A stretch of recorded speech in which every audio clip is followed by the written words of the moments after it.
Hello, good morning to you. You're watching Sewing Street, and my name is Debbie Shaw, and and I'm going to be with you for the next 5 hours, and I'm going to be joined by Jules Mayouf later on as well for a little bit of quilting. And you may be wondering why I've got a bunch of flowers on my desk, because I won a little thing, and thank you so much to anybody that that voted for me and supported me with that. It was quite unexpected. Thank you very much. And even more unexpected just to come in and find a bunch of roses this morning. So thank you too as well. Oh, they're nice here. Oh. So anyway, enough about me. It's all about sewing, isn't it, here on Sewing Street? Well, it is a bit about me because I brought you the Madison bag is coming up in just a second, and we've got another limited edition one. We've got two machines back in stock for you as well. We've got the 720 back again, and we've got the air thread overlocker back again, and for the first time on split payments too. And then what we've got later on, we're going to do a bit of a dressmaking type things at 12 o'clock with the overlocker. Maybe I don't know what I'm doing. Oh, and then we've got panels coming out. Let's have a look at what we're doing, because we're going to go through it again anyway. It's Debbie Shaw's Madison bag coming up in just a second. Non-slip, scrap, crazy creative grids with Jules at 9 o'clock. We've got fabric and panels at 10 o'clock. Now that 10 o'clock one, don't know what to do. Don't know what to, want to sew something, but I don't know what to sew. So I've got panels to sew with. So if you've got any ideas, come and challenge Debbie. Moda Fairy Ombre wedding quilt. That's huge. You'll see that in just a second. And then we've got overlockers and dressmaking coming up at 12 o'clock today. That quilt is huge. And we've got everything you need to make it. Morning Morag, morning Julie, morning Alan, morning Kerry, morning Alex, morning Kath. And thank you very much. And I'm very good, thank you, Julie. How are you? And Caroline says, morning to everyone at Sewing Street, morning to you. If you want to come and get in touch, I'm on the Facebook page, so it's Sewing Street TV on Facebook, or you can drop us an email if you've got any questions, if you've got any pictures you'd like to share. If you want to let me know what you're challenging me to sew at 11 o'clock, come and let me know there. It's studio@sewingstreet.com if you wanted to come through on, a fabric bowl, Morag. That's a good idea. Okay, yeah, I fancy that one. Oh, well done. Well, unless something better comes along, Morag, then we're going to make a fabric bowl at 11 o'clock this morning. Are you going to stay with us, or are you popping off this morning? So who's in bed? Have you got your pyjamas on? Are the crumbs in the sheets? Are you watching on your phone? Are you watching on your TV? Are you waiting for breakfast to be brought to you this morning? Or have you been up and about and walked the dogs already and just got back? What's your weather like? Where are you? What are you doing? What was it like? Oh, it was very frosty this morning. I've bought bags to put on my hanging baskets. We had quite a frost. We had snow, didn't we, last week? But my baskets seem to be surviving, so I thought I'm going to put little bags around them and protect them for next year. So I'll be doing that when I get home today. So yeah, let me know what you're up to this weekend and coming up to Christmas. Morning, Wendy. She's in bed having a cup of coffee. Morning, Angie. Been out with the dogs yet? Morning, Kirsty. Cat's fed. Sat with the coffee, waiting. Laurie's morning. Oh, thank you very much. Alan's been busy making handbags. Staying with you. Holidays. Finish on Tuesday. Oh, okay, lovely. We have an early bird for you as usual, and we're looking at viscose fabric with a saving as well, so there you go. It's by the half metre, so this isn't a pre-cut piece, because with viscose you're probably going to be doing some dressmaking, and you don't get a lot done with half a metre, do you? So it's £5.99 per half metre, normally £7.99.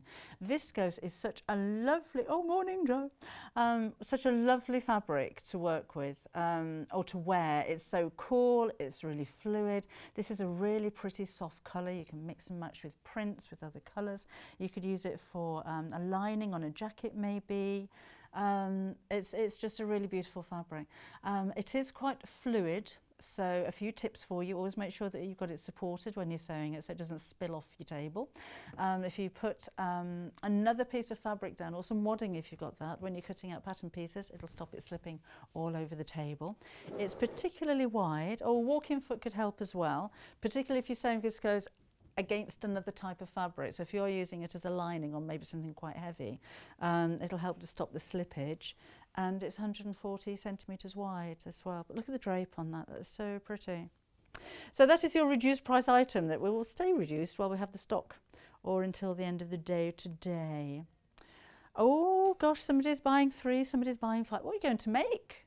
Make a lovely blouse or a shirt. It would be so cool and so comfortable to wear. Or a floaty skirt. Might need a lining with that, but you just get that really nice drape, that little bit of fluidity. Look at that, it's gorgeous. Like liquid fabric, it's viscose.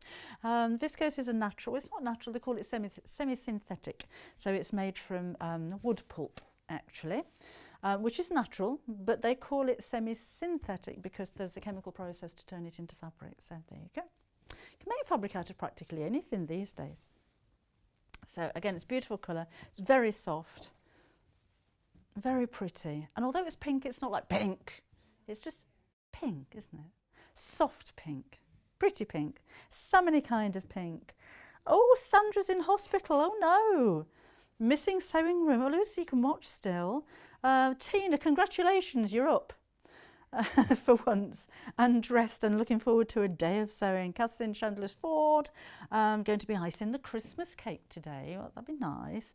Do you put a little bit of brandy in it? Or I'm not a cake kind of person. I've never made a Christmas cake. Is it a fruit cake? Yeah, with marzipan on it and lots of cherries. What are those cherries called? Not mozzarella cherries, because that's cheese, isn't it? Glassy cherries, that's it. Thank you very much. So this morning we have Kat producing, we have Jo directing, and we have Jules ironing. So yeah, we're having a nice morning this morning. I hope you are as well. Do come and join us. Hi Denise. Pam's messaged in. She says, "Morning Debbie and congratulations. Thank you very much." She loves the top and well. Thank you. Kettle's just boiled for the first cuppa of the day. I'm on my 3rd at the moment, including the one I had at home before I left this morning. But it's all decaf, so that's fine. I'm not going to get hyper and silly before the end. Well, I might do, but it's not due to the coffee. Thank you very much, Helen. This morning I'm finishing off bowl cozies with my spices fabric. Oh, that'd be nice. But send pictures when you've done them, won't you? I do like to see what you've been up to. Do you want to have a look at this Madison bag? Like what I'm making? Okay, come on then. It's over here. So I'll bring all my stuff with me. Should have brought the charger really, shouldn't I? There we go. So we've got 2 choices for you. And this is the limited edition one. Oh, it got a bit squished, hasn't it? I'll show you what you get in the kit in just a second. But you're getting everything basically apart from your sewing things to make it. So this one has a faux leather base and it's the gorgeous metallic deep navy. We've got a floral fabric that's included as well. The clasp is included and your lining is included and your embroidery thread is included as well. Now it's a sewing frame. I'm not a fan of sewing in sewing frames. I find it really difficult to hide the stitches on the inside, so I tend to sew through the frame and then glue it in. So that's what I've done with this one. But if you wanted to sew it in, I shall show you later on how you're going to do that as well. So in your kit, that's the limited edition. So we don't have as many of those because it's limited. You'll have your envelope and in here is your frame. And it's a really nice sturdy frame. It does have little loops on it, so if you wanted to put a chain on there, then you can do. But it's got the handle. And it's the gunmetal grey. It's my favourite out of all of the different colours that I've brought you before. You've got your embroidery floss, that's in navy. And then there's your step-by-step instructions and your pattern. Whoops, so that's your pattern in the middle then. It's actually quite simple. There's no extra pockets on the inside or anything like that, but you can add them if you wanted to. So that's all your step-by-steps. Then I'm including some H630 wadding. You have your floral fabric and you've got your blue fabric And you'll have some navy lining fabric in there as well. I don't know where that one's gone, but you will have lining fabric too. So that's the limited edition. It's busy for that one already. Oh, and you get these too. So these are the big chunky swivel clasps. Right, so they're really heavy. And the trick with them is to pop that through and then let it close, because it won't swivel all the way through because they're so big, but they do fit. Obviously you'll have that the other way out. So you get 2 of those with that kit. And then the second kit is the one that I'm going to make up here, and this is the trees fabric. So we're going to try and do a bit of pattern matching with this one as well. So this is a canvas with the canvas handle as well. And again, in here you will have step-by-step instructions. You'll have 2 of the smaller clasps with this one because they're very nice, but they're not limited edition. So the smaller clasp with this one, pattern instructions, H630, lining fabric, and then 2 lots of your outer fabric as well. And there's enough with both of those. You can either have it dark grey at the top and light grey at the bottom, or you can do it the other way around. I go for darker at the bottom because, you know, if you put your bag down it might get a bit mucky, but the choice is up to you. So should we do it? Because I'm fully intending to finish making this. Because that doesn't happen very often. Right, I'm going to be using the 720 sewing machine, which is back in stock now. I'm going to be using HT2 glue. If you want that, then order it pretty quickly because we don't have much stock. And I have already sewn my, my thread through the frame, because that was the most time-consuming thing. So literally, in and out, in and out. You can make this one solid line. I like the look of it actually being stitched like that, so I do every other one. And one thing that I just want to do quickly before we get into anything else, because it's quite difficult to tie a knot inside a frame, is just put a dab of glue over the knots here. You can see I've got little knots sticking out there, and that will keep that in place. So just a little dab there. Oh, Caroline's little one's watching Peppa Pig. Oh, so she's got to watch on the phone. Well, I can watch Peppa Pig on the phone. And Denise, oh, well, thank you very much. Oh, love all your comments. I'm getting quite a big head. Right, I've already cut out my pattern. Oh, there's Quilt. 11 o'clock. Massive. I did say I'd mention it, didn't I? Right, I'm going to sew these 2 pieces together first of all. So I'm going to go dark grey at the bottom, light grey at the top. Oh, now they need the iron. And I forgot to plug it in, so do bear with me just 1 second. That goes, I think, is that charged up? I don't know. Just move that machine out of the way, that's heavy. And there. I think we're on there, we're on. Yes. Right. So I'm going to sew these 2 pieces together before I cut out the pattern and before I put the fusible fleece on the back as well. Move that out of the way. Oh, there's rather a lot of fabric in that one. I think I was a bit too generous there. And I'm going to try and match up the pattern. Now you may have to ease these a little bit because some of them haven't matched up perfectly. That seems to very well, thank you very much. So ironing pad. Do you know, we spend hours prepping before we come to, oh, just bear with me, before we come to wear in the morning, and I'm still never prepped properly. So I'm going to put that under there, like so. Now, I can't guarantee that every piece of fabric's been cut perfectly straight, so just make sure that yours is. And then I'm going to fold over the edge of the fabric, and then I can line it up. So I'm just going by that little dot just there. Try and keep as little fabric folded over as you can. And I'm going to press that all the way across.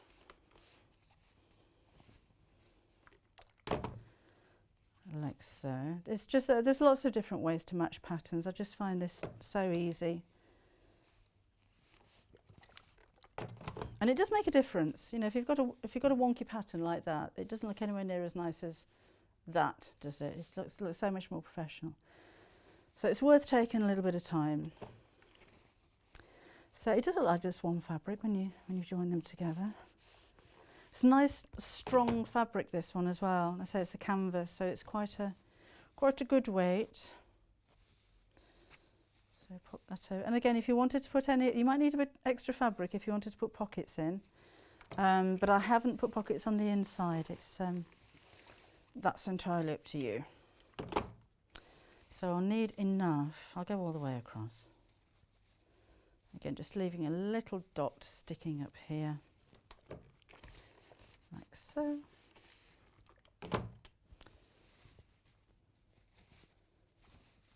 There we go, because it is actually printed straight, so you can do that. Some fabrics aren't. This one is. All right, almost there. It's a long piece of fabric. This is 140 wide again, so you're getting... You should have a bit left over to make a purse with, I'm sure. Okay, then I'm going to match these up like this. So where are we going? That's it. So I left a little dot here. So I know that's going to be just at the bottom of the tree there. And those match up really well. Now, if you have a fabric glue pen, then, so I'm just getting some pins, then you can glue this. So just glue along here and glue that down. And then you can open it up and sew it. But I'm going to go under here. In fact, no, I'm not. That's the best way to do that. And just pin through there. So line up. In fact, should we do the glue pen? Because it's going to be quicker than pinning, I'm thinking. And I am determined to get this bag finished. I'm developing a little bit of a reputation, I think, for just not finishing anything. Thank you very much. I will glue it. Morning, Catherine. Oh, thank you. Oh, Linda's made curtains with the grey fabric. Blacked with black outlining. Thank you, Diane. Okay, so give it a generous dollop of glue. And this is fabric glue pen. Always use fabric glue if you unwound a little bit too much there. Right, and then we can line that up. What did we do before adhesives and glue pens? I've got a bit on the bag, but that'll wash off. And it dries clear anyway, so that's fine. So glue along there. So we're going to go the whole length. It is a rather long. I think maybe we don't actually need the whole length. I could cut this down a little bit, couldn't I? So a little bit of there. Oh, just up there a little bit like that. Now, if you don't want to glue, you could just top stitch this. But I want to top stitch each side of the actual seam, so I'm going to do it this way. Let me cut this down a little bit.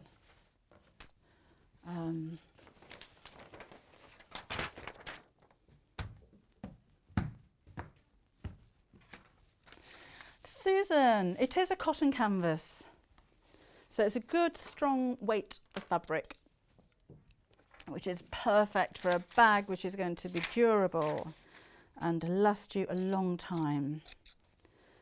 So I'm just going to cut this into two. At home, you said, have a little bit more space. As if I've actually got more sewing room at home than we've got in the studio here. But mind you, it is more than we had in the old studio, isn't it? Okay, so let's do this one first of all. So I'll do that there. So then I can fold this back open and simply sew along the seam line. So what we'll do is find a plug for this machine. And we'll do that in just a minute. So meanwhile, I can carry on with this one a little while.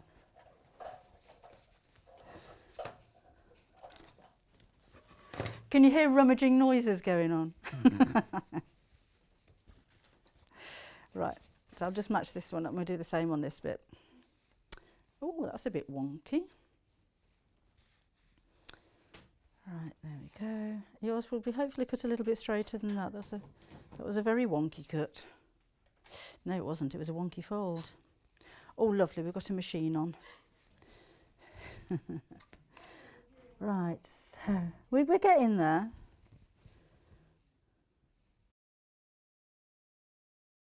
That's the one. Dot on there. You've got plenty of fabric to have a play around with this. Dot there, dot there. Oh, Leslie, is it miserable where you are? What am I doing with that? We've got quilts to brighten up your day. We've got bags to brighten up your day. Back in stock sewing machines. What am I doing with that there? Yeah, we've got demos. Why can I not just fold that over? It's cut wonky, that's what it is, I'm right. Okay, so that one there, that one there. Yours will be a lot straighter than that. This was spare fabric I had at home. It's obviously a wonky off-cut. Hello, Welsh Mary. Oh, she sets her alarm every Sunday to watch us. Thank you. Welsh Mary in Yorkshire, that is, as opposed to Welsh Mary in Wales, where you'd expect. Morning, Kim. Are you at the office? Are you, oh no, she's at home actually today. She's at our house today. Yeah. Right. Okay. So that'll do for that. Okay, so let's sew these together. So I'm just sewing along that crease line. You could mark that if you can't see it too clearly.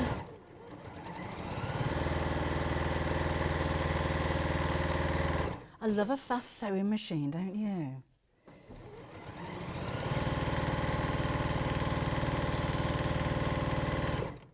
There we go.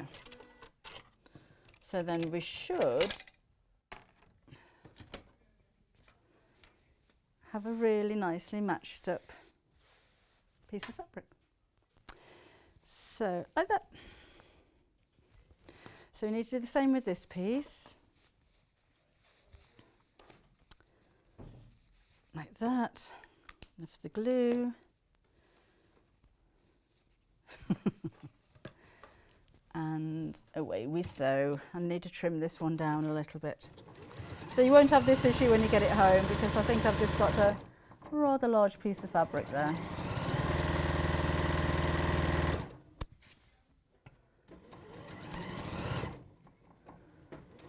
Who was that watching on the phone? Julie. I'm sure Match of the Day can be enjoyed just as much on the phone, not you relegated to the phone because the football's on. I think I might have to put my foot down. Right. Now we've told half the nation that Match of the Day is on. It was nice to have your company this morning before you switched over. I'm just going to trim that back to the seam.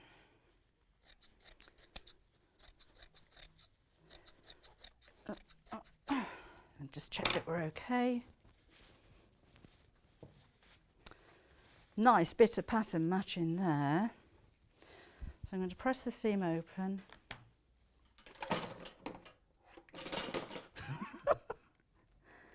And then we'll put the fleece on the back.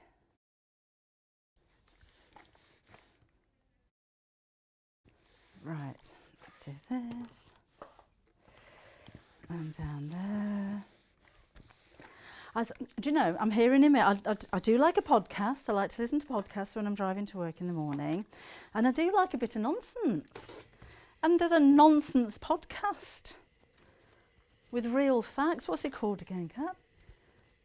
No Such Thing as a Fish. And it's for the people who write to QI. Oh, I love QI, don't you? And isn't it satisfying when you know the answer to something? It doesn't happen very often, but... Right. Okay. So let's get the pattern cut out now. Oh, go down there then. I'm talking to the iron this morning now. Okay, so your fabric's going to go on fold, and your pattern actually has a line across it where you're going to cut it out. So make sure that your seam is matching when you fold that. So that's lined up perfectly with that. And then this goes over the top of the seam here, and we're going to pin that. Just make sure everything's perfectly straight as you're doing it. It's wet in Derbyshire. So Susan loves the bag. Oh, good, I'm glad you do. Tina's husband calls me the poultry lady. And thank you, tell him thank you. Poultry lady. I love poultry. Not to eat, I wouldn't eat them, but you know. As pets, they're quite entertaining. Right. So around where the handle goes and across the top, and then we'll do the same with the second piece. The handle's going to be made out of what's left over of the grey fabric there, so we'll do that later on. I want to make sure I get the actual bag done. First of all, handle can wait. So that's one. So remember we've got two colourways. This is the grey trees, or I have a limited edition one, which doesn't have quite so much stock. Right, so that's that. That goes there. Over the seam again. Pop the pins in and cut them out.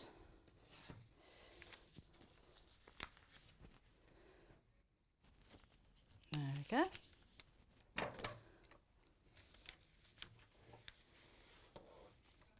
Kirsty's already got the pattern at home. So it's a very easy bag to make, Kirsty, I have to say. And you've got to, yeah, we could do a sew along, couldn't we, Kirsty? Right, that and that and that. That to one side. And then we'll need to cut the lining fabric out as well. So I'll need two pieces of lining, all to the same pattern. So that's on fold.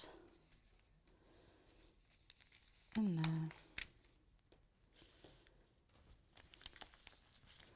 Like so.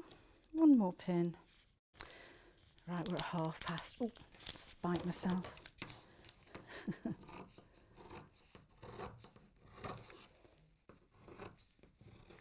So that's the cut-out corner that's going to make the bag nice and boxy. You could use a rotary cutter to cut these if you wanted to. To the top here.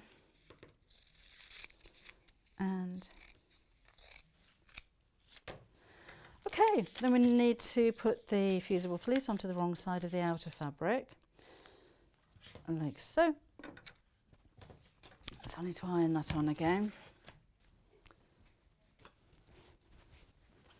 So that goes there. So you've got H630 in this one. H630 is a little bit finer than your H640, but it's the same thing. Works in the same way. So pop the knobbly bit onto the back of your fabric, and you can give this a good blast of steam.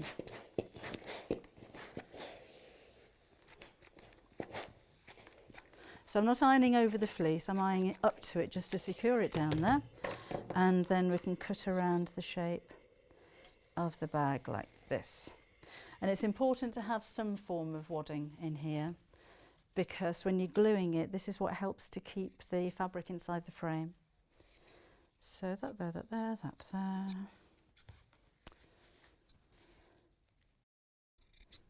I think it's a really classy bag. It's my favourite frame.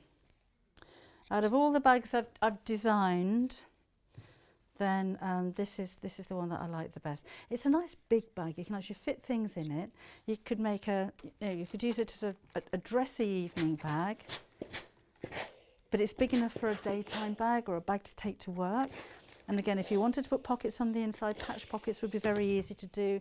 You could do a letterbox zip pocket on there, but again, you might need an extra little bit of fabric if you're going to do that. So same with this one.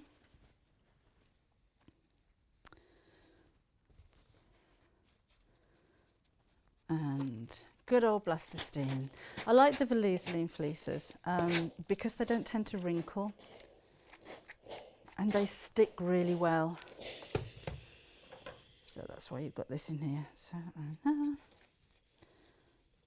chop away.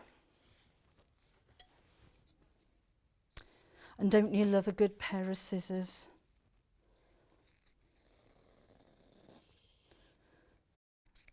Right. Okay, then I'm going to top stitch each side of the seam. And I do that after I've put the fusible fleece on the back because I think it looks nice. Because you get kind of a, oh, come here. You get quite a sinkage of stitches into your work, shall we say. So let's increase the stitch length a little bit on here. So I'll go up to 2.8 and just stitch each side. Now you could quilt this. I think crosshatch quilting would look lovely. Or you could do a bit of free motion around the trees would be good as well. So, you know, don't have to, you can embellish it basically.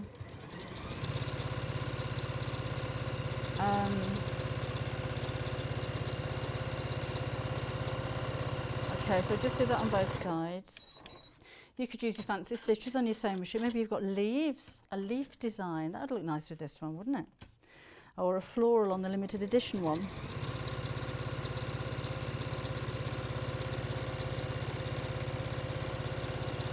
But then we'll start sewing this together with the lining. So it does actually come together quite quickly. It's not a complicated bag at all.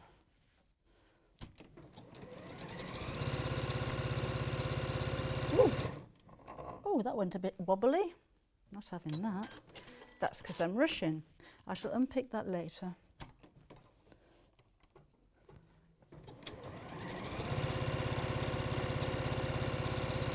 That's better. I like a straight top stitch. I can't have wobbly lines there, can I? Right. Then we'll need to sew together the top of the bags to the lining. So right sides together. Again, if you want to put some pins or clips in that, that's fine, but I'm just going to sew around that top piece here. So let's do that and shorten the stitch again. Just down to, say, 2.4. And foot down.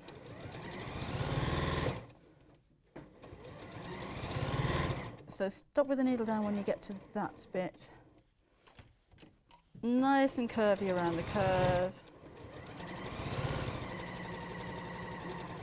Into the point. And straight across. Now I'm not going to trim into this bit. Normally with curves, I say not trim into the curves or snip into the curves, but I'm not going to with this one because I want that fabric to be bulky because that's where it's going to go inside the frame. So the more fabric I can squish inside that frame, the better. So again, right sides together like so. And just across the top.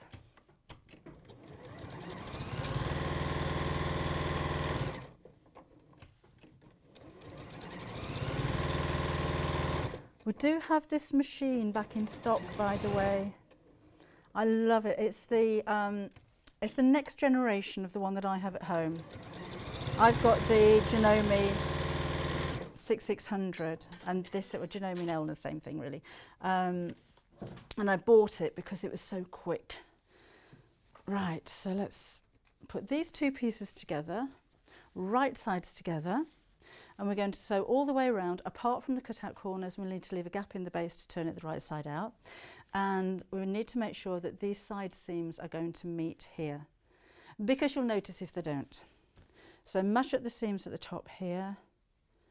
You could, if you're very clever, match up the trees, but haven't done that. And away we go. So,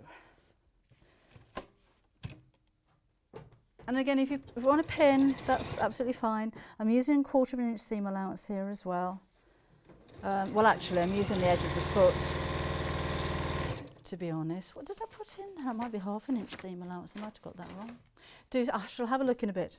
Do so many of these bags. So down the side. Was I hearing 1/3 of the stock sold out? Of the limited edition. That's the one with the faux leather base. There we go.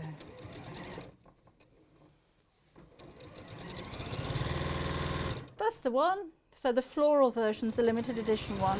That's with the faux leather base. You've got a navy lining. Your embroidery thread is included in there as well. All of the hardware, in fact, there's everything. The fusible fleece, all of that's all included in the whole kit.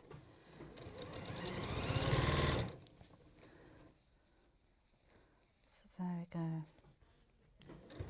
Oh, morning, Alison. Oh, her husband had the TV all warmed up and ready for her this morning. You're spoiled. She loves me top. Thank you. Oh, Sharon likes the bag. Thank you, Sharon. Yeah, nice bag. But what about the quilt here? This is coming up at 11 o'clock this morning with Jules. And it's a bundle that we've put together. You get all the fat quarters you need to make this from Moda. It's outstanding, isn't it? It is on pre-order, so if you wanted to have a look on the website and order now, then of course you can do. Right, so there's the gap I'm leaving in the bottom to turn it the right side out. Okay. And then down the final side.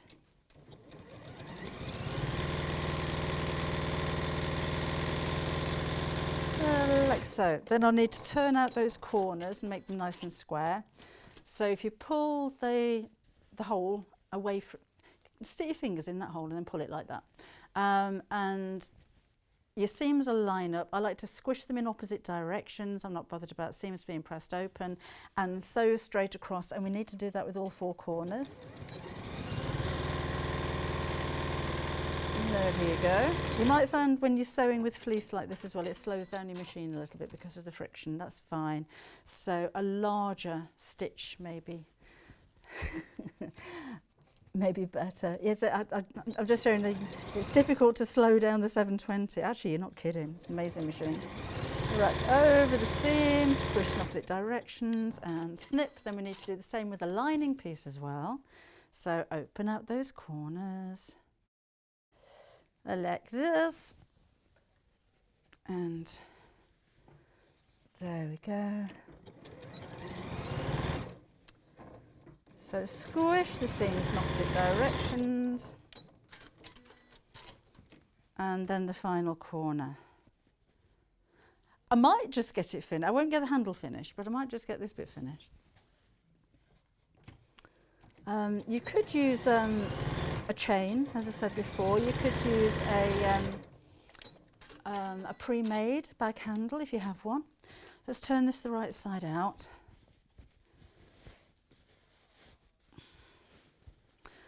Hi, Kath. Oh, oops.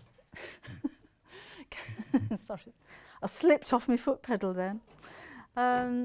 Happy birthday, Kath. She's treated herself to the limited edition for a birthday. Well done. Okay, I'm not going to sew the hole open because I do want to get the outside of this finished. So let's push out those corners. And then let's push the lining inside. And again, I'm not trimming it. I'm going to kind of maneuver this so I've got the seam sitting on the top, and I'm going to top stitch all the way around just to hold that in place. You'll find it easier to do that when it comes to putting the frame in, which we're nearly there to the putting the frame in thing. So I can turn this up a little bit, make my stitch a little bit longer, and I'm just stitching really close to the edge. This is purely just to hold those layers together when I'm gluing. So make sure that little curved bit is coming out here. Where's the curve gone? Come on out. That's me getting all complacent that I'm going to get something finished, look. And round the other side.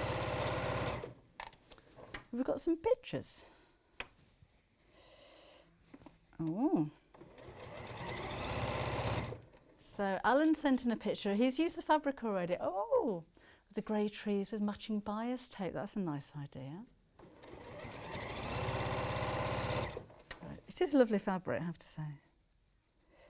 Right. That should stick out a little bit more into the curve. You're going to have a lot more time at home, so you won't be rushing like I didn't intend to today. That's it. Now, have you had any more challenge Debbies? I've been that busy, I haven't looked at my iPad. So at the moment we're on fabric bowls from Morag at 11 o'clock. I've got a show with fabric panels. And I don't know what to do. I just don't know what to do. Right, so that's that. So now we put the frame in. So put that there. So the trick to this, tweezers will help, is to take your time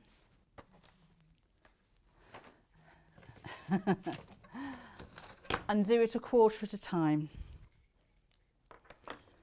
So I'm going to open up the frame. It's got two kiss clasps either side here. And I'm going to drizzle, let's flick that out of the way. Oh, flicked it off. I'll put that back on later. Drizzle a little bit of glue inside just 1/4 of the frame here. All the way down to the hinge. Make sure I've got enough in there. And I'm just going to leave that for a second. Always put your lid back on because it'll spill. So leave that on for a second, and I'm just going to put a pin in the centre point of the bag here. So I'm going to fold that in half because that's where I want to start gluing. And in fact, may as well do that on the other side while I'm here as well. And you'll need to mark this point if you're going to sew the frame in as well. Right, and then which bit did I glue? That bit. So I'm going to start in the centre here and push that in. So it'll help with tweezers, and just push it right in there. Not with that one, I'm not. I'm sure I sewed that frame in. Picked up the wrong one, didn't I?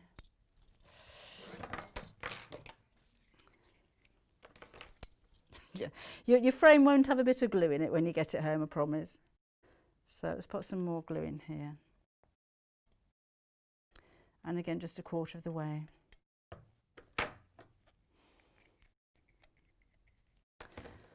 Right, so that will go on this side. And try not to get any glue on the outside of the fabric. It's quite difficult to get off. And you're just going to push this up inside the frame all the way across,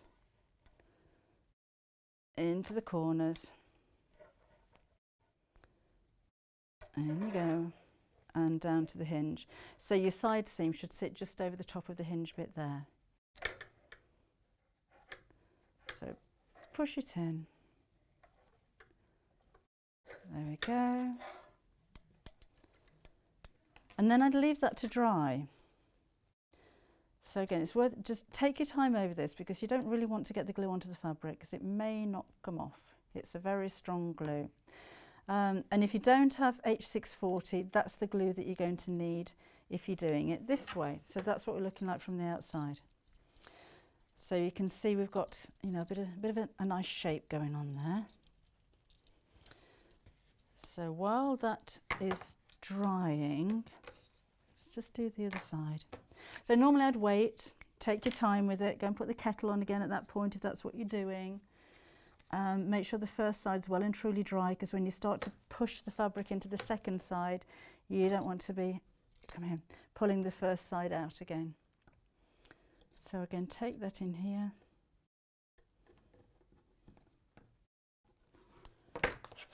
There we go. So as Lisa joined us, do you know, we've been saying all morning, where's Lisa? She's normally with us, and what does she say? She overslept. I'm too late for the challenge. She wants to do a reversible shopping bag. Oh, now, as a last-minute prezi to fold up and put in a handbag type. Oh, Morag, you've got competition there now. So we haven't decided yet, but in fact, you decide for me. You decide what we want to do. So are we going to go for a reversible tote bag or are we going to go for a fabric bowl? The challenge is up to you now. Right, so again, just keep pushing that inside. Oops. See, if you don't let the glue dry, the first side's going to come out.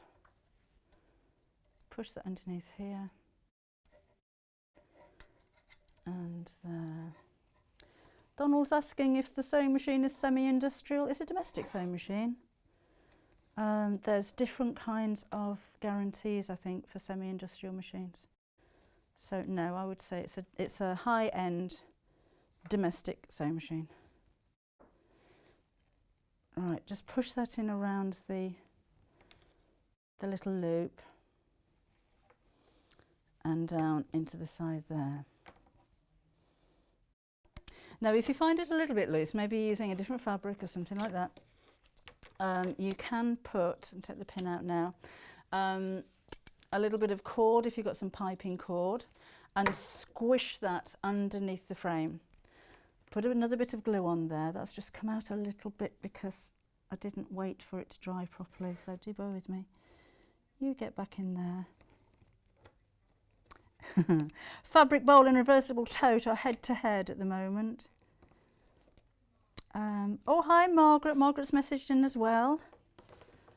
Lovely project as ever. Thank you. Oh, she says we've changed her life this year. She's not kidding. Oh, that's very sweet of you to say so. Oh.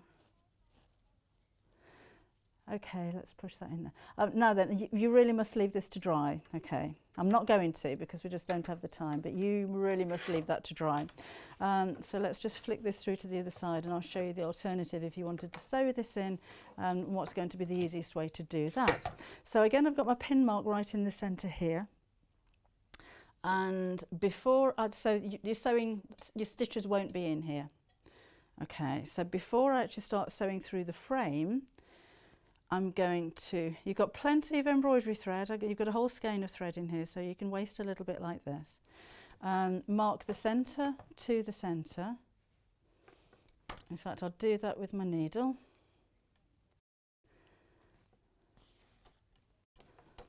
And that's going to go inside the frame, and then take your thread around it. Like this, and it may seem a bit time consuming, but it's worth it because this is like tacking your frame in before you commit yourself to the little stitches, because that can be a little bit fiddly. So no gluing for this one if you're going to do it this way. Literally just sew from the centre to the side, wrap the thread around, and then I'd go back again and start at the centre, and you're literally going to come up, get hold of the fabric at the back, and come up through the back of the frame and through a hole like that, and pull it through, and then go back down again all the time. Just make sure that you're catching the fabric as you go through there. The reason I like to glue, apart from the fact it's quicker, I found it really difficult not to see the stitches on the inside here. You can try and push them up inside. You could put an extra little bit of glue on there as well, but invariably you'll see stitches on the inside, and I like it to look quite neat without. So that's why I glue. So then it's up to you. You can go all the way around one side and then back again, so you get a continuous line, or start in the centre and move out around both ways, and it'll look like a stitch line. So I'll just take that out, and then we'll glue the second half of this in because we've got time. Oh, and we've had some more pictures from you. Amanda's made a Madison bag. Oh, that's lovely. It's not too dissimilar, is it, to the limited edition one? That's lovely, Amanda. Thank you. And, oh, this is Georgina. She says, morning, everyone at Sewing Street. At last chance for me to thank you, Debbie Shaw, for her wonderful Builder bag book. So thank you. Since watching Sewing Street and learning your techniques, I've found a passion for bag making, and I made this bag on the day I had my amazing dookie. Oh, thank you. I'm glad we can help. It's all part of what we do. So we like to help out. Need to put a little bit more glue on that because I have actually pulled it out. So stick you back in again.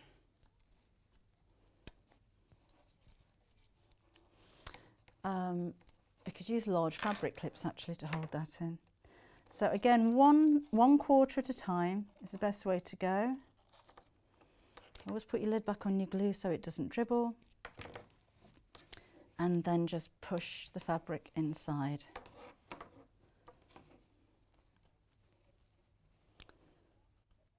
Like so. So it's up to you. You can either sew or you can glue. If you don't have any glue, you do have your embroidery skein, so you can sew that in instead. So just keep pushing that around. I did have a pin in the centre, which I took out. Try not to get the glue on your fabric. It will stain it, particularly on the lining. Push that in, push that in. Now the handle is really simple as well. It's up to you whether you use your fusible fleece on that or not. I like to, or at least put a strip down the centre of it to give it a little bit of oomph. But it's just a long strip of fabric. You can have either colour, you'll have enough left over. I kind of like the dark because then you've got the, it coordinates with the top. And it's a 4-inch strip of fabric. There isn't a pattern for that because it's just a 4-inch strip of fabric, and I don't want to charge you for extra paper. And fold it into 4 like a long piece of bias binding, and then sew that together with the hooks on the end as well. So again, I can't stress enough, you need to leave this to dry in between. But I just really want to show you what the bag's going to look like when it's finished. So just keep pushing that in. Down to the side seam and into the corner. And again, if you need to make that a little bit more bulky, just a little bit of piping cord. You won't see it, just push it right underneath the frame. Go back in, you go in there. There. I love hardware on bags. There's so many different bag frames around. I haven't seen many like this that are as kind of decorative but purposeful as well, because it's actually got the handle built into it, which I really like. So let's pull that out. And I chose the gunmetal grey because I thought it was a very sophisticated kind of colour. So that, I'll just push the inside out a bit.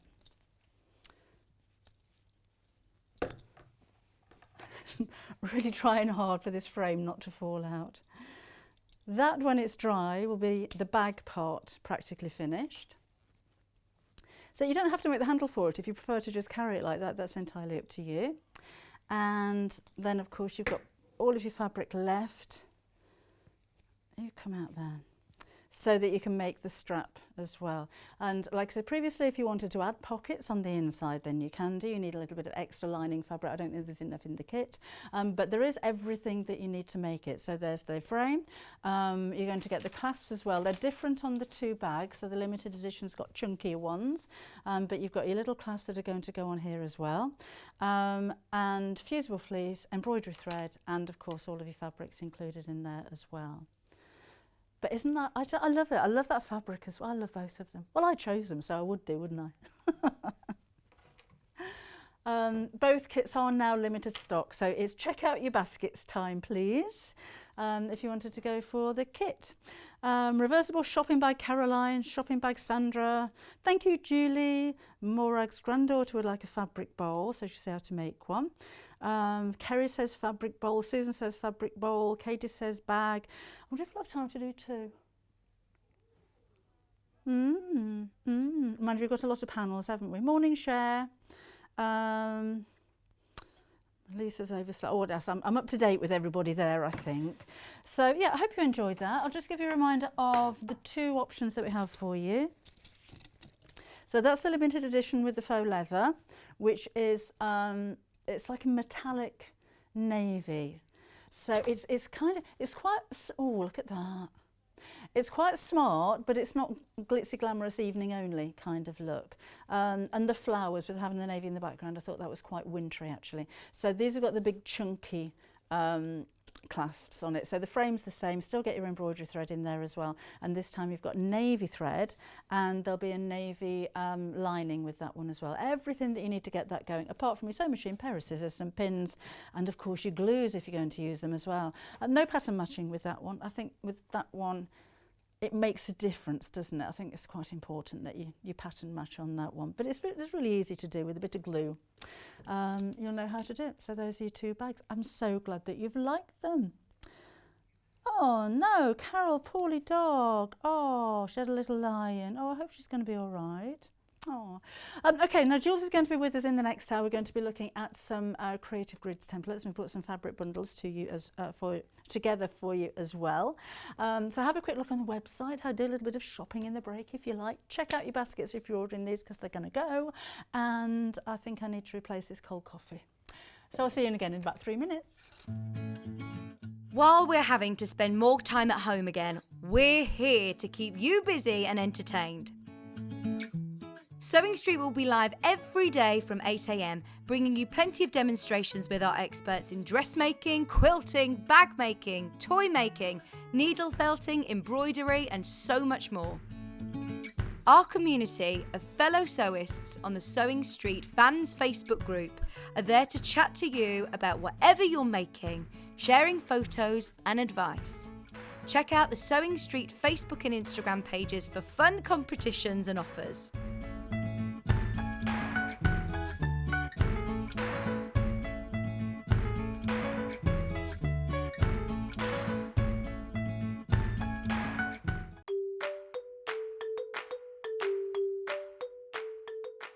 Hi, my name's Jules Mayouf and I'm really excited to be a guest designer on Sewing Street.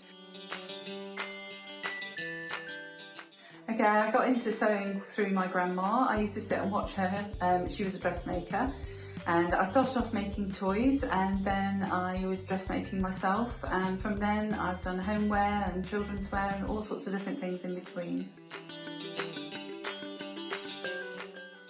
I would say my top tip is to be kind to yourself. It's only fabric at the end of the day, and if things do go wrong, then you've always got your quick unpick. My claim to fame is that in 2012 I was a VIP driver with the Olympics, and I met some really interesting people who were very nice, and I'm hoping that I'll meet some very interesting and nice people on Sewing Street too.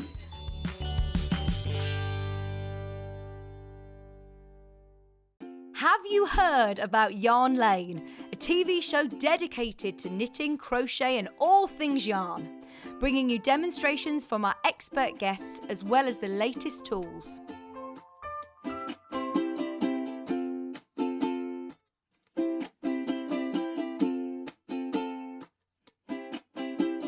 And find out what's coming up on the show by following us on Facebook and Instagram. subscribe to our email newsletter, or visit the programme guide on our website at www.yarnlane.com.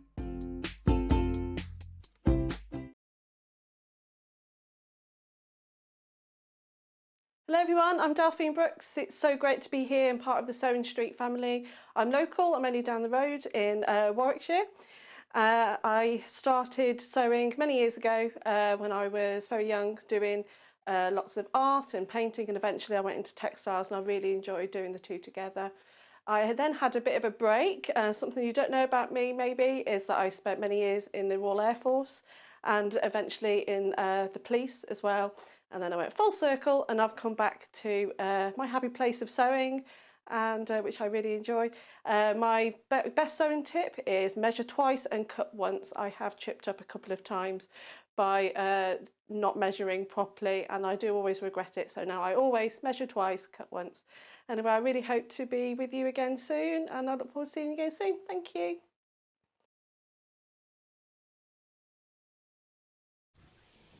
Hello there, welcome back again. Now we're going to be doing a little bit of patchwork and quilting in this show. So Jules is with me. I'll introduce you in just a second when I show you what we've got for you. So these are Creative Grids Scrap Crazies. If you haven't seen Creative Grids templates before, they're a little bit different. They've got a non-slip aspect to them, which is great. It's a security thing, I think, because a lot of people are nervous about using rotary cutters and slippage and things like that, so they give you a little bit of grip. Let's just show you in here. Let's tip it all out. Oh, I shan't tip it all out. They're very neatly wrapped. I don't want to do that. There's a QR code. So if you hover your smartphone or your tablet over this, if you take a picture of it, it'll take you straight through to a video. If you haven't got a modern smartphone, you can download a QR code reader. They're free, and hover over the top of that. So don't pay for that. And it'll take you straight through to Creative Grids YouTube channel, and you will see a demonstration using exactly these tools that you just bought. If you haven't got a smartphone at all, have a look on YouTube, and if you put Creative Grids into the search bar, there will be lots and lots and lots of videos, because they do these for all of their rulers, and you'll have to have a look through. It won't take you directly to them, you'll have to have a look through all of the different videos. But you've basically got 4 templates that will help you to create organised chaos. So, because there's lots of different ways you can make scrappy quilts, aren't there? And you end up with a random pattern. But if you wanted every single block to be exactly the same, it is a scrappy quilt, but it's organised, because it's going to give you a specific shape. And it's a great way to use up smaller pieces of fabric as well. So if you have got a scrap stash and you don't know what to do with it, we could help you out a little bit there. But it is a bundle. So we've put it together with a book. So, and in fact it's written by Karen Montgomery, who is the same person who designed the ruler, which is useful, isn't it? So look at the different designs that you can make just with one ruler. It's amazing, isn't it? Morning, Diane. But inspirational, but informative, I think, with this book, which is really important. So drops of jelly, all things being equal. So there are lots of different designs. It's not just one pattern. So you're never going to be bored of this one. Lots of different things you can do with it. So those are all of your instructions. And then you've got some pictures of samples there at the back as well. So all of that for £34.98. If you just wanted to go for the book on its own, if you already have the ruler, then we can do that for you as well. So book on its own, £19. But again, you've got all of those instructions, ideas. It's really, really comprehensive. That's that. Okay. We have also put together some bundles of fabric, which are these. So we've got a lovely, lovely bunch. Oh, some of these are limited. Oh, Liberty. I'll say we're limited, they're going quickly. Some of these are Liberty. And we've got half metre bundles for you for £20.99. We've got the fuchsia in this one and the cream. and then it's like lemon trees or orange trees and that one, isn't it? In the dark red and the teal green as well for £20.99. So that's that one. We've got a plain bundle. So this is a nice collection actually. So the monochromes are calling this one with a bit of purple. So we've got really gorgeous colour. They just go so well together, don't they? And the grey and the black and the white on those. So that's again 2 metres altogether. Half metres in each one of those, 112 centimetres wide for £12.99. And then finally, another Liberty. Favourite one ever. Love that fabric. That is so the kind of thing I'd like to make a dress out of. But not in the bundle, obviously. So we've got the very dark green, lovely grey, very sophisticated, and lilac and cream in this one. Again, you've got 2 metres for £20.99. Oh, I wonder if you could pattern match that. That'd make a nice Madison bag, wouldn't it? Let's have a look. You kind of could. It'd work, wouldn't it? Yeah, I like that.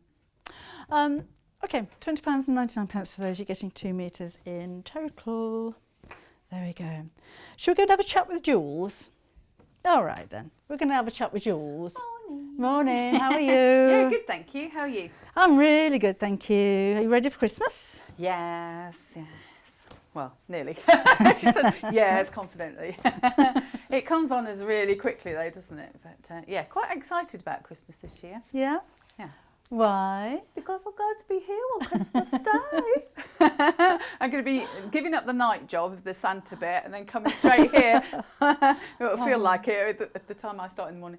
So yeah, that'll be exciting. So what are you going to do? Top secret. Oh, Yeah, yeah. I'm Well, really you don't know excited. yet? Well, no, I do know, but I don't think I'm allowed to say. But I'm very excited. Oh, so you're going to be in with John? Yes, which will be fun, won't it? Well, particularly when he's had a few sherries, I've heard. Bless him. Well, I'll feed him with the sherries first of all. Sherries and mince pies. Yeah, no, hopefully it'll be good. Yeah, So, I should be watching. We're on our own. Thank you. Yeah. Let's say hi. So creative grids. Yes. So these are the templates that you couldn't get out your plastic, but I've got them all out, obviously using them. It's quite interesting because you think, well, you know, it's just a higgledy-piggledy random selection of shapes, which it kind of is.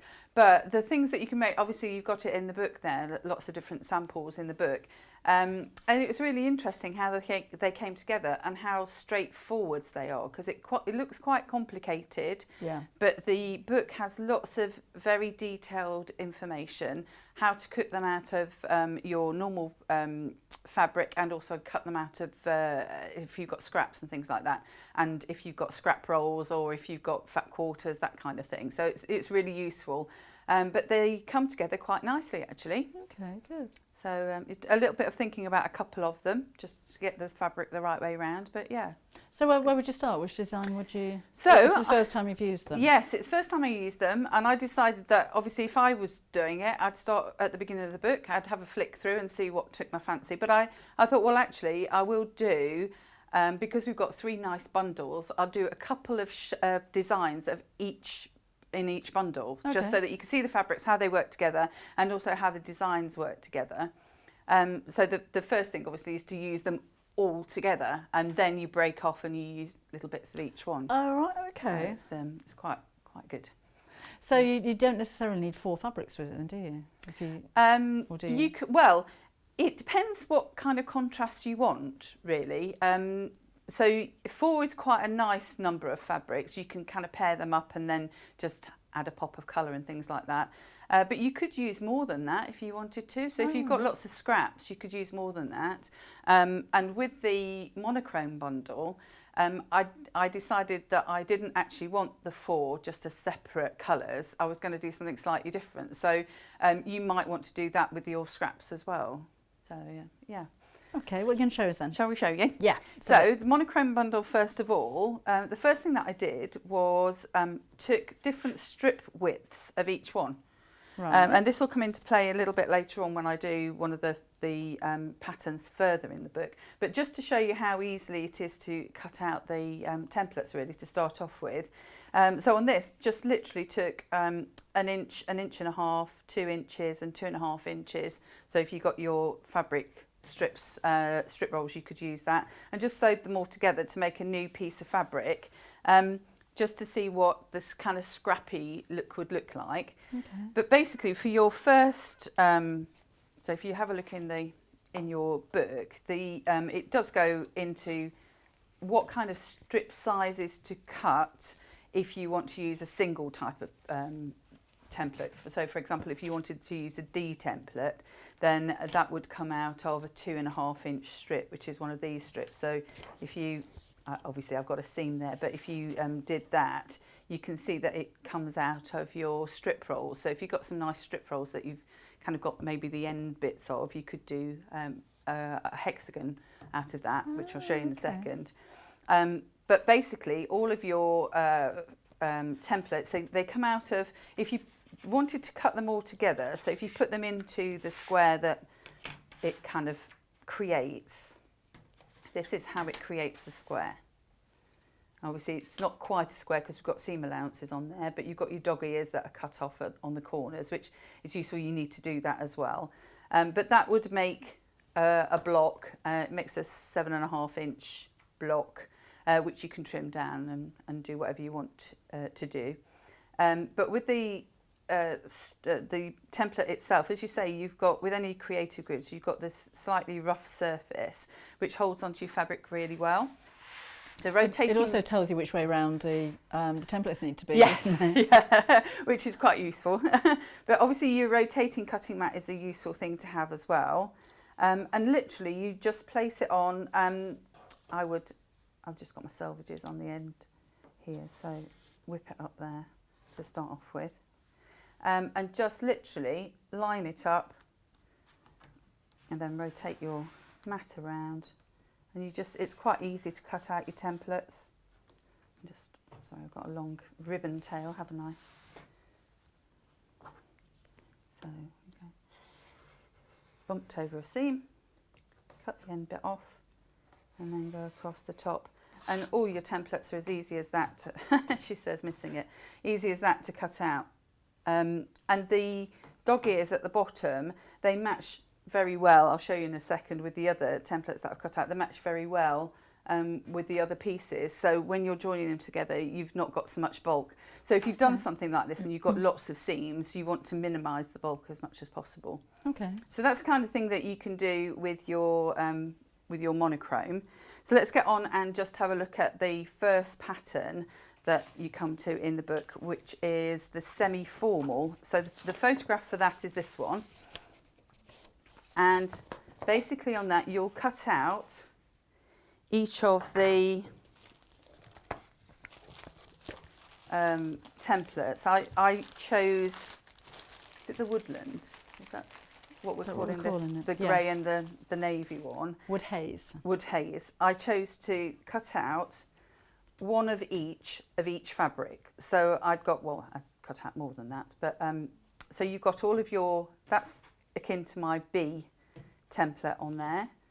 I did my A template. Just watch out with this one. It's an equilateral triangle, so all the sides are the same, but what the recommendation is, if you're putting it together, is to try and make sure that your non-bias edge, and you just check that by just gently pulling it, and the one that doesn't stretch is your non-bias edge, so it's that one for me, is on the outside of the block, so that when you're actually constructing everything, it just sits nicely and doesn't stretch all over the place. So you've got your A template, you've got your B template there. Now on the A, it's got an E as well, which I'll show you a little bit further down the line how we use the E. C and D. So those are all your templates. And the way that you put them together for this particular block, so the semi-formal block, is that you match up your D and C. So we'll need, oops, there we go, matching it up so that you can see that that's the long edge on there. And then you have your B, let's do a different colour, B and A, which is here. So the colour we haven't got is the cream. So you've got those all four together, and you'll stitch these two first of all, and then those two, and then across the middle. So if I stitch those together, and you can see, and when you're stitching them, just make sure that you are lining the inside point of your dog ear that we've cut off with the top edge and then the long edge, just so that it matches up nicely. And we're stitching with a 1/4 inch seam on here, so dressmakers might need to adjust their While you're sewing, I just need to let you know that we're not charging you £19 for this book. It's £14.99. So if you've already bought it, or you're about to buy it, you will have been charged, and you will be charged £14.99. We can't change the details on the screen, so ignore that. £14.99. A bit better, isn't it? £5 and a penny in your pocket. £4 and a penny in your pocket. That'll encourage you to buy something else. So we've done two sides, and then we'll make it up into the square going across the way.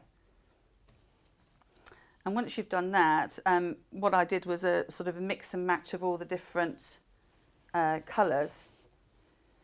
And I think the suggestion in the book is if you've got anything like, you know, bits of lace or bits of...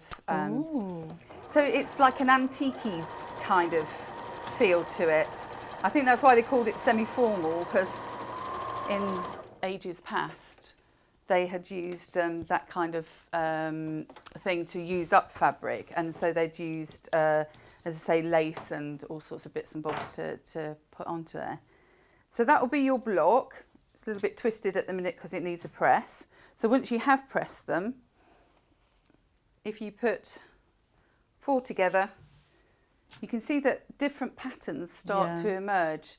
So the only thing that I would say is if you're putting them together, just try and match your centre seam. But all of the other seams, you don't have to worry about. Because if you look on here, that seam is nowhere near that one. So you don't have to worry about matching. So this is why it's quite useful if you are starting out and you think, well, actually, I'd quite like to dip my toe in the water with templates, but I'm not really sure whether it's going to work. You don't have to worry about seams, and you don't have to worry about actually calculating your seam allowance, because that's a 1/4 inch if you went straight along. There's a suggestion as well saying about hand embellishment, like beads and buttons should be added afterwards. So you could always add those over the seams that don't quite meet. Yeah, in the middle. Yeah. So that's the first block, if you like. And I've got lots of bits left, but the next one that I went on to was using the D shape on its own. And so I cut out lots of D shapes, and in here it is the drops of jelly. So the drops of jelly is this one at the top here. I just have to tell you what I have to put up with in my ear. When you said there was lots of D shapes, Joe, director, said, let's have a look at D's then. Thanks, Joe. Don't give up your day job. Oh, sorry, it is that. Oops. So on these, what I did realise was, and I'm quite happy that the lilac and the cream was in there, because I went merrily ahead and cut them all the same way around. And if you do that, you can't then do that to make a hexagon shape. Oh, right. So all my hexagons are slightly different, but you won't do that, because I did that for you, just to make that That's very apparent. good of you. Yes, I thought I would. And with these, literally, there's a little diagram here, and it's shaded light, dark and medium. And it just gives you an idea that if you are making this shape up to get the hexagons, because obviously 4 of these will make a hexagon in the end, then it shows you how to do it in rows as opposed to, am I right? No. as opposed to having to do any what they call Y seams, which are the seams where you, if you haven't done a row, you've got to turn on the back of yourself, which is quite a pain, to be fair. So if you can cut it in and strip it in rows, it's a lot easier. So for this one, for example, to make that hexagon, I would have, that would be one row, and I'd go merrily along, and then that would be another row, and we'd get, in the end, we'd get a hexagon. So I've put that together, and I have got one that I've pressed nicely and done it so that you've got all of the strips in place. But just to show you that it does go together quite And you can quickly. make these in different sizes as well, can't you? You can.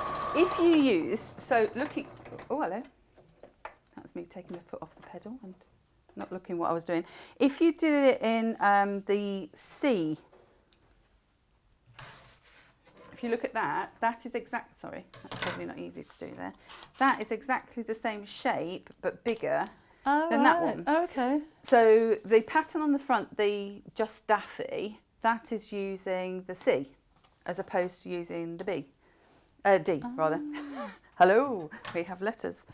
So it's quite easy to scale up or scale down, really, with that. I'm not quite sure what I did there. But yeah, you get the idea on that. And that's one that we did. And I've just trimmed it up. So if you had a whole row of those, then that would be your quilt or table runner or cushion or whatever, however big you want or small you want to make it. Sheila, or no, sorry, Salika, says that it's a nice pattern for using scraps in creative ways. Paul, you've missed so much, Pauline. Honestly, we've done the Madison bag. We had a big party at 8 o'clock this morning. There was champagne. Hold on. Oh no, you're in the Green Room. Did you miss that one? Yeah, we've had a really exciting morning this morning. Chippendales were here, 8:30. So Pauline, you've got to be here at 8 o'clock on a Sunday morning. Yeah, sorry. But you're here now, so that's the main thing. So how long have you been sewing for? Oh, since I was probably about teenager. So I don't know, 10 years, something like that. Yeah, quite a while. My grandma was a dressmaker, and she used to do alterations, and she used to make us loads of stuff. And then I remember going and staying with my grandma. You know, we used to go there before my mum came home from work and stuff, and seeing her with the sewing machine. And then when I got to about, I don't know, 13, 14, 15, nothing that I wanted to wear was available. So it's like, okay, Nanny, just show me what to do. And then I started making clothes, and obviously you get into it and you go on to all sorts of stuff. So in my youth, well, up to probably 30s, I was making lots and lots of clothes. But it's only in the last probably 10 years that I've got into quilt making. All right. Really. So, but you know, if you've got fabric, haven't you? So you just fiddle and play, and that's all the good stuff. And it's not coming up till 11 o'clock, but you've made that huge quilt behind you as well. I know. Do you know, I was so happy. That was like, I opened the fabric and it went, whoo! You'll know what I mean out there. And I was so happy. That was, it was quite a lot of time involvement, but not too much effort involvement. Yeah. But it was a happy time all the time that I was doing it. I was very happy doing it. So yes. Well, it's on pre-order. The bundles are, if you wanted to, have a look. Yeah, get it, because it's amazing. Anyway, anywho, we're back to this. So this is the Other Liberty bundle, which I really like, actually. Oh, I love this one. I love it when they do, and the first bundle as well. I love it when they do different colourways of the same fabric. Yeah. I think it's really cool, actually. So what I'm going to do now is the Sawmill. And this one's a little bit different in that you're adding odd shaped pieces. So you're cutting out just regular shapes, first of all. So this is a 4 by 8.5 inch rectangle. So you'll cut a series of those, and then you'll cut a strip. Now this is a 1 3/4 inch strip. And what you do with this is you right sides together, top left and bottom right. So you just literally stitch with a 1/4 inch seam so that you've got it like an extended rectangle. It's gone a bit clunky. What have I done? Oh, hello. Has the We thread have jumped challenges. out of the take-up lever? I think it has. Ooh. Oh, it's jumped out of the needle altogether. Oh, is it? There we go. I've got the equivalent of this machine at home, and it really argues. I'm having none of it. When you start sewing right on the end of fabric, and I don't know how it does it. It's quite clever actually, but it will throw the thread out of the take-up lever. It's quite clever. But It's like throwing the toys out of the pram. Yeah, but it's only when it's right on the edge of the fabric. There we go. So take 2. What was it you wanted? Bloopers? There you go. We'll have that one. I like this machine though because it's got scissors. Yeah. My machine at home hasn't got scissors, so yeah, like kids with new toys, isn't it? Well, it's so quick. And that's why I keep pulling it out and cutting it because I'm just not used to it. Yeah. So when I bought mine, it was 2 reasons. I wanted a quick machine and one that was capable of sewing through heavy fabric. And I wouldn't change it, to be honest. No. There are better and more modern and machines with more features out there, but they're only justify better it if they yet. work for you, aren't they? That's the true. thing. Okay, so you take your fabric strip now with the extra bits on it, and this is where you are going to trim it down. So now we're going to be using template. You can use template C or D, but I'm going to use, no, that's a lie. I'm doing the sawmill, I'm going to use C. And on here, you need to add, they call it a cutting edge. And apparently there are some special tape that's called cutting edge tape, which I'd not heard of. So I've got washi tape, which I've used, and it's worked equally well. And what you'll look at is an 1.25 inches up from the bottom, which is this line here. And just turn it over and run your tape along that line. I use probably about 4 or 5 layers of tape because what you want is a little bit of a ridge going on. Right, okay. So now you've made the seam here, what you're going to do is butt the ridge that you've just made against the seam. So your edge should be pretty straight anyway. But if you didn't feel confident that that's what had happened, you could always go up the edge as well. So you're going to cut 2 out of the same piece of fabric, one this way, and then I'm going to rotate it and cut another one the other way. So you've got 2 stripes on there.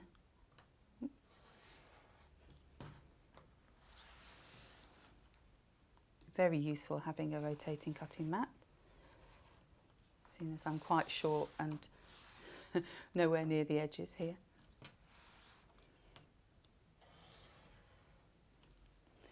So that's what you end up with. So you'll want 2 of those. So we just turn that around, go to the other edge. So I'm not worried about this little bit that's hanging off there. Go to the other edge, butt up that extra piece that you put on there against the seam, and go again. Quite like the small rotary cutter for this, just because you've got these little end bits that you're going to cut across. Okay, so It must have been so painstaking before rotary cutters were invented to cut all these shapes out by hand, didn't it? Okay, so now if you look at the pattern that we've got on here, it's in vertical rows, and the way that you're going to do that, so you'll take your 2 pieces here and you'll join them together, and you've got your little pieces at the edges that you cut off, so you can line up your seams. So if we just pop that together.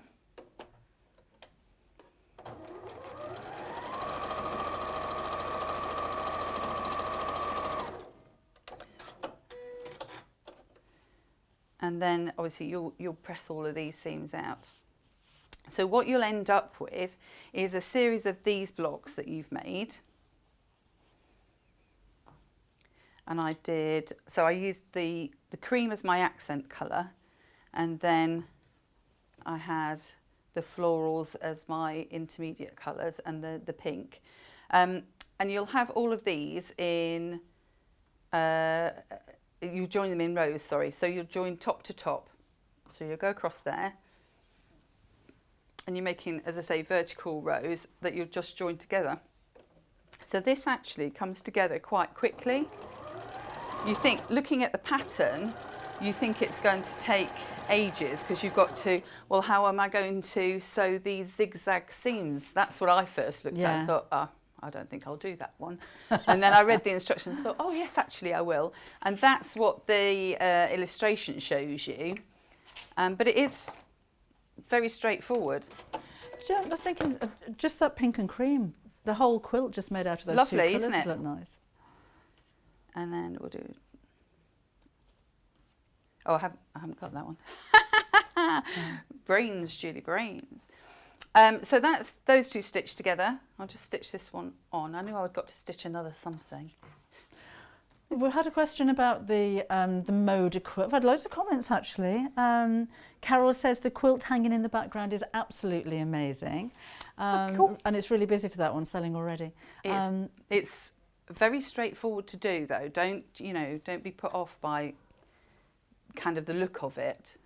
It's somebody was asking about the size of it. So it was. So there are 8 blocks by 8 blocks, and each block is 10 inches. And then you've got your extra bits that you, the edging bits, the binding bits that you put on there. So about 82 inches square. Yeah. And a third of the stock sold out already. Wow. Well, honestly, you will not be disappointed. It's amazing when you get the fabric. And what I really liked was putting the different colours together and just watching it, how it fades in and fades out of the colours. But you'll see that in a little while when I show you some of the strips that I've got left over. So that's 11. Yeah, it's really nice. Okay, so that's what this is called, the sawmill. So that's what that looks like. And obviously, if you did the repeat pattern and went up, you could do as much or as little as you wanted on that. It is effective, isn't it? And I really like that. When you look at it, you try and figure out how you're going to sew around the zigzags. So that's a nice one. Yeah. And then the other one that I did out of the same fabrics was, let's see, it's called the star one. So that's what the finished item looks like.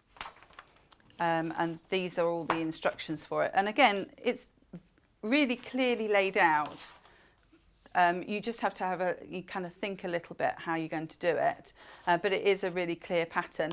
And on here, you can, if you want to, still do your Crazy 6 block for the inserts, or you could use just a plain fabric. So you could use your backing fabric or one of the plains if you wanted to on that section. So they're really versatile templates, aren't they? Yeah. You know, it's not just one set of templates and that's the design that you're going to make. There's so many different options. There are, and to be fair, I just went with what was in the book. So if you imagine you not going with what's in the book, doing whatever you like, there are lots more that you could do on there. So on this one, I used the bee, and I did remember to reverse it because I read the instructions. You know what it's like, I'll just do it.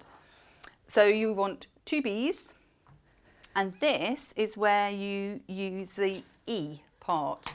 So we've used the A before, so we've used the whole of the triangle before, but on here there is a cutting line, which is, it says cutting line optional for E. And that's the little piece that you will put in. We're going to make a star, so you put it in to that section there. So, just as so I can't here. I can't see this at the moment. How it's going to work. Yeah. And then we need an A piece, which is going to be that piece. Actually, let's just, yeah, that piece.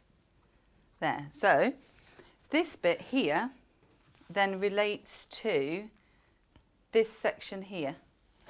So it's only a small piece of the whole star. So you need 4 of these to make the star, and a block in the middle and the blocks on the outside. Oh, right. But you still make it in rows. So you do a plain block, one of these point blocks, and then a plain block.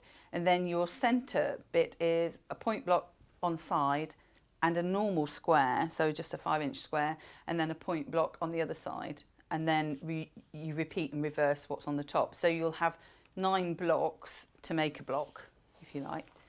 But on here, what you're going to do first of all, always imagine that you're trying to sew as many straight seams only as possible. So don't start sewing these things together, because you'll have a Y seam here. Yeah. Separate them out, and you have that which is made a triangle, or more or less, and then this which is made a triangle, and then those two will go together. So don't merrily sew away until you know where you're going to sew. No, I didn't. It's good though. I think that's why I'm employed, is to make the mistakes on your behalf. Absolutely, yes. I'll go with that one. Try not to make too many. So what's the most challenging thing you've ever made? Or the biggest thing you've ever made? I think, you know what, I think that was probably one of the biggest things that I've made, Yeah. that. I did make a set of cushion and covers for the sofa once. That was quite a challenge, getting kind of down and around the back. But I don't know whether I'm too naive to see the complications, because I just go, okay, I'll do that then. And I'll look at the instructions and try and follow them, but sometimes I might not follow them until I need to. But yeah, I think probably one of the challenging dressmaking things I made was a boned dress. Oh, I've never made one. I made a boned kind of evening gown. Oh, wow. And that was a bit tricky, but yeah, you just have to get it done in the end, so it was fine. I think, yeah, just see it as something like that's a different kind of adventure rather than a challenge, I think. Otherwise, you'd never do anything, would you? That's true. So have you had a handmade Christmas? Are you having a handmade Christmas this year? Yes, I made my advent calendars last year for the girls, so they've got those. And then we were trying to make a fabric tree, but went slightly awry because I kept nicking the fabric to do some other things. But yeah, we'll do get the tea towels and the tablecloths and everything out that we've made, and it's quite nice because when you've got stuff that you've made over the years, isn't it, just getting everything out again, and everybody joins in, so that's quite nice. It was my niece's birthday yesterday, and my sister had handmade all of her gifts. So she had a 1950s style frilly apron, all in red and white spots, but then with a matching headband and a matching mask. And the picture she put on WhatsApp, she put something like, I look like I'm either going to do some baking or open heart surgery. But then she made her homemade eggnog. But it was a vegan one because my niece is a vegan. So that's just a nog then, isn't it? It doesn't put eggs in it, it's just nog.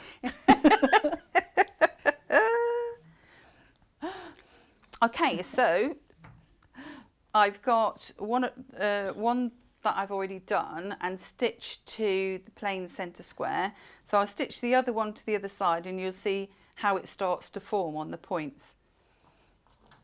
I don't think I've done the edge squares because I think I've done 5-inch squares, which is more than 5 inches. Right. Again, I read the instructions as you would all do at home. You just read them after you've started sewing. Cynthia's asking about the price of the book. It is definitely £14.99. You will only be charged £14.99 if you order this. So ignore what's on the screen. We can't change it. So the graphics on the left-hand side of your screen is correct, apparently. So this is right, and that one's wrong. Oh, that one's right. And the other one's left. Oh, that's the rule. Oh, I don't know what I'm talking about. It's the insert bit, isn't it? The book is £14.99. So basically that is this piece of the star. Okay. So you do another one each side, but in between you'd have your plain here. If you were going to do it like that, of course. So that would make a lovely cushion cover, wouldn't it? Yeah. Very so nice. You don't have to think, big quilts No, every time. no, not at all. And these are the things that make your room different, aren't they? Yeah. So you can, instead of redecorating, if you want to freshen it up just before Christmas, and you think, I haven't been able to get out to the shops, or whatever it is, you can then just change your whole room by putting, whacking out a couple of cushions. It's not going to take long. Whack out a couple of cushions. As soon as you've got this, it'll be fine. But you can kind of vaguely see. I can see stars now. See stars. Yeah, it's making stars sense before now. my eyes. So that's how that will go. Both the book and the ruler are about to sell out. So again, check out your baskets, please. I don't think you'll regret it, because number one, we've all got millions of scraps. So, once you've finished with the bundle, you'll have loads of stuff anyway. Yeah. And number two, it's very straightforward. And these are, you've got an equilateral triangle there. So yes, we're using it here. You're using it all over the place, aren't you? So yeah. So yes, that's that one.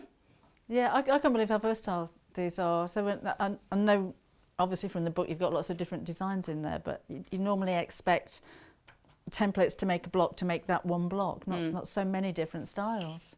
Yeah, you've got lots of patterns in there.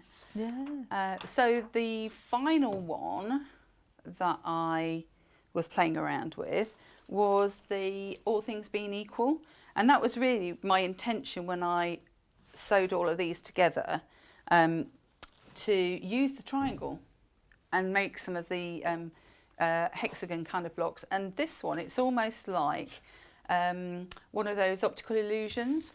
So you've got, it looks like one block is raised up, and the other two have kind of been pushed down. Do you see what I mean? Yeah, it does.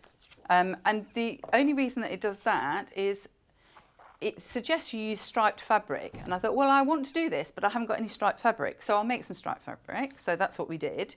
And then what you need to do is just make sure that you cut. So for example, this piece in the centre, you've got 6 pieces cut out of your fabric. It's cut out of the same configuration. And then the 4 pieces at the top and the 4 pieces at the bottom are the opposite. So by that, what I mean is, if you were cutting out of here, and they do say to cut it down to a 4.5-inch strip if you're going to do this, because that perfectly matches the top and the bottom of your triangle. So if you're cutting out of here, so let's just bring it right the way down to that side.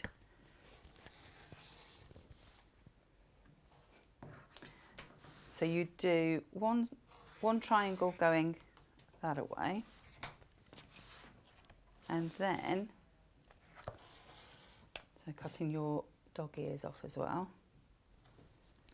So one that's gone that way, and then you'd flip it, and you'd do the other one going that way. And if you were doing it out of a 4.5-inch strip, you would have straight at the top and the bottom. But because I'm not, I didn't. Should have cut the strip down first. And then when you put it together, if you were to put these two together, it wouldn't quite work, because you'd have the points. I'm doing really well with this rotary cutter, aren't I?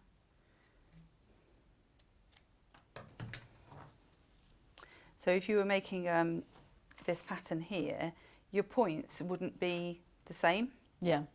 So what you want to have is that section is all the grey in the middle, and then the top ones are the white in the middle, for example. So you would flip it and separate them so that you've got them going the correct way. That makes the most of your fabric as well, doesn't it? Because Yeah. I've made cushion covers and things like that before, and you end up, like you said, just cutting out all the same. So you're only using that bit, and all of those bits are just wasted. Yeah. So it's a nice way of combining the two. And if you cut down your strips that you've made, or whatever fabric you're using to be the correct size strip for this, which as I say is 4.5 inches, then you don't have the faffing about at the top and the bottom, and you just stitch them all together, matching your seams perfectly. Not. This was done in an extreme hurry, but you get that kind of thing going on. So I'd need another one for the top there. And then I'd need 2 more for the bottom. That's a different. So I might, let's do that one. And I'll cut another one out for that. And then you get that kind of idea. Okay. You might want to try and see how you feel, match your seams. Well, the book has sold out. The ruler has sold out. Oh, so we've got lots of fabric. I would say yes, definitely. This is a good stash builder. Yeah. Isn't it? All your plains. And my favourite is this one. Yeah, the Liberty. State, yeah, I like that. Because I think that's just so fresh, the way that matches together. But obviously, different people will like different things. But for your bag, the grey and the navy, that would look really nice. That would look nice, wouldn't it? And you probably could match this as well. Yeah, yeah. We do have the rotating cutting mat. We've still got some things we can sell you.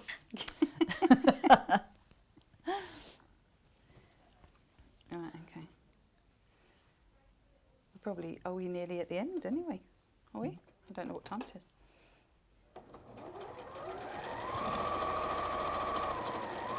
So I've got details for the cutting mat on your screen. A rotating cutting mat, it's a safety thing, isn't it? You're always going to be able to cut away from you, but without moving your fabric around. And the other thing, depending on what your cutting surface is like, so if you're in a confined space, you can't always walk around the table to do what you need to do. Yeah. Or if you move it, you know, if you've particularly lined it up with whatever it might be, and then you move it and you cut it without remembering that you've moved it or not noticing that you've moved it, then you're in a world of shame, aren't you, really? You've got to start again. So now I want one going the other way, so I'm just going to cut into that anyway. But if you had measured your strips, which you should do, Julie, slap your wrist, then you wouldn't be having to think, well, actually it's not going to match up because I'm not in the right bit of the white or the right bit of the black or whatever it might be. I'm just going to mention, actually, the Moda bundle for the big quilt that's behind Jules. It will probably sell out before the 11 o'clock show. Ooh. In fact, it might even sell out before the 10 o'clock show. Ooh. Get it. It is on pre-order on the website. Get it. We really don't. We've got less than 1,000 left. We've got less than 5 left, to be honest. Were you overestimating Just there? a little, just a little. Yeah, we should have had 1,000 to start with. Did they not know? They thought they did. We might have to put them right. Okay, so this will just give you a general idea. You know, in between shows, so you've got an hour off. Yeah. Can you knock another one up in a different fabric? Yeah, all right. I'll just do one of these, and then the rest of it will be plain. Yeah. Just imagine. That's how we all like to work on imagination, don't we? Right. Okay. So, just stitching the last bit in.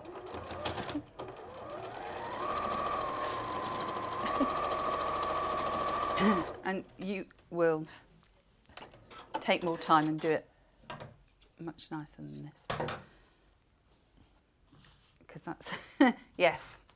Do you want a button for the middle? Yes, that's it. Send in your buttons. So that'll be one side, and then you'll have that going on. I like that one. I think that's really effective. And it kind of just pops it out. Yeah. But you will actually, I stitched these all the way around because I'd only kind of was putting pieces in. But what you would actually do is stitch that half, and then stitch them in rows. Joe says you want a 7-inch button. Yes, please. Actually, plastic bag, an opaque plastic bag would be lovely. Thank you, Joe. Have you not watched me before? Come on. Right, shall I take you through what we've got left? And we'll see you again at 11 o'clock. Lovely. Thank you. Thank you very much. So you did such a good job. She's selling out of things you haven't even seen yet. Right, so the monochrome we're doing. These are the 4 colours that you're going to get. So not necessarily just to go with the rulers. If you just love those colours, then like Jules said, it's a great stash builder, isn't it? So half a metre of each one of 4. So you've got 2 metres of fabric for £12.99. Lots of you are multi-buying those. They do come pre-cut if you ordered more than one. They're not going to come all joined up together. So that's those 4. Then my favourite one is this one. Love the print. It's a Liberty, but I love the colours. I just like grey fabric. Grey fabric with a little bit of colour. Wear a lot of grey. And again, you've got 2 metres in total for £20.99, half metre of each. And again, they are all 112 centimetres wide. I love that one. That's really pretty. I say that every time it comes on. I still haven't bought any, but I should do, shouldn't I? Maybe if we've got any in stock by the half metre, maybe I should treat myself. Then we have more Liberty, and these ones are the Wood Haze. So smaller print on these. Loads of details. I've never noticed the grapevines before. Yeah. And then the pink and the plain one. So that was Jules's favourite. Those are the ones that she was using for her block, which again could be a cushion cover, couldn't it? Doesn't have to be. I think that's the thing with quilting. You don't necessarily, when you think of a quilt, you think of a quilt like the one that was behind Jules there. But you could quilt an egg cosy. You know, the thing's small, and I'm thinking homewares with that. Bolster cushions. You wondered what I was going to say then, didn't you? So again, any questions or comments coming through in us? We seem to have. You've gone all quiet. We've got Challenge Debbie coming up in the next hour, and I'm going to try and make a bowl and a reversible tote bag. I'll do the bowl first. Just really quickly, let me give you a reminder of my Madison bag because we've still got a few left. This one's the limited edition. So in the kit, you will have your faux leather, which is in this gorgeous metallic deep blue. You'll have your top fabric, which is a floral blue. You'll have your clasp. You've got these really chunky swivel clasps. You will have embroidery thread to thread through here, and your lining fabric, and your instructions, and your pattern, all included for £47.99. I love the size of these bags. It's one of my favourite frames I've ever worked with. You can use it without the fabric if you wanted to. If you've got fabric of your own, then you could replace it. If you've got a specific fabric that you love, if you wanted to make it stiffer, you could use some fusible foam instead. It's entirely up to you. But there's everything that you need in the kit to make it. Or you can go for the trees. So this is the one I was making up in the 8 o'clock show. Not quite finished because I haven't made the handles. And if you weren't watching, like Pauline wasn't, then, oops, I glue these in. So it looks as though it's been hand sewn, which it has to a certain degree because I have stitched through the frame because it's a sewing frame, but I like to glue them in because I find it quicker and I find it neater, and that glue is really, really strong as well. So that's £44.99. It will have a strap with it as well, and you do have your little clasps to put on there too. And cat producer saying it looks like a doctor's bag. It does, doesn't it? Like a little carpet bag. This one's a canvas, and again the interfacing, the fusible fleece is included in there as well. So there's everything that you need to get going.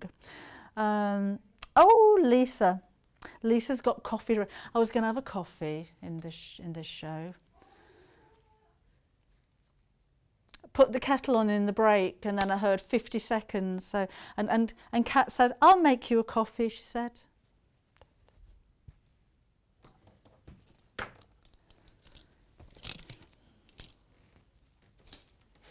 I shall have a cup of coffee in the next hour, but then I'll be talking all the way through there because I'm on my own, so it'll probably go cold anyway.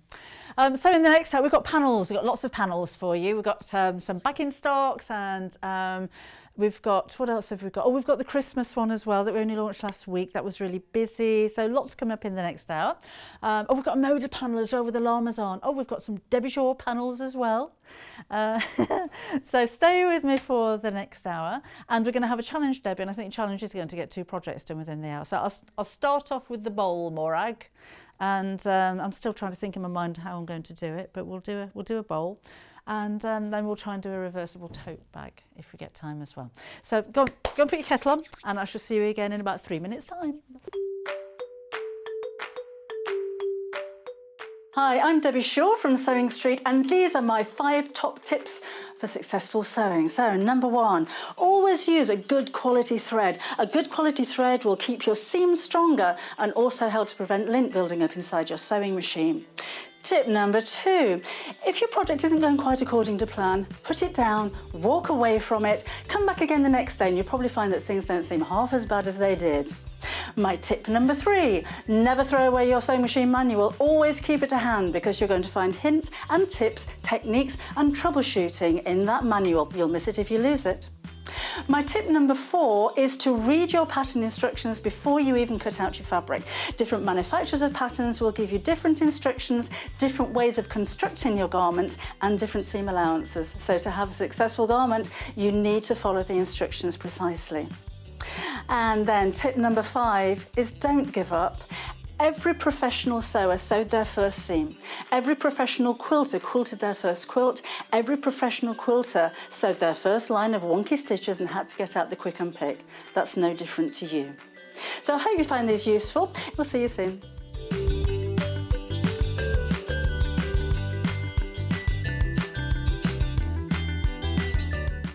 Have you heard about Yarn Lane, a TV show dedicated to knitting, crochet and all things yarn, bringing you demonstrations from our expert guests as well as the latest tools.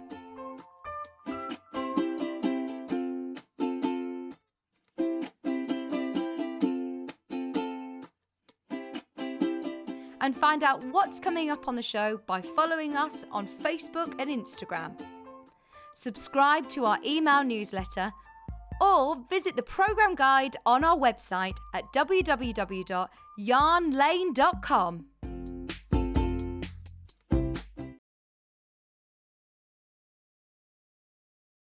Hi there, my name's Alison Marion and I'm thrilled to be joining the Sewing Street family. I live in Staffordshire where I run a couple of sewing groups and I have a passion for vintage sewing machines and also applique. I've stitched in some form for as long as I can remember, but I absolutely love teaching and helping people stretch their skills and hopefully demystifying some of the techniques that can be quite daunting for beginners. So I'm looking forward to meeting the team and getting into the studio. See you soon. If you'd like to get in touch with us during our live show and send in any messages or any questions, then you can do it on studio@sewingstreet.com. Alternatively, you can message us on our official Facebook page.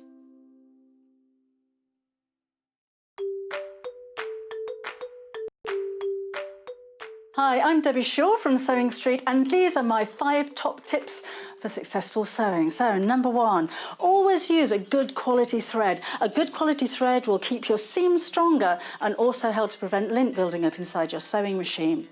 Tip number 2, if your project isn't going quite according to plan, put it down, walk away from it, come back again the next day and you'll probably find that things don't seem half as bad as they did. My tip number 3, never throw away your sewing machine manual, always keep it to hand because you're going to find hints and tips, techniques and troubleshooting in that manual. You'll miss it if you lose it. My tip number 4 is to read your pattern instructions before you even cut out your fabric. Different manufacturers of patterns will give you different instructions, different ways of constructing your garments and different seam allowances. So to have a successful garment, you need to follow the instructions precisely. And then tip number 5 is don't give up. Every professional sewer sewed their first seam. Every professional quilter quilted their first quilt. Every professional quilter sewed their first line of wonky stitches and had to get out the quick and pick. That's no different to you. So I hope you find these useful. We'll see you soon.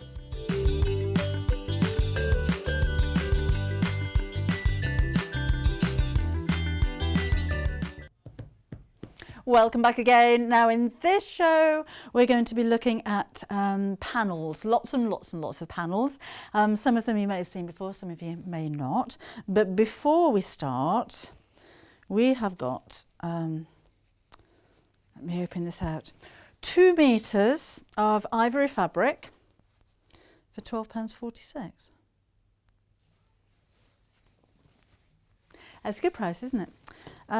So that's what you're actually getting. There's lots of it, so it could be linings, could be backings, but it's a really nice quality of fabric as well. So don't just think about that. It's quilting weight, so it's really good quality. That is so affordable, £12.46, isn't it?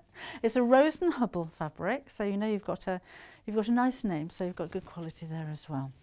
And you've got a saving of £1.50 off the usual. So it's nice to have a bit of a saving, isn't it? So that's that one. We also have a black. Which is that one? Black fabric's been really difficult to get hold of lately. I don't know what we're all doing with it. But we've got, oh look, it's gone dark. For £12.46 again, we have some in stock for you, and this is it. So again, 100% cotton, Rose and Hubble, really, really lovely quality of fabric you've got. That's quite dense as well, isn't it? Oh, Helene. Hello, tis morning, Debbie and the team. Lovely roses in the vase, she says. Are they a gift from my hub? No, they're a gift from my my team, from my director and my producer, which was really unexpected when they came in this morning. So yeah, I got roses. Love working here. I won an award in the British Sewing Awards, which I was really chuffed about, and those flowers were from the team to say thank you this morning, or congratulations this morning. So yeah, we like working here. Okay then, let's have a look at these panels. Let's take a look at these first of all, because they're mine. These are my cow creamer panels. If you haven't seen these before, I collect Victorian cow creamers. They're hanging up all over the kitchen. I've got loads of them. And it all started with this chap here, which was actually, they're photographs of actual cow creamers. And this one was my great-great-grandma's that was passed down until my mum inherited it. It's actually broken and it's glued together with Evo stick and everything. But I love it, and she passed it on to me. And then when you, I don't know how collections actually start. You don't go out and think, right, I am going to have a collection of Victorian cow creamers. You kind of have one, and then you'll walk past an antique shop and think, well, I'll have that. I'll have another one of those. And then people think, oh, I know what to get you for Christmas now. So that's how the collection started. So these are all actually pictures of my cows. And what Tom designer, so I give him photos, and then he digitises them and makes them suitable for printing onto fabric, and puts all of these little bits and bobs with them. But what he's also done, which I love, is pick up on some of the designs on like this. She looks quite aloof, that one. She's quite llama-esque, I think, for a cow. But he's picked up on the print on the cow and made that into a print for the fabric, which I think is a really lovely idea. And the background colours as well, the greens have all been picked out of the colours of the cow, so everything's going to match perfectly. And if I just open it up, that's what you've actually got. So there's 6 panels, and then you've got these strips. Deliberately, I asked for one of the panels to be this way around because I thought it'd make a nice apron. So normally when you have like a ½ metre panel, it'll be across the bolt. This is going down the bolt because I thought that would be useful. But I'm thinking kitchen. So it could be, you could easily make a pair of oven gloves out of the 2 strips at the end. And tea cozies, I know I did do some panels like that, but if you wanted to make matching tray mats or something to cover your toaster or your Kenwood chef or matching accessories. Oh, I can't remember the name. There was one lady who made a pelmet, so with the cow panels, and they just went all the way across the top of the window. They look really lovely. Designed in the UK and exclusive to Sewing Street. You don't get these on my website even, I don't have any. So just purely exclusive to you right here. So that's the green. We have the same in pink. So again, if I open that all the way up, my coffee's here, you can see the long panel, the square panels in the centre. That one in the middle isn't actually a creamer. If you haven't seen them before, a cream, you serve cream in them. So you'd put your cream or your milk in the back and then it pours out of its mouth. This one's actually a vase. It's a 1950s one. I just think it looks really silly. It looks like it belonged in the wooden tops, if you remember those. If there were a cow along with spotty dogs and baby wooden top, it would look like that, wouldn't it? Definitely a wooden top cow. And again, with the floral cow here, that's been picked up on for the matching fabric. Love that. That's one of my favourite designs. And I love the colour in the background as well. You know, I love greys with a little bit of colour, and that's what you've got there. So that's the pink one. Love to see what you've made actually already, because lots of you, at least 5 of you have ordered these previously. So I know you've been making something. Bags would be nice. Maybe make a bag out of that. Or a bowl. Could we make a bowl out of that? I reckon. Yeah. I reckon we'll make a little bowl out of one of those for Morag's granddaughter. Okay. Marilyn's asked how wide the cream and black fabrics are. They are 112 centimetres, 44 inches in width for those. Off to pick up my mannequin, my Christmas present from my hubby. Oh, lovely. Maurice, get in touch with the call centre. That'll be sorted out for you. Right. Where's the autumn panels? These ones, right. These are back in stock. And in fact, it was only last week I think we had these, wasn't it? And they were I was going to demo with this one. It sold out before I got to it. That's the size. And these are the patterns. So they're all 5-inch squares. I was going to do a biscorno cushion out of this. I ended up doing it out of the strips instead. But I was going to pinch the white strips and not cut all the squares out and just sew along there so it looks like little pin tucks. I thought that would be a nice idea. Oh, Linda says she loves the wooden tops. Was there there was a cow in the wooden tops. You're right, it was Buttercup. I forgot all about that. Oh. Wooden tops. The spottiest dog you ever did see. So, and it was in black and white as well, wasn't it? Do you remember? Yeah. And what was the other one I used to like? Bill and Ben. Bill and Ben the Flower Pot Men. Flobberob. What was your favourite programme when you were little? What did you used to watch? Joe had a Postman Pat bedroom. I think Joe's still got a Postman Pat bedroom from what I've heard. And what did you used to watch, Kat? Kat would watch whatever Joe would watch. They are brother and sister. Just FYI. I used to like Busy Lizzie because she'd put her hand on her flowery pocket and make a wish and it'd come true, wouldn't it? But yeah, that was when Watch with Mother was on at, was it 12 o'clock every day? And the idea was that you sat down for 20 minutes and watched something with your mother. Because fathers were out at work wearing bowler hats then, weren't they? That's what they did in those days. I'm not going to open them all out because you get the idea, but these are the same designs. Every one of them's different, but the colours match perfectly. Mr. Ben, wasn't it? Mr. Ben with the bowler hat used to go and get changed in a dressing room and come out as another person. Yeah, Andy Pandy.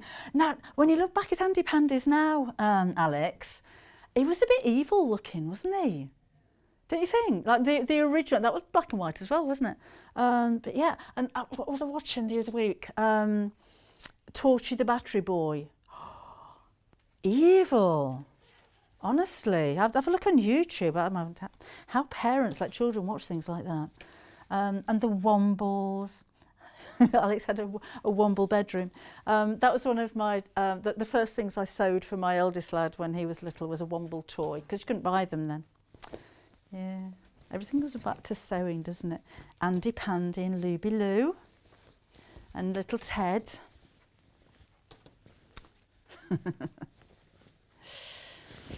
And then of course there was Rainbow.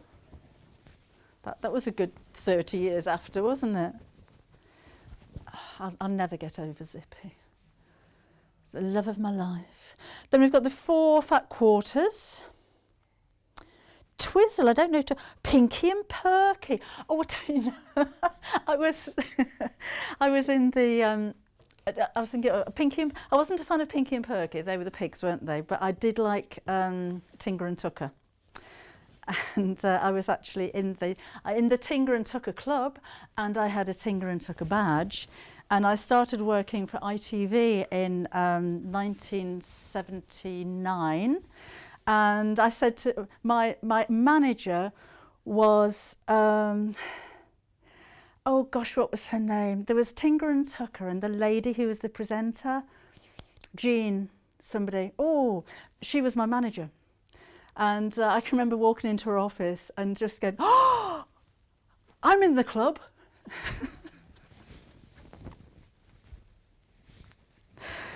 Yeah, see, I still get the job. Jean Morton, that was her name. Auntie Jean. Oh, look, I've gone back to being 5 years old. No, that wasn't in 1978 when I started working at ITV, by the way. Did I talk about that or just throw it around a bit? And did I? Yeah, you've seen it, haven't you? There's another one, look. So anyway, we've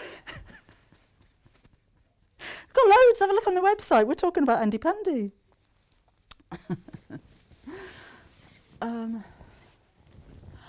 Oh, Jackie used to live next door to Bungle the bear. Oh. And she's enjoying the show. Oh, Ragtag and Bobtail. Hector's house. He was a silly old Hector, wasn't he?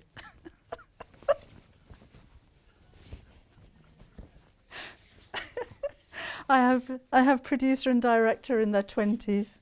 No idea what we're talking about. Jiffy the broomstick. I don't remember Jiffy the broomstick man either.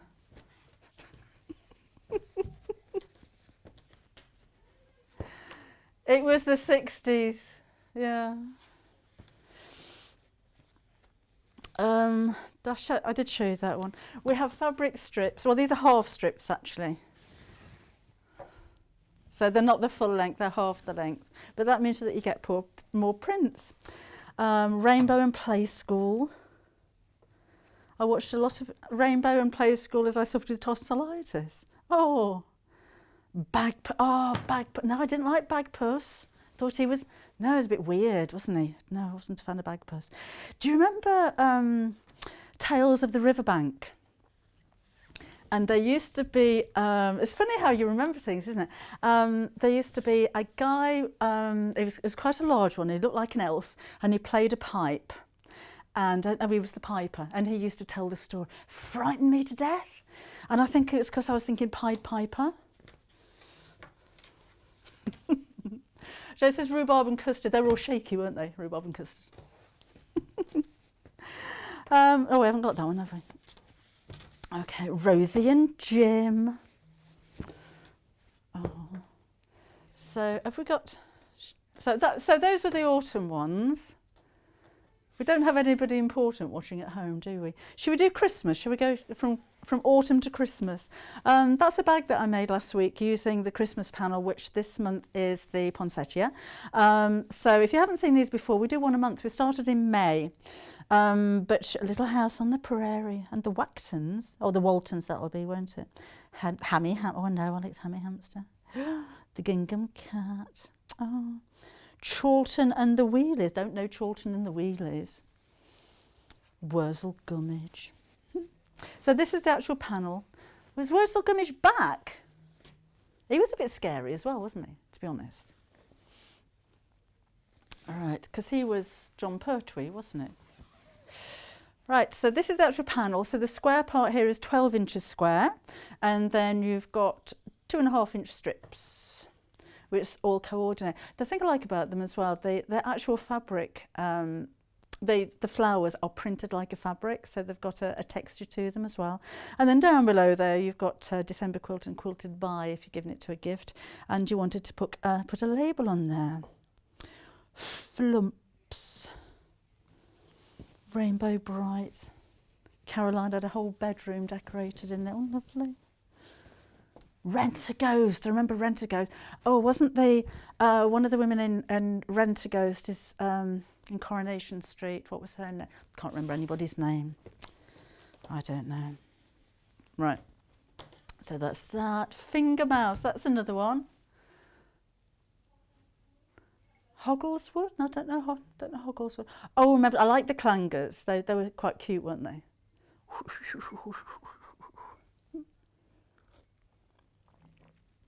We should have a whole of the channel, shouldn't we? Just the reminiscence channel.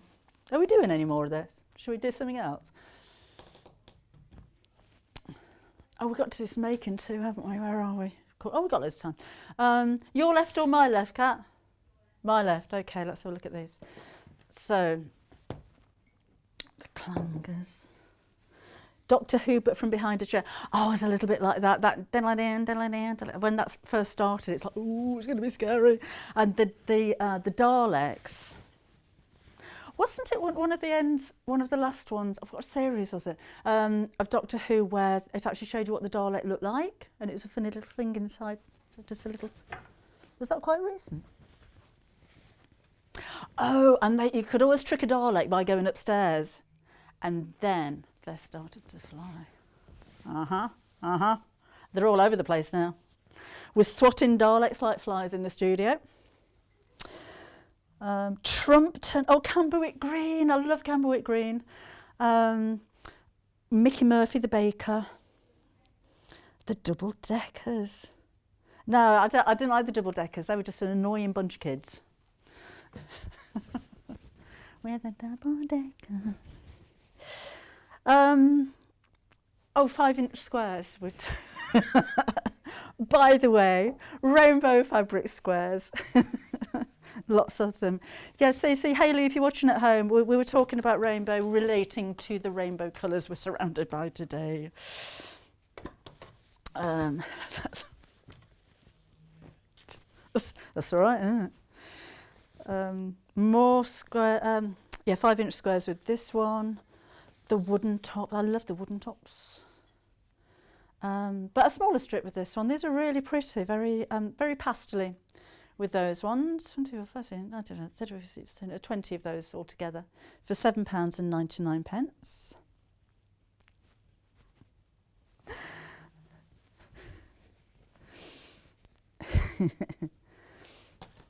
I used to do a really good impression of Baby Wooden Top, but I'm not going to reduce myself to that now. Right, so we've got Cracker Jack. Oh, and Jack and Nori. Jack and Nori tell a story. These are the half strips again. Chorlton was a magic-friendly dragon. Oh, kept trying to make friends with the Welsh witch who lived in a kettle.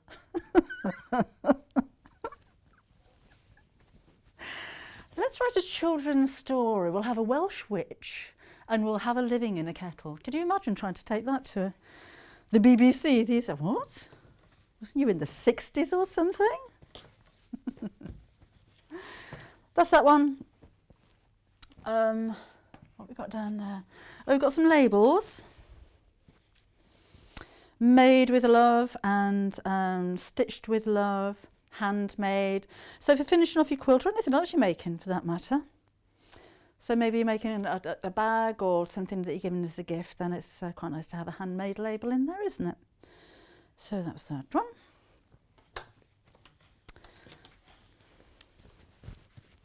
We've got to go through all of these. We'll be here all hour. Right. Hello, Poppet. It sounds like it should have been a TV programme, shouldn't it? 4 massive fat quarter. Oh, these are pretty. So you've got your poppy heads there and daisy type things, little ditzy flowers, the yellow flowers. Oh, really lovely. Do you want to have a look at this fabric? Rosie and Jim. Marie's going to make her own Rosie and Jim. There you go. I think it's quite nice, and I've said it before and I sound like a real Scrooge, but I'm quite looking forward to spring. So I'm over Christmas fabric and I'm enjoying seeing pretty fresh flowers and things like that. Oh, Naomi sent a picture in. Hi, Naomi. And oh my word! This is me, my brother and sister in the 60s. I'm dressed as Auntie Pandy. My mum made the costumes. Oh, that is perfect, isn't it? You are Auntie Pandy. I don't know who the other two are. But you are definitely Auntie Pandy. Was that Willy Wonka? And Billie Jean King? Yeah. Oh, who is the tennis player? Oh gosh, what was her name? With the short blonde hair in that kind of era. Was she Swedish? I can't remember. It doesn't really mean very much a story without a name, does it? I was working in Spain. I was working in Spain, and I met her, and we had a picture taken for the local newspaper, which was called El Diario. But I gave her Maria. I gave her the pen, and to sign. I was giving her the pen for her to sign an autograph for me for the picture, but on the picture I didn't quite give her the pen, so it looked like I was signing an autograph for her. So I went with it. Yeah, she got my autograph. Right. I need to make a tote bag and a bowl, don't I? Right. So, Teddy says don't. Oh, thanks, Teddy.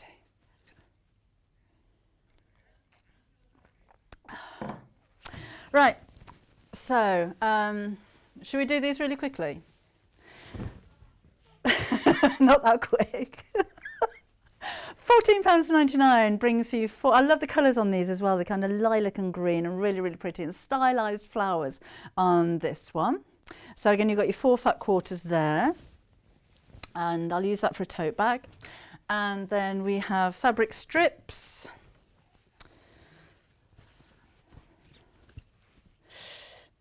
And these are nice. These are the marmalade ones, aren't they? So you might have had these before. We brought them to you a few months ago. Navratilova, that's the one. Yeah, that was her. Oh, honestly. And they're different on that side as well. So these are your half strip ones again. Then, let me fold those up nicely. Do a little bit of a job. Martina Navratilova, wasn't it? She's very nice. These are lovely colours, like Wedgwoody blues. And we've got a Staffordshire mantelpiece, this one's called. So we've got cats and teapots. What a really classy colour on this one as well, isn't it? And again, all 100% cotton, all designed in the UK. I'll just turn it over, and exclusive to Sewing Street as well. These are really big panels as well. They're bigger than you would expect from... I don't remember the music from the wooden tops, Derek. Oh, I'll have a look on YouTube after we've finished. Have a bit of a reminisce. Right.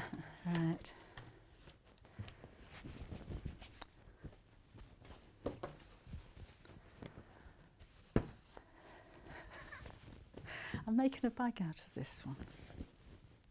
I didn't discard it and throw it on the floor. I put it very gently to one side in a heap. Similar design. So this is from the same pattern. Always hate it when I sew fabric on a panel that would great in a shirt. Do you know, there's a, yeah. Well, you could have like a patchwork shirt, Derek. I don't know how that would work, but it wouldn't work, would it? That wouldn't work. But you could. So, but you could have, if you did a yoke, you probably, it depends how big you are, Derek, but you could probably get a panel from the yoke down out of that, and then you could have your sleeves different. Now don't send in your measurements, I'm not running you up a shirt. I think that could look quite nice actually. Might need a couple of panels. So, no, I was being rude, I'm just thinking to get enough of the same to do the, shall I just dig myself a hole here? Well, that's that lot. Should we make something? Okay, right, bowl. So should we, well, let's just use one panel because that's been wasteful, isn't it, if I do too much. So we'll need 2 pieces of fabric and they're going to measure 11 inches square. So let's cut these both out at the same time. This is for Morag's granddaughter. Just one way of making a bowl, because the nice way to make the bowls is to do like those rope bowls, which we haven't got any rope and they take ages, but they're quite fun to make as well. So let's chop a bit of this off and just make it nice and square. So 11 inches square, and I'll need some, ideally I could do with some quite firm interfacing, but we haven't got any, so we're going to go with lightweight and see what happens. So this is going to be 11 inches, so let's just square this off. 11. Teddy, it's going to be a bit of tote bag fabric as well. Going to do both out of this one. And 11 inches that way. Oops. Oh, Muffin the Mule. Oh, I remember Muffin the Mule. Felix, I can remember Felix the cat. That was an old one, wasn't it? All right, that's that. So we're going to put some interfacing. I'm going to put it on the back of both pieces in the hope that it's going to make it stiff enough.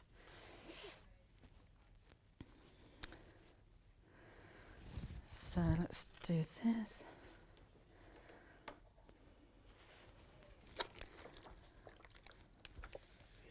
I normally put interfacing on from the back to start with because the lightweight stuff tends to wrinkle a bit. So I'll just get it nice and flat on the back before I iron it from the front. So I wouldn't use steam on this one. There's a bit coming out of there, but let's go straight onto that piece.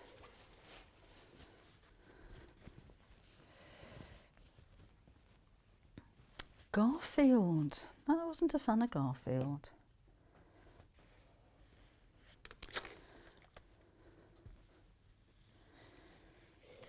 There we go. I used to like, because I worked in children's TV in the 80s, so got to watch a lot of, what's in that coffee, Joe? Got to watch a lot of children's programs. I used to love Danger Mouse. It was so cool.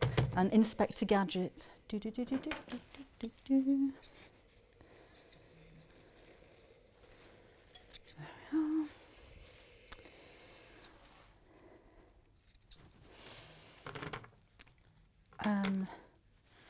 Tina says, what about Pussycat William? Does anyone remember him? I don't remember Pussycat William, Tina.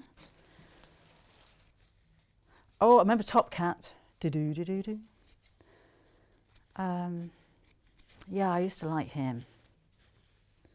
Top Cat. I'm having Top Cat theme tune sung in my ear now. And, oh, my dad used to love Tom and Jerry. Everything would stop when Tom and Jerry came on.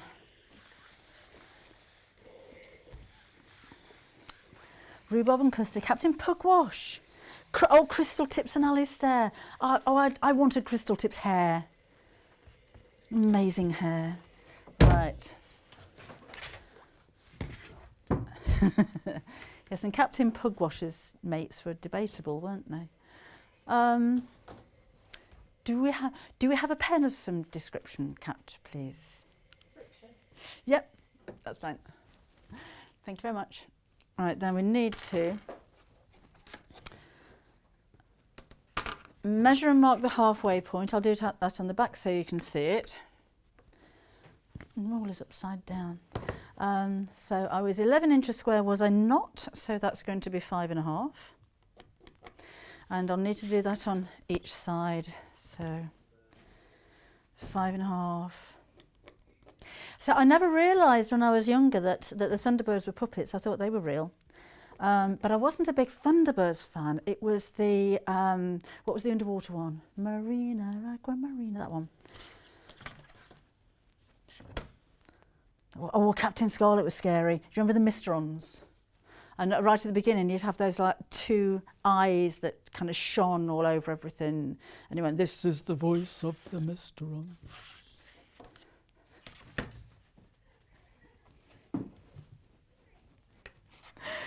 Let's measure down 3.5 inches from each one of those points. So 3.5 inches. Stingray. And there. And 3.5 there. Yeah, thanks, Derek. And then on top of all of that, I'm going to measure 1/2 inch each side here. 1/2 inch here. 1/2 inch here. This will come together quickly. Promise, Morag. Where's a 1/2 inch? There we go. And there we go. Then we need to join the lines up.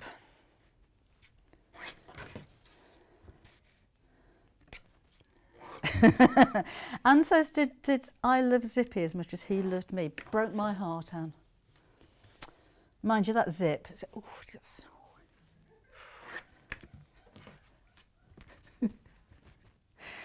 My little flat at the time was filled with love cushions.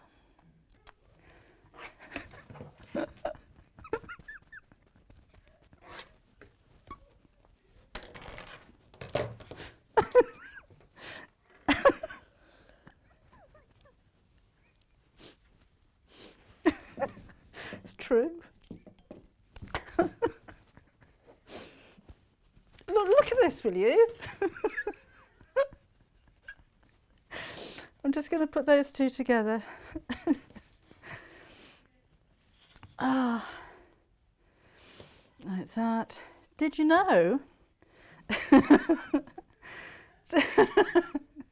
Zippy and George had the same voice. Never heard them talking at the same time. Right, so I'm going to cut those shapes out through both pieces.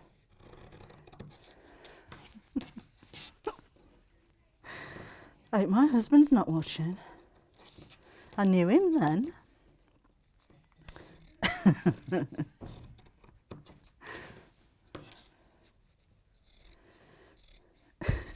Mind you, I was quite fond of Gilbert the Alien. Yeah, he was a rebel, wasn't he? Right. So that's that. And what I could also do with is a little bit of 505 spray. That'd work well, wouldn't it?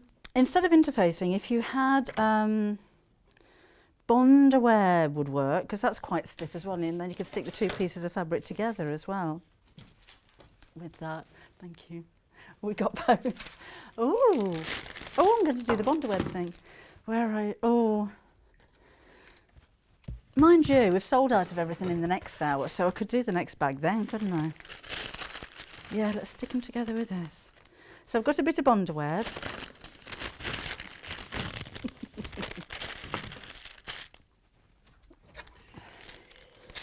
So this is where I could do with the applique thing. Right. But we'll be careful, because I'm being a very demanding presenter today. So I'm going to just cut out these shapes. Bear with me. We will do a bag at some... What we got at 12 o'clock? We've got time to do a bag at 12 o'clock. Can't you remember what we're doing now? Oh, yes, we've got the overlocker and the sewing machine. And I got a plique mat, thank you. I think I'm not opening, that will be fine.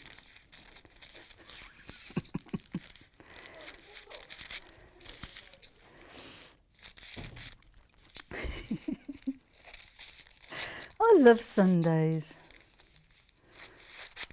Okay.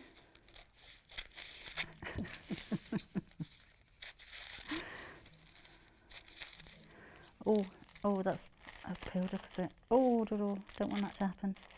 Oh, I'll be fine. Right, let's cut around here. Auntie Jean. Willie and Wendy Wombat. I've not heard of Willie and Wendy Wombat.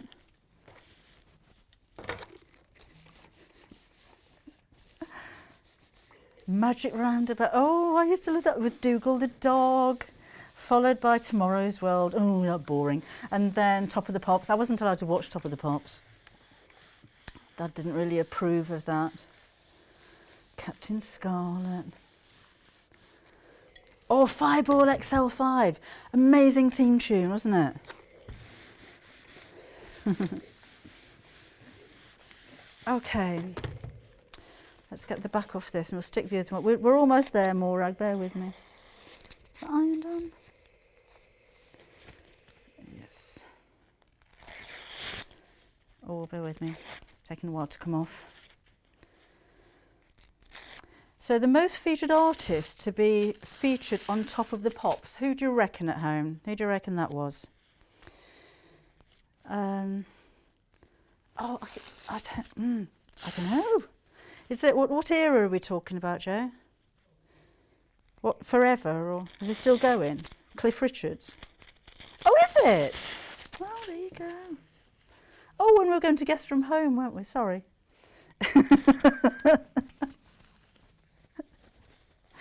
Oh, I have to think of something else to guess.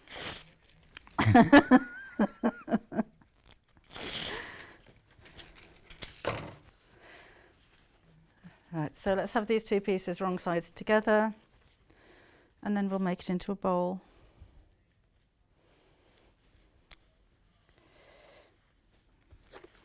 Oh, not quite square. Don't worry, make it, oh, noddy. See, I've got a noddy book somewhere, and it's quite dark. Noddy got mugged. Yeah, they took his clothes and everything. It was horrible. He was driving through the woods and they pulled him over and took all his clothes off him. It was really frightening. Still got it somewhere. Right. No, that was a children's version. It wasn't the X-rated Noddy. That's a very different Noddy. Right, I was just neaten that up a little bit. Then we're going to use a zigzag stitch on the sewing machine and draw all of these sides up so they meet. So, lots of, oh, that's nice and stiff now. That's quite good with Bonder web. So, zigzag stitch on the sewing machine, and we want it quite close together.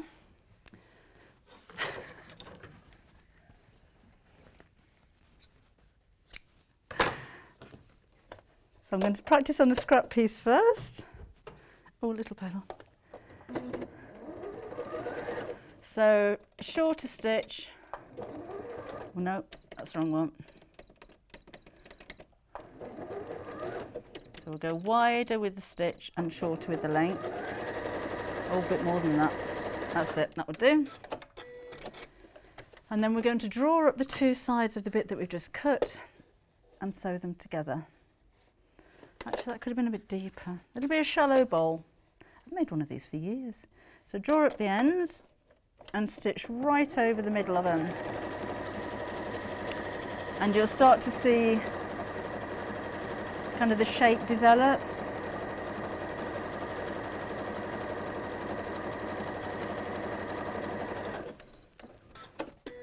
That'll do. Oh, it is a bit shallow. Maybe go an inch either side of the V, not half an inch, to make it a deeper bowl. Morag's probably lost the will by now.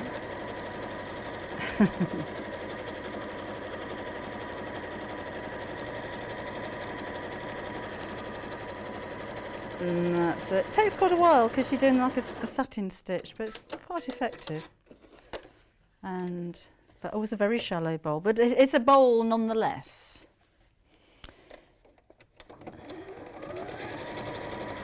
And again, just make the edges meet as you're sewing. And satin stitch over the top. Oh, we might be able to. We'll get a bag started maybe. Because reversible tote bag's really easy. And then, oh gosh, we've got some more stuff to sell.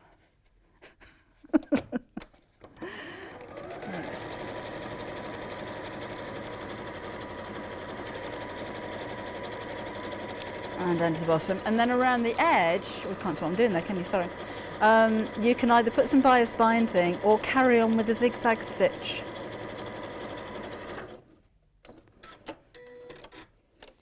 So you've got your bowl shape. That's to make a nice sweet bowl, wouldn't it? And then all around the edge here, I'd just do the zigzag stitch again. But again, when I cut that to an inch, half an inch each side, and maybe if you did that to an inch, it'd make it a little bit more bowly. There you go. So you can make them out to Christmas fabrics. I mean, it's proper bowl. You can keep stuff in it. I was thinking about using some fusible fleece in the middle, but I think you might see it where the fabric's joined together, so it needs to be quite slim. But that's a bowl anyway. Did a bowl. Got something finished, didn't it? Anyway, Julie Jones, new here. Is it on Sky? We are on Sky. We're on 670 on Sky. Should I have a look at some more partners? Should I do my job? Right.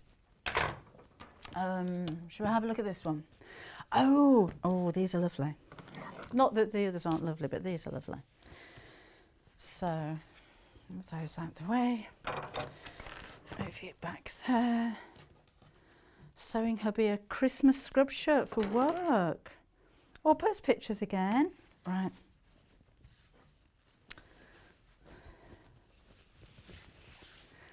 The quality of this fabric is gorgeous. Really pretty. It's a Henry Glass. Should we put you down that way? Oh, this is so lovely. Look at those. So we've got it's cut on his ears. The fish and the birds and the parrots and mice and hamsters and they're lovely. Hello, you're my favourite. Rescued and loved. Life's better with a pet. Welcome, we've been waiting. Oh, we've been waiting for you. Oh. Just as a panel to pad it, to quilt it and hang it up, I think that is absolutely beautiful.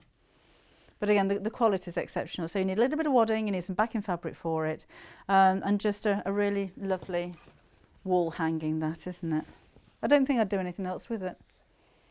It's just that, isn't it? But so it's a really easy project for somebody. For a pet lover.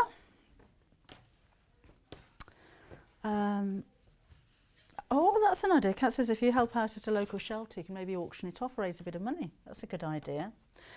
What we got here? We're in the mood for being a little bit beachy.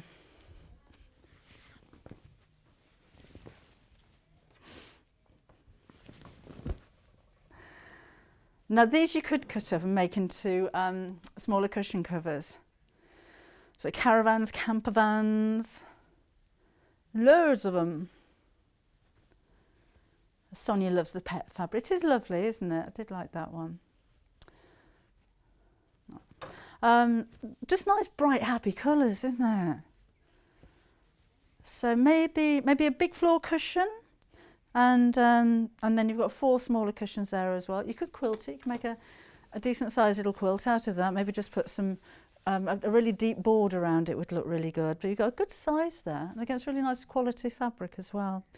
So have you got a holiday home or a caravan or a camper van? You could have your cushions and placemats and maybe make little blinds, because you've got little windows, haven't you? To have camper van blinds against your windows, that would be fun. So we probably, unless you live near a beach, you probably won't be going to a beach this year. So we're bringing the beach to you this year. And this one, that would make a lovely blind. Kat would like to have this against the window behind a blind so that when she opens the blind she sees this. Beach placemats, lovely idea, Sonia. Yes, really happy. Oh, one day we'll be, it probably won't actually, things are going to be very different now, aren't they? So Joe and Kat are off to Australia in April. I think they might have some news there at some point. You never know. We might be all right by then. Have we got... We had a panel with llamas on, didn't we?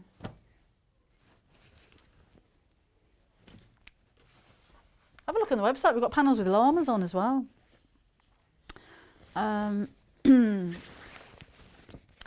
This, not only do I collect cow creamers, I collect old-fashioned bobbins and old-fashioned sewing machines as well. And this is all based on my collection of both of those. So it's mainly bobbins. So we've got lots of bobbins in the panels here, and then you've got the smaller squares. I didn't arrange these in any particular manner because I didn't think you were going to quilt it. I've made storage boxes out of them. They make ideal little pin cushions, or just any kind of little trinkets to decorate your sewing room. So it's £19.99. And this one is this a pink one? What am I calling that one? Lilac, is it? That's the lilac option. So those are my actual. So I've got quite a collection of sewing machines now. I need to reinforce the shelving. They're really heavy, those old machines. Right, so that's lilac. And then same but in a darker green.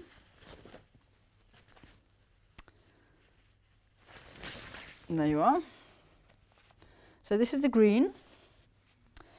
And again, different sewing machines. That's actually a child's sewing machine. It works as well. My granddaughter's been playing with that one. And the bobbins. The bobbins have all been, well, actually everything has been renamed because of the branding on original bobbins like this. So you might find that they're all Debbie Shaw branded bobbins. That isn't quite the collection I have at home. That'd be novel, wouldn't it? Debbie Shaw thread. Who's Jenny Harris? It's 10 to 11 and you've just woken up. Honestly, have you got a cup of tea in bed? What? How come you're up all night then? Was it the dog? Or were you partying? Jen's a bit like that. Party animal. Right, I'll do these really quickly. We have the blue option. Oh, we called it grey. We've got the grey option. It'll say blue on it when you get it home. That's another child's sewing machine, the little red one. We've got a few of those as well now. With, again, the bobbins. And then finally, in the bobbins collection, we have the purple one.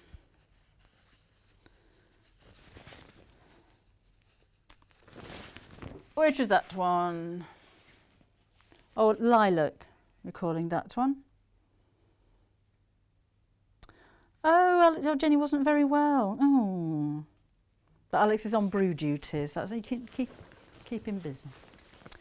Right. And then we have the Moda zoology panel, which is lovely. Look at this. See, talking about Tinker and Tucker, there they are. And then we've got the sloth and the llama, the flamingos.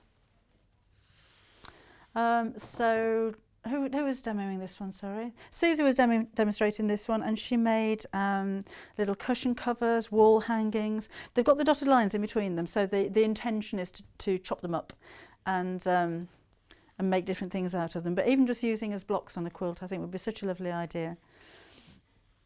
Love the colours as well, aren't they pretty?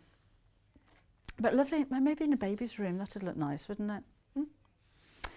So again, £10.99.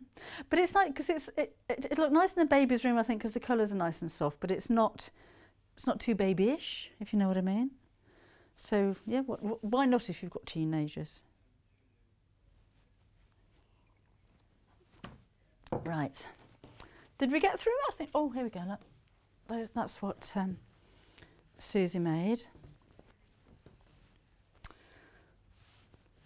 I like the borders as well, made out of bits of fabric like that. Llamas, sloths, and koalas. I know, Sonia, but they're cute, aren't they? There's the koala. And there's a sloth. So we're just trying to, in my ear, to think of names. A good koala name, a good flamingo name, and a good sloth name. Oh, Vanessa, I'm so sorry. Bobbin's doing great, thank you. Leg's getting a bit thin, but she'll get there. She's having physio, but I'm sorry. Right, so that's that. I think we did everything, didn't we? And a make, and we were supposed to make a reversible bag as well. But I just need to give you a reminder of the autumn panel, because this one's been... this was the first one to sell out last time, wasn't it? And it's going to be the first one to sell out again, how's that? Love the quilt. Yes, it was Alison Marion's quilt, wasn't it, that she made using the fabric equivalent of this. Gorgeous. All of Sonia's faves, and she's an Aussie, so she's got to love koalas, haven't you? I love the colours of these. Could you use fusible foam on a bowl?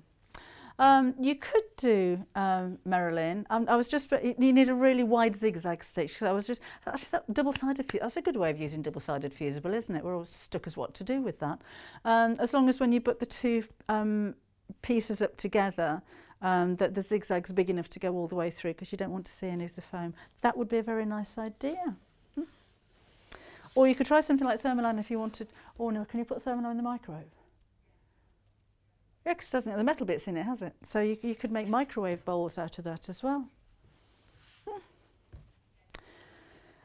This is just about to go. So, shall I make a bag? So, coming up in the next hour, I do apologise if you just joined us and you think, oh, I can't wait till the 11 o'clock show because I'm going to buy that quilt. It's sold out completely. And in the last hour, we do have back in stock the 570 sewing machine, and we've got the Elna air threading overlocker back in stock as well. So we haven't had those for quite a while, so that's quite nice.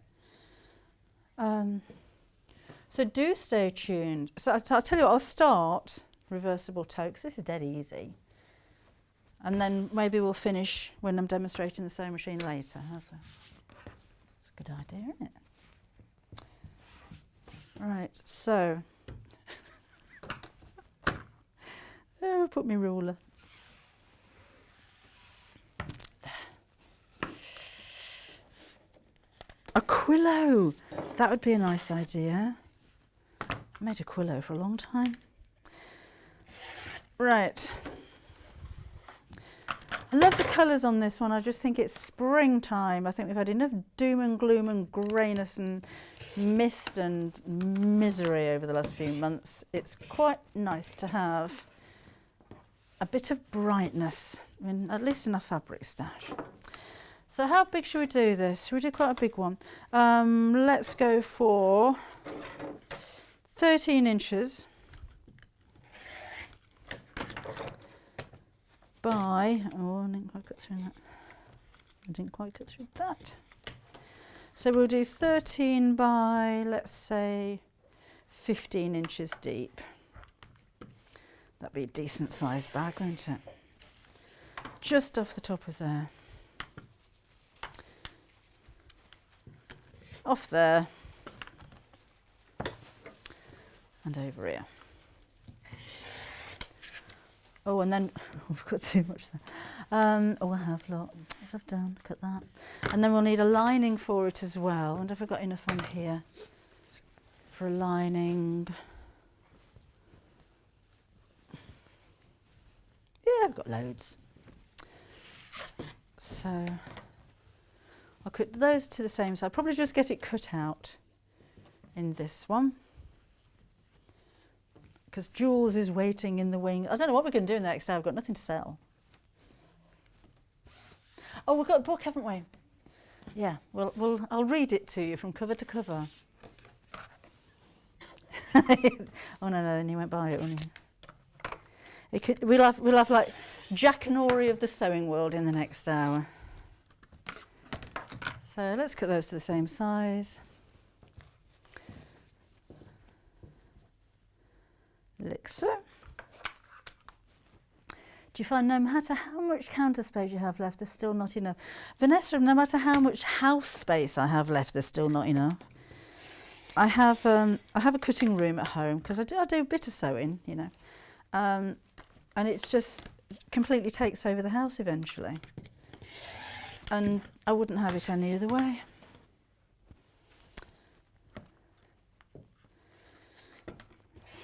There we go. So that's that. We could have pockets. Should we have pockets? We could have pockets. I've got lots of fabric left. We could do that. I'll cut the handles out for now, and then I'll have a think about what on earth I'm going to do with it later on. So how do I make the most of this? We'll have handles this way, so I'm going to cut those 4 inches wide and as long as I can. Because tote bags don't go over your shoulders normally, do they? So have that there. And 4 inches. And we'll need 2 of those.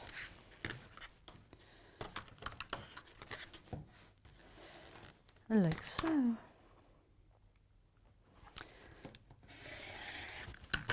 And then we'll cut them to the same length as each other.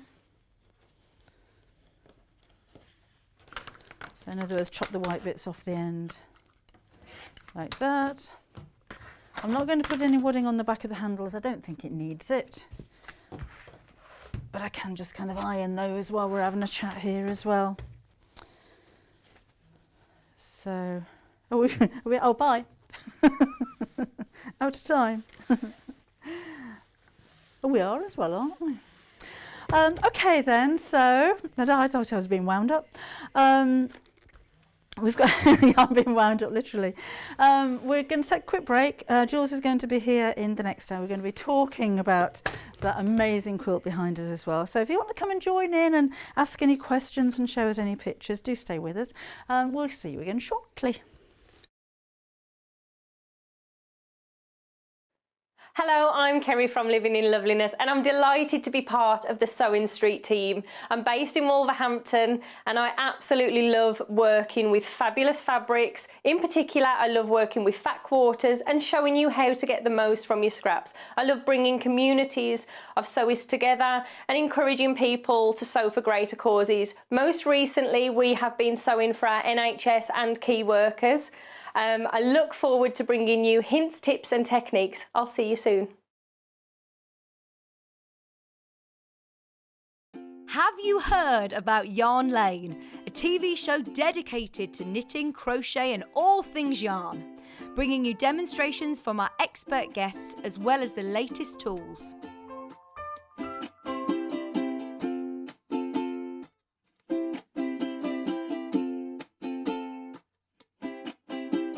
And find out what's coming up on the show by following us on Facebook and Instagram. Subscribe to our email newsletter or visit the programme guide on our website at www.yarnlane.com.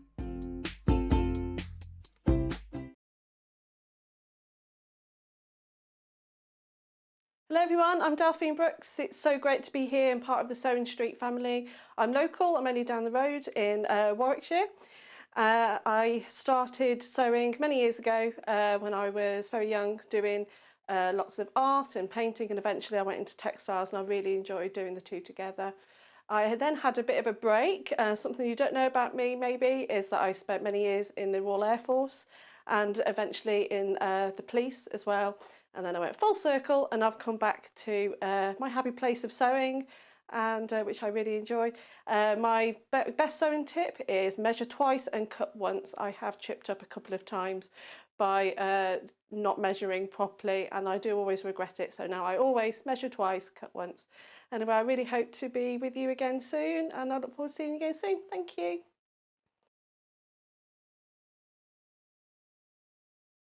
If you'd like to get in touch with us during our live show and send in any messages or any questions, then you can do it on studio@sewingstreet.com. Alternatively, you can message us on our official Facebook page.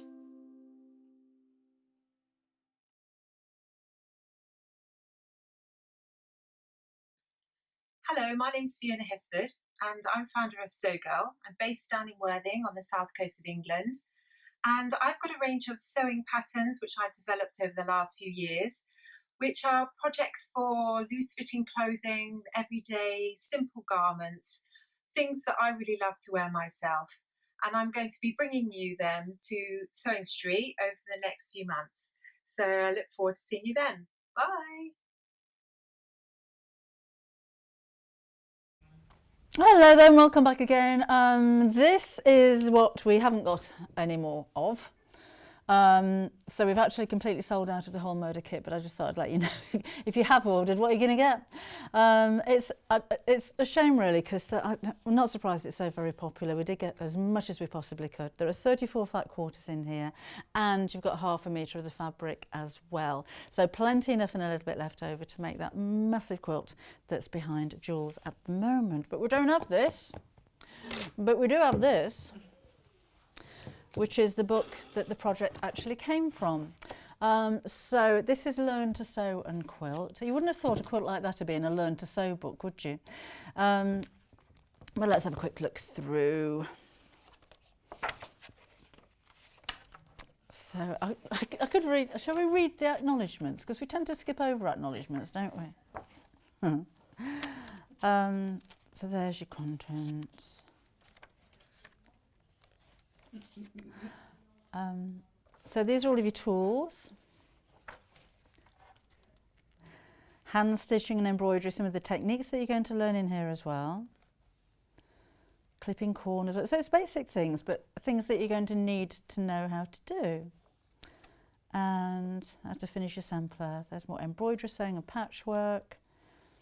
And then we've got the projects. So a bit of echo quilting, look like there's some big stitch quilting as well. How to make things simpler. Pretty Little Rail Fence needle book. See, this is what I was saying earlier on about quilts sometimes being a little bit daunting or intimidating for a beginner. That's quilted. Quilting is just sewing through 3 layers of fabric, so you can make something like a needle holder and be a proper quilter.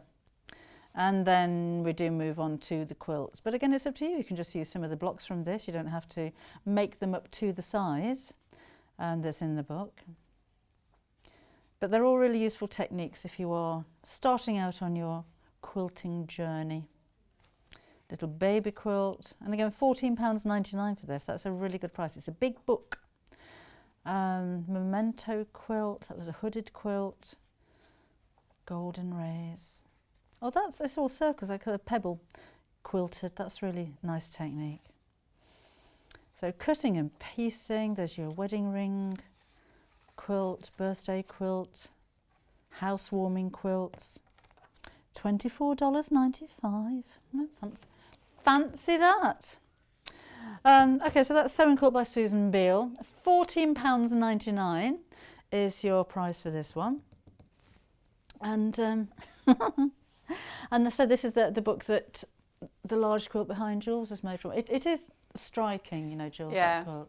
I think it's just because it's so fresh. Yeah. When you look at normal, well, traditional log cabin quilts, they're always a little bit more muted and regular and uniform and all that kind of stuff. But this is, I was just really happy when I was making it. You know, it's just so fresh and vibrant, and I love the way that the fabric ombre'd out on Yeah. the fat quarter, which you can't really tell when it's in the bundle, but when you open it out and you see the whole fat quarter, it goes from light to dark, or dark to light, whichever up you think, and it just is so nice. And the closer you get to the darker side, because it's got little stars, I don't know if you can see it. Yeah. It's got little stars on it, and the closer you get to the darker side, the more stars you've got. It's really cute. Yes. So yeah, I think whoever has got it, well done, because you will really enjoy making this quilt, or whatever you might want to do with the fat quarters. You'll really enjoy it. It's So fun. for those who want to make the quilt but you've missed out on the fat quarters, you don't need 34 fat quarters, No. do you? So this I made out of 32. So you'll make a total of 64 blocks. And you'll have 32 different fat quarters. Out of each fat quarter, you should easily get 8 2-inch strips. You might get 9 2-inch strips. It just depends on how your fat quarter is. Yeah. The Moda ones are pretty regular, and I would say I got definitely 8. And some of them I got 2 inches at the bottom, but not so much at the top. So I got perhaps 8.5. Yeah. And I bought the remainder of the strips just to see how much you actually get left over. Okay. And whilst you're doing this, you're cutting little pieces off. So initially you want to be quite conservative about how you hang on to the little pieces. But once you've done your second block, obviously those little pieces can go to other projects, and a lot of them are 2-inch square, which you would use 2-inch squares on quite a few different things as well. So that's all cool. And then the binding, the ½ metre binding, I thought, well, I'm not going to have enough. But you actually do, and I've got some left of that. So do you want me to show you how much I've got if left? you don't mind. So I'm going to work with the remaining fat quarter that I didn't cut up, which was the black one, and also the white one I use for the centre squares, but this is what I've got left, which I'm going to use as my light and dark on the remaining one. So that was a whole fat quarter and a little bit of the white. But of the others, these are all the strips that I've got left. Oh, wow.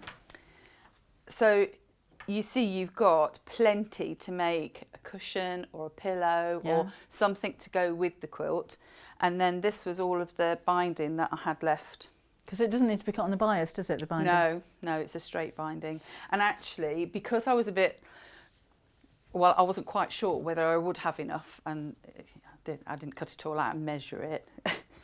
I just did a flat seam. I didn't do, normally we'd do the diagonal seam, so it steps along, but I didn't. I just did flat seams, and it works, it's fine. Yeah.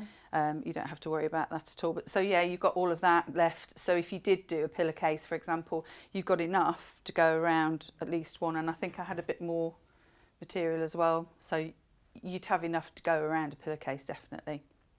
So if I was to make it with other fabric, I was just thinking it's going to be difficult for someone to go out and buy 32 coordinating fabrics in a bundle. Could I reduce that down and maybe use 16? You could. You can actually make it smaller if you want to, because this is a very generous double bed size. Yeah. So you could half it and use your 16. The point about it is having the variations on the fabric so that you get this kind of striking effect. Yeah. So you wouldn't necessarily have to have 32 different colours.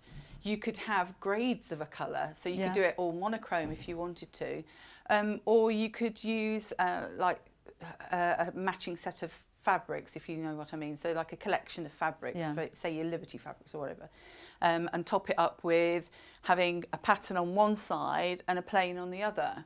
So save your liberties for the pattern for one side. So you could quite easily do that. And you can see that it does make that kind of diamond shape, providing you've put it together so that it does that, because you've got a few different ways of doing it. But I quite like that diamond effect, and it was in the book as well, so I went with that. But yeah, you could use different fabrics. So did you find the book easy to work with? Yeah, very straightforward. It's a little bit Americanized, so you do get a bit of chat as well. But yeah, very straightforward. And actually, having done log cabins before, sometimes it feels that they're a bit laborious because you have to keep checking what you're doing. But this one didn't. She does a strip piecing technique to start off with, and you can carry that on pretty much most of the way around unless, so for example, this one, I just did the strip piecing, so you can see you've got a light and a dark in that one particular colour, but on other ones I've done like an ombre, so I've followed it around and made sure that I've kept the dark to one side. So you can choose what you do, but it doesn't matter, it looks lovely whichever way around you do it, I think. And the other thing as well is don't be put off by colours.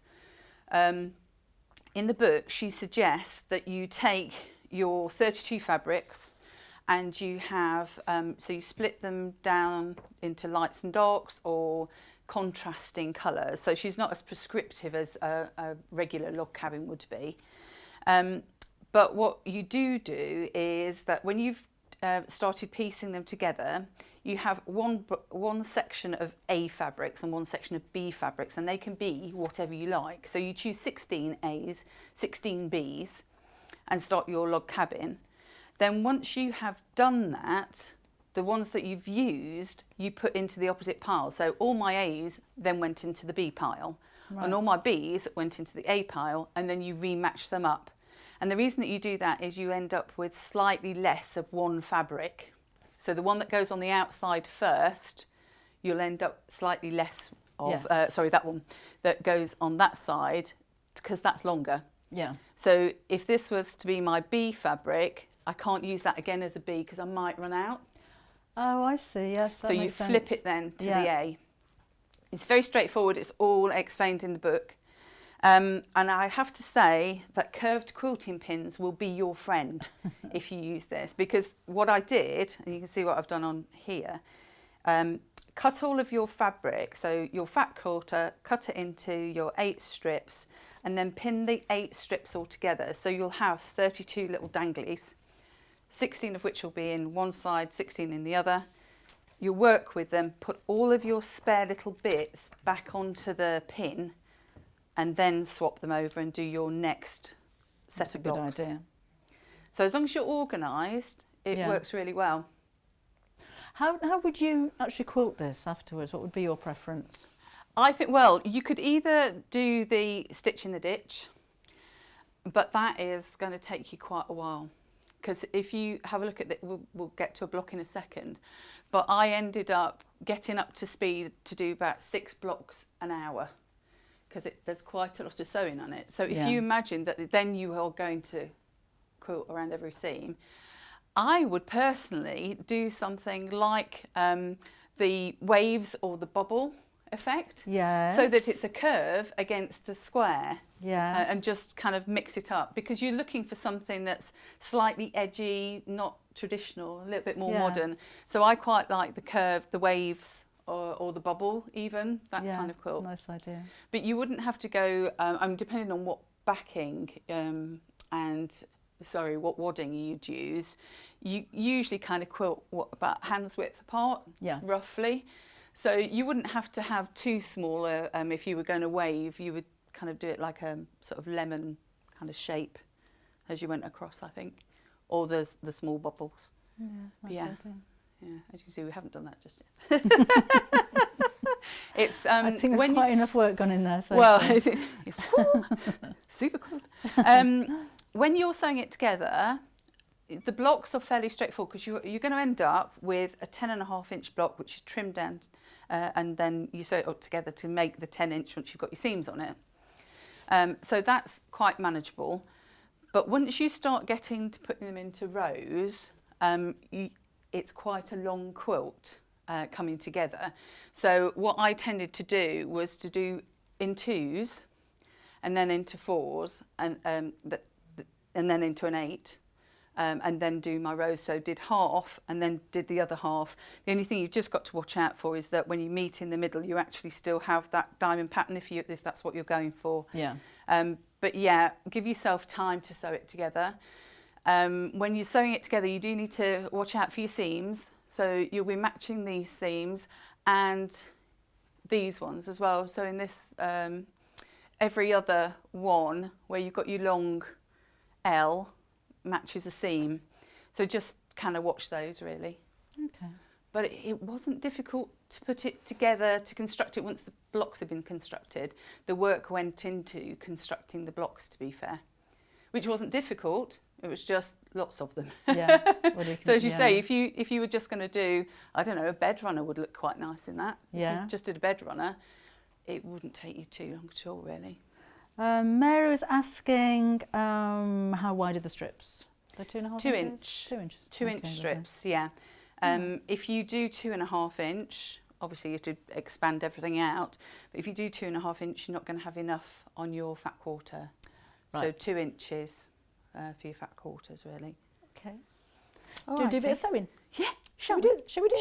Shall we? So I'm going to put those aside because what I've decided is that I'm going to do the darker fabric and the light, just to give you a contrast. So black and cream, and then I've got that as my centre block. Traditionally, you would have a red for the hearth, or you would have a yellow for like the light in the house. But we've gone against convention here. So I've put the white in there because I just thought that would make everything pop out. I didn't want to particularly put too much black in, so that's why I kept that one separate, because I thought it would be more dramatic as a separate block. Yeah. But again, your centre block, whatever you're going to choose it to be, needs to be a 4 inch, it needs to be a 2 inch wide, and you're going to cut 4 inch pieces out of it, because what you're actually going to do is make 2 blocks at a time. Oh, right. Okay. Yes. Oh, with your A and your B and swap them over. Which kind of appealed to me because I thought, yes, speed along. So I'll just cut out I'll do a couple of them. What do you like to listen to when you're sewing? It depends. I've had some podcasts going on recently, but generally it's the kids. Yeah. Ma, no, tea's not yet. No, I've still got. But yeah, sometimes I'll have TV on. It depends where I'm sewing, whether I'm upstairs or downstairs. That sounds a bit like Mrs. Bridges, doesn't it? But sometimes I'll have TV on. Sometimes I'll have, well, all sorts of different things really. But yeah, quite often you can't hear a lot because I'm just head down and off we go. So I've taken a 4 inch strip, which you think, oh, hang on, that's going to be too big. But it's 2 2-inch squares for the centre. Right. So the first thing that you'll do is take whichever one is going to be your A fabric, and you will put your, oh, that's not big enough, is it? Oh, look. Imagine, because I thought I got a 2 inch wide there. Can you see what I mean? Yeah. I've got a little diddly bit. We might have to go something else. Oh no, we'll stick with this and I'll just do that. Which you won't do it at home, of course not. Of course. So you stitch down one side. It is pretty important that you are accurate. Do as Julie says, not as she does. So 1/4 inch seam down. Then what you're going to do is these need to be cut across to 2 inches. So we will cut across, assuming everything else is straight. 2 inch on there, 2 inch on here. And this is your first little piece. So open them out, and you can either finger press or you can get your trusty clover and press your seams. You won't be going to the iron just yet with any of it. To be fair, obviously you're going to press your seams, but if you had to keep getting up and down to the iron, you would be going spare with it. And you press all of your seams towards your centre block. So my centre block is the blue one. It's because I've done all of those on white. It's all right, they might have me back again for Christmas, they might not. Right, okay, so that's what we've done. So the next bit, I've just got to be a bit cautious as well because I'm just running a bit short. So that's the first part. So I've done that and that. So the next bit is we will take right side up, wrong side down. So you want to put your first block to your left. I suppose if you're left-handed you can do it to your right, but to a consistent side. And this is where you're going to strip piece these, which this was my revelation, because before I'd only done one piece at a time and then cut it off and started again. But I like to strip piece wherever I can. I've not seen this before.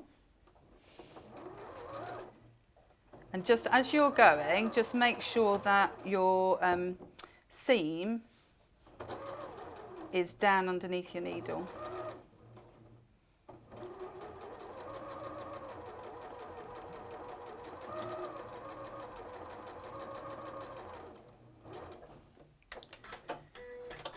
Okay, so now we're going to cut in between the two. And what I found was I knew that my first blocks were going to be square because I'd cut 2-inch strips. So I lined my ruler up with the top, which I knew was going to be level, and then did a right angle cut. Because you're working across different parts of the material, you can wobble it. Okay, so again, we're pressing the seam towards the centre block. Right. Centre block is my blue block. You tell myself. So press it towards there, and then it's time to change colours. So then you'll go to your next, which in my case is going to be black. So this is what it's starting to look like. Now that's running short because of not having enough fabric there, but you will. Because you deliberately decided to see what would happen if the I fabric did. was a bit short, so you don't have to do that at home. Exactly. And when you've got your coloured fabric out, one of the other colours of fabric quarters, as I say, it'll ombre down and you'll have the darker area at the bottom, and then you'll have more stars at the bottom. So on my first round, I had quite a few, not so many stars rather, and then on the second round I had lots of stars. So there are some of them like this with lots of stars in the middle, and then other ones with only a few, which I quite liked as well. Yeah. So what we're doing now is we're working clockwise. So I've put that piece on, I need one here, which means that I will pop that down. Always put your pieced piece on top of your just cut strip. Right. Yes, that's it. Well done. The words are going now. So if you want to pin, pin. There's no rules. You can pin or not pin. I didn't. Well, there's a surprise. In this bit I didn't. When I was putting everything together I did. But because you've got a nice straight strip, the only thing you've got to just watch out for is that when you put your next piece on, that it lines up. So I'm lining my white piece up, which I know is straight, against the strip, which I know is straight, and I'm ignoring the blue because that is just a bit short.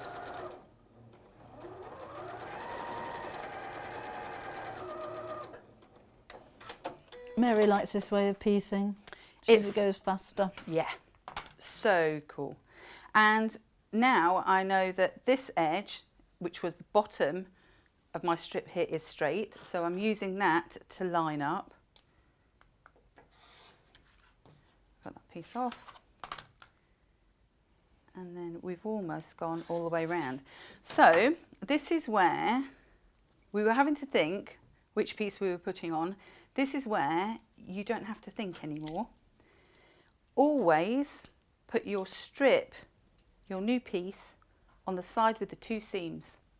That's it. Oh, right. You don't have to think about anything else. So just press to the middle.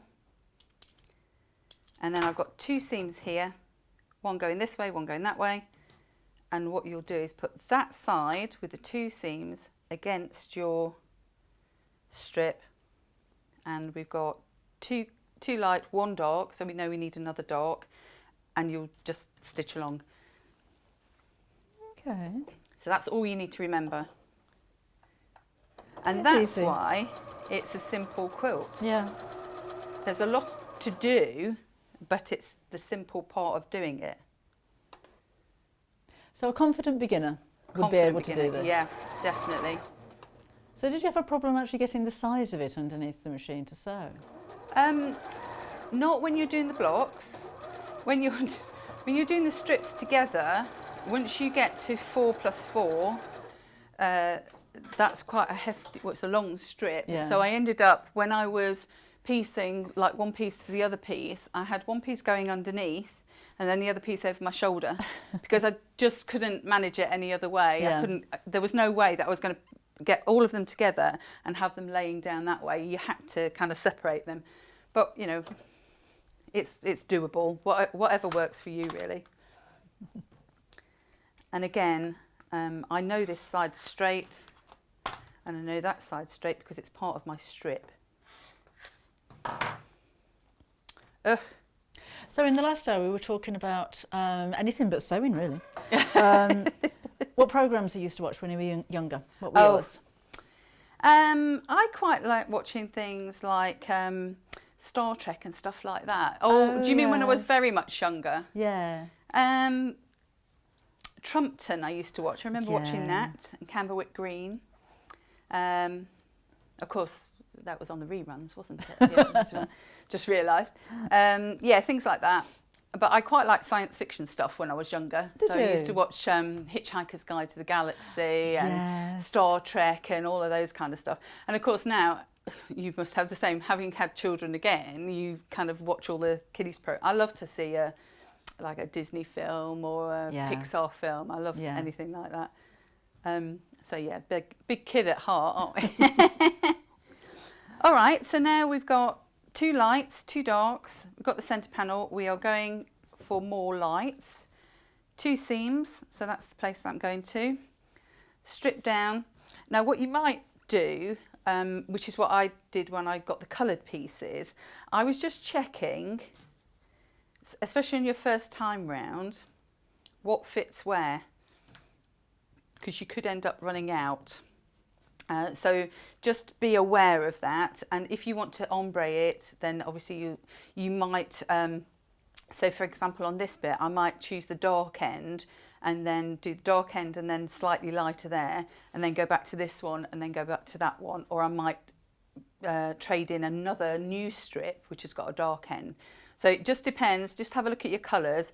You have got enough material, be assured of that, but you just need to be a little bit savvy and don't throw away any of your little pieces because you're doing 2 at a time.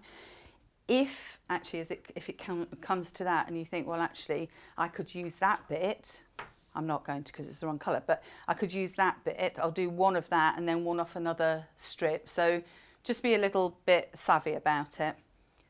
Okay. But yeah, we can still... Wendy's asking what colour thread would you use? I used grey for everything, top and bottom. I think when you're doing a multicoloured, don't even try and match your colours. You just be rewinding and putting new bobbins in all the time. It's just seriously not worth it, and you can't tell on there what colour I've used. So I would just use something sort of neutralish, pale grey, cream, beigey kind of colour. If I was only doing darks, I would probably use a black or a dark grey. But generally, the most colours that I use when I'm doing any sewing, unless I'm particularly having to match for zips and stuff like that, are the lighter or neutrals. Right.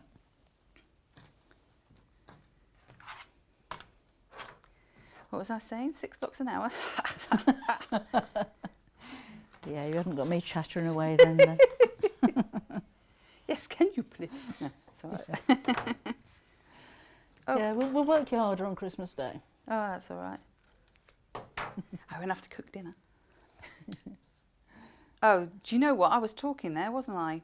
Rubbish. So this is... that one I've not done right. Oh, no. Can you see what I've done? I've twisted it round. I didn't follow my own rule of 2 seams, did I? So that's what happens if you don't do 2 seams, but that's what happens if you do 2 seams. So we're down to 1 block now, no more mistakes.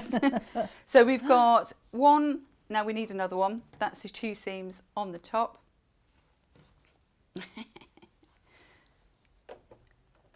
You could just keep going, couldn't you? Yeah. Have one huge block. Yeah, you could. I don't know, actually I didn't even think about trying that, but of the stuff that you've got left, you could perhaps do a single block and make that into a cushion, couldn't you? Yeah, that'd be nice. Rather than a block of cushions. Yeah. A cushion of blocks. I'm doing what you're doing now. It's German word order, isn't it? It's chain piecing words. Yeah. Any order you like. Right, that looks better. So you're finger pressing or clover pressing into the centre. So now we're going for the dark strip again. I don't know, was there? I thought about what I was going to... in the book, it does say when you're at this stage, so before I do that, square up your blocks. Oh, right, okay. You don't really need to because you've cut the strips accurately, so you don't really need to. But if you want to just check whether it is the right size at that stage, you can. But don't worry too much about it. Justine says, would you use a quilt clip to hold down the sewn blocks together under the sewing machine so the fabric's not so bulgy under the arm? So it's not so bulging? Under the arm. Oh, quilt clips are those big round... when you roll them up, you roll the quilt up and then... When you're actually quilting it, yes. What I meant before was when I was just stitching the rows together. Yeah. But yeah, when you're quilting it, you usually roll it underneath. It depends what the throat size is. Yeah. But generally you would roll it in some way. And obviously you can choose what wadding and stuff that you use on there. I quite like the bamboo wadding actually. Soft, isn't it? Yeah.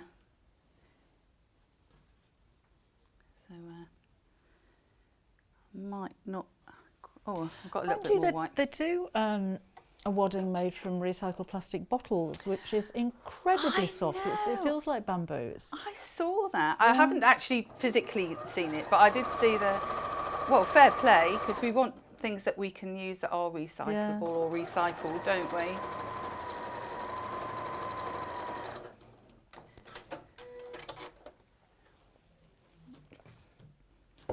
Oh, apparently we've got recycled toy filling coming up next week. Ooh. Or does that mean a challenge? What, I'm for you making to a soft recycle toy. it? Okay, it's only a challenge if it's half an hour before the show. So we are on our last bit now.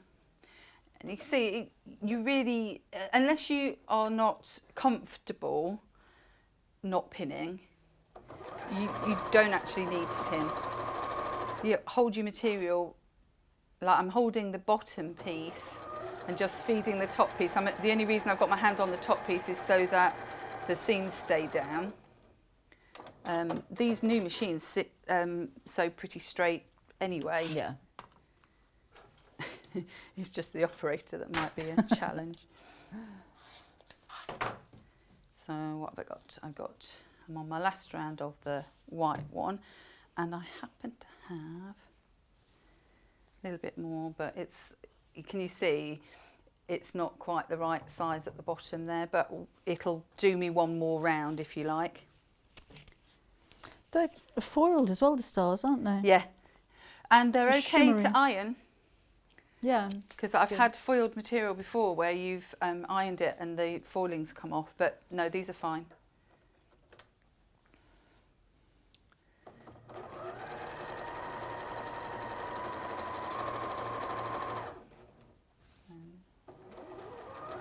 Just when you're doing your seam, make sure that the first seam goes down and the second seam goes back. You see what I mean? Yeah. Mary says it's truly a beginner's dream project. Very simple. Yeah. definitely it is. Right, so the last bit is I've just got the dark fabric to go on.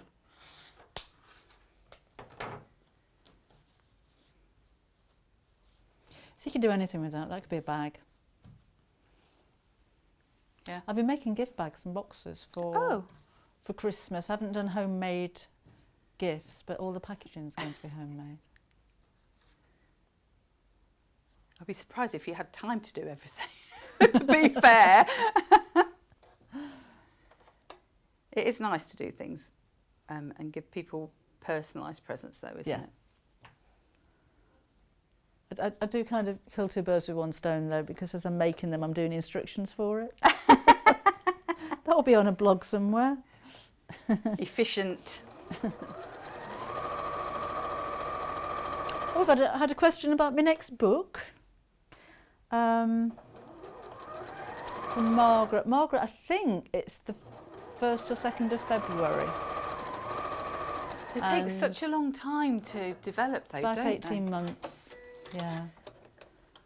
So that's going to be, I've got a couple of Sewing Room Secrets books, the Sewing Room Secrets machine sewing, and then I did a quilting one.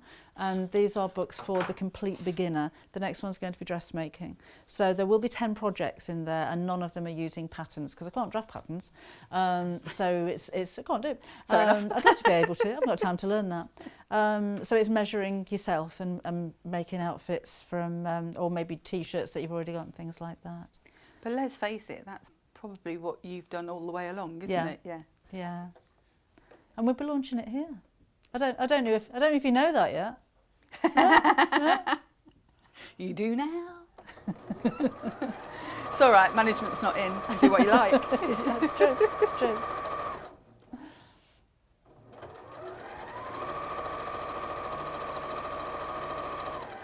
Right, okay, so that's one block made. And what I did was I made all of them. So I did the first 32 and then, as was suggested, swap the bags over and did the next 32. Okay. The only thing that if you're going to try and make everything different, you can. You just need to kind of concentrate on it.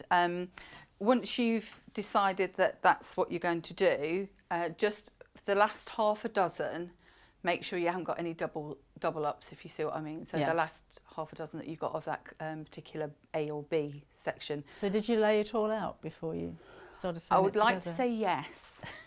However, because I was working on a deadline, I didn't. I thought, so the suggestion in the book is that you lay out the 8, you photograph it. I think she said she photographed it about 20 times. Got the coordination that she wanted, the colours and things weren't sitting next to each other and all that kind of stuff. She photographed it, and then she took and I've done this before on quilts, so I'm not saying this is not what you should do, but she took blocks 1 to 8, stacked them up. So you stack 8 to 7 to 6 and down, and that's your row 1. Then you do the same for row 2, 3, 4, as you've photographed it, and then you stitch them together. And you can chain piece it when you're stitching them together per rows. If you mess up, you can look at your photograph and put it all back together. In reality, I did not do that. I have to hand on heart, because I just did not have time. So I pieced the top row and thought, okay, what doesn't go with that top row? And then did the next row. Well, it worked. Yes, and the only challenge is, as I say, if you want this diamond to appear, you must remember that you're piecing one row down and one row up, if you see what I mean, a point to a point, if you see what I'm saying. Because if not, you'll just have hills, which is also fine. Yeah. But if you want it to be like that, that's the only thing that you've got to put your mind to. But yes, you can take a lot longer and you know, lay it out and photograph it and see what works the best and do your grayscale and see where your colour tones are going. But I'd love to No, say that I did. I think people would do as well. I mean, this isn't something. Quilting isn't a quick fix, is it? It's not. Oh, I've got half an hour spare. I'll dig into quilting. And I think that's all part of the pleasure of it as well. Is spending months and months doing a. I would have liked to have had more time. You've got 3 days. Yes. There you go. I would have liked to have had more time to put the blocks together, just to appreciate the colours more. Yeah. Because it was, as I say, it was a really nice project to do, but I'm very happy with how it turned out. It's amazing. Yeah. It really is. Had so many nice compliments about it as well. Thank you, everybody. Yeah. I mean, that's your finished single block of a light and dark, and this is a bit more akin to a traditional log cabin where you've got a light and a dark, definite light and dark. Obviously not that in the middle, you'd usually have a red or yellow, but that would be quite contemporary. And as you say, you could use that. Well, that could be table runners, bed runners. You can have it on point. You can have it squared off. You could do all sorts with it. So it's a really classic design, isn't it? It is quite simple. So Mary, you're right. If you're a beginner, this is going to be perfect for you. And if you wanted to convert it, I think she has got in the book the courthouse steps, which is the other log cabin-ified one. What you would do... Log cabin-ified. No, I mean... what you would do is you'd have that colour and that colour matching and that colour and that colour matching. Yeah. So you then have got it kind of grades in and through. But it's done in a similar way, really. Really effective. So I'll just finish off my cold coffee. Gotta be done. Come and have a look at this book. Been really busy, actually. I don't think we have seen this before, have we? We'll have a look. If you've got it already, come and let us know. What have you made? So, first time, I see we could have done a big intro. Launching here today on Sewing Street. So, tools and materials, always important. And taking you through things really, really clearly. It's a fancy machine. Document the story if you've got. That's a nice idea, isn't it? Particularly if you're going to give your quilt as a gift as well. Hand stitching and embroidery. Sarah is an embroiderer, so you're going to get a lot of embroidery techniques in here as well. So you've got a bit of sashiko. I think as well she was a beginner not that long ago. I think. Right. So I think this is part of her journey as well, consolidating what she has learnt and passing on the tips that she's learnt. Yeah, that's a nice idea. idea. Quite nice, yeah. Do you embroider? I do, yeah. I used to do a lot of cross stitch and tapestry. Not so much now, really, but yeah. I've done a few little projects for here as well. Not embroidery as such, but monogramming and things like that. All right. Do you do any other crafts besides needlework? Yeah, pretty much. Well, lots. Paper crafting. Yeah, paper crafting and jewellery making. But I've kind of done all sorts of bits, toeing the water of all sorts of bits like pottery and knitting, crochet, macrame, that kind of stuff. So, yeah. I think you gravitate towards different stuff. I like starting. Yes. I am a starter. I'm trying very hard to be a finisher, but I am a starter, and I see something and I think, oh, yes, we'll do. And it doesn't matter whether it's a beginner project or whether it's an advanced project. If I like the look of it, I'll give it a whirl. Yeah. And I think a lot of people out there are very similar to that. They just think, well, okay, let's have a look. And it's quite useful for them to see people kind of demonstrating things that might be not quite as clear in the books. But yeah, give everything to have a go at. I'm doing leather stuff at the minute. Oh, yeah. Making some leather jewellery. So, and that's a bit challenging because you do have to have specific tools for that. But yeah, I don't know. I can't say what I'd like to have a go at until I see it. Do you know what I mean? So my sister does lead lighting, so she works with glass. I'd love to do that. My mum did that when she was alive, bless her, yeah. They had a group called the Crafty Ladies, and they did all sorts of bits and bobs. But yeah, I remember her doing that. Yeah. It was very, I think it's a definite skill that you have to learn because obviously you're using lead and stuff. But you can do it with needlework as well, can't you? Did we not have that tape? We had some tape, didn't we? Like a bias tape that you could iron on, and it looked like stained glass. That. Yeah, I'm sure we did have some. Yeah. So yes, it's a you could do it in anything. But yeah, that's quite a good skill. I'd like to do wood carving. I can't say I've tried that. No, I had an uncle, oh gosh, he died donkeys years ago, that used to just, he had a really old, it looked like it was once upon a time a bread knife, but it was about that long and it was curved because she'd use it so much. Yeah. I don't know what kind of wood he'd use. It might have been pine or just something, not too hard. Sort of softish, yeah. And he'd just take a block of wood and sit there chipping away, and you'd have a Highland cow. Or amazing, penguin, or the most amazing, and then he'd paint them all, the most amazing birds. Yeah. We've got, I think my sister's got it, there's a bowl that he made that had 2 dolphins facing in opposite directions, but all carved out of one lump of wood. Yeah. I'd love to sit and How can you, so the people that can see that in a block of wood, that is amazing, yeah. Clever, isn't it? Yeah. No, I can't say I do. I'd probably end up with half a thumb. Although I can manage to read it's art. Just won't be doing any more. So, Mary's got a house full of crafts. So what do you do? What do you do apart from knitting and sewing? What kind of crafts do you enjoy? Not paper crafting. What do you do that's a little bit different? Come and let us know. I've got a pottery O level. Wow, that's a bit posh. I dropped sewing to do a pottery O I thought you were going to say I dropped pots to get a pottery O level. Yeah, I studied Wedgwood and everything. Yeah. That's long. I love the pottery throwdown show. Have you ever seen that? Yes, I have. Yeah, with the presenter who cries at everything. Yes. Yeah. Bless him. They made, I don't know what series it was, they made toilets. I didn't realise so much was involved in making a toilet. I don't know why they made toilets, to be honest, but it's a skill. You never know. I know. You could be on a desert island needing a toilet. Yes, I'll just make one. No digging a hole in the sand for me.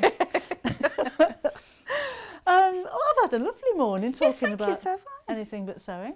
Well, I think that's Sunday, isn't it? Selling out of everything. That's what it's all about. Yeah, what can you do when you've sold everything, really? Just have a chat, don't we? But well done to everybody that got it. And maybe we can have some photographs of what people have done. Yeah, that would be lovely. Yeah. Are you in before Christmas Day, or is Christmas Day No, Christmas Day is the next one. Yeah. Are you going to wear a Santa hat? I might have to just leave it on after having the night's work. I'll try and find some tinsel. Yeah. Couldn't find it this morning. It was somewhere else. But I got my Notice you got a snow t-shirt. Yeah. We'll see you on Christmas Day. Thank you so much, very much. Jules. Thank you. Take care. And you. Right, we'll finish flicking through this book because it's the only thing we've got left to sell you. However, coming up in the next hour, we've got the Air Threader Overlocker back in stock, and we've got the 720 back in stock as well. So, embroidery, lots of these. Needlepoint purses is Mary's guilty pleasure. Oh, tatting, Linda. Oh, basket making. My mum used to tat, and she tried to teach me, and I never quite took it in. It didn't really interest me, and I wish it had have done now. My sister can do it. Glass fusing Teddy does. Precious metals and clay. China painting. I don't have the time to do all this, Teddy. Someone in Northamptonshire does diamond painting. That's a hobby to have. I need more diamonds. Got to paint them. What's diamond painting? Are you painting diamonds or painting with diamonds? Or I've not heard of that. Come and let me know. Bobbin lace, needle lace. That's another thing I'd like to do, bobbin lace. Never tried that. Pinwheel's baby quilt. Memento mini quilt. So they're not all big quilts, you see. Oh, Linda does wood carving as well. I'd love to do that. Mary's into tatting, knitted and crochet failure. I'm rubbish at crochet. Never quite. The penny never dropped with crochet in me. So I'm just thinking as well, just flicking through here what lovely bright fabrics she's been using, but how different these quilts would look in different types of fabric. Because that is the log cabin, isn't it? And that looks very different. So if you kept it to neutrals, like the ivory whites and the creams, or even black and white, I think that would look amazing. Yeah, if it was subtle, or maybe pastel instead of brights. Oh, you're a tatting, knitting and crochet. You failed at all of them, Mary. Yeah, all I remember with tatting is kind of having a shuttle and doing that. But I can't remember how to knot it. It was quite nice, actually. I was doing a Facebook Live, I might have told you before. I'm covered in glue. A few months ago, and my sister was watching. I didn't realise. And I was saying that my mum used to tat.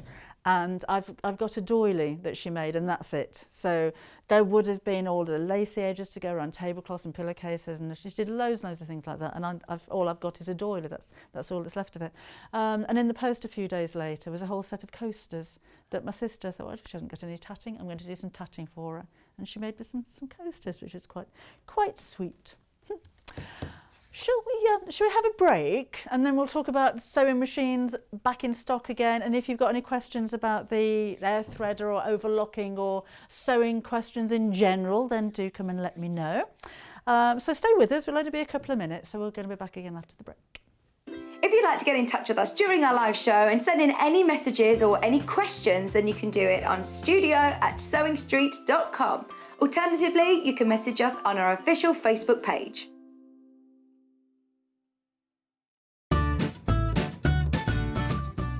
Hello Sewing Street fans, let me introduce myself. My name is Clive, I live in Kenilworth in Warwickshire. I currently run a business in Kenilworth, and that's doing alterations on people's clothing. So I really enjoy kind of providing that service for the local community.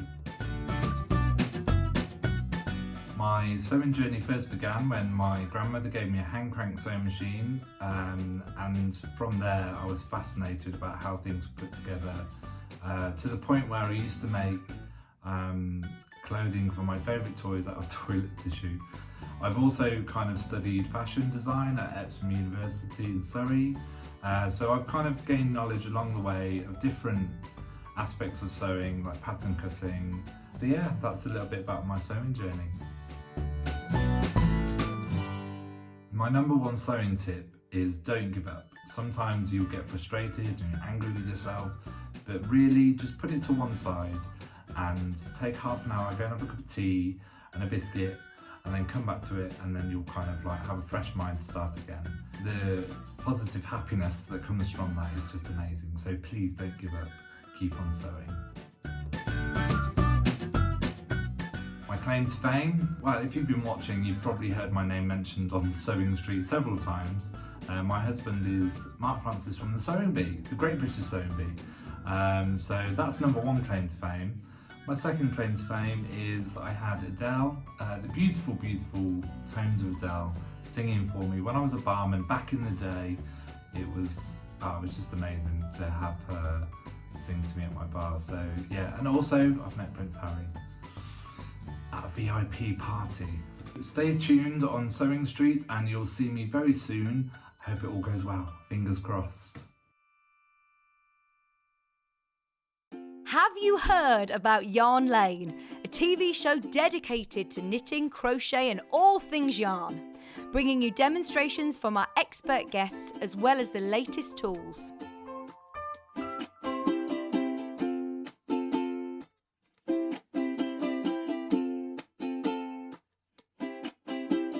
And find out what's coming up on the show by following us on Facebook and Instagram. Subscribe to our email newsletter or visit the programme guide on our website at www.yarnlane.com.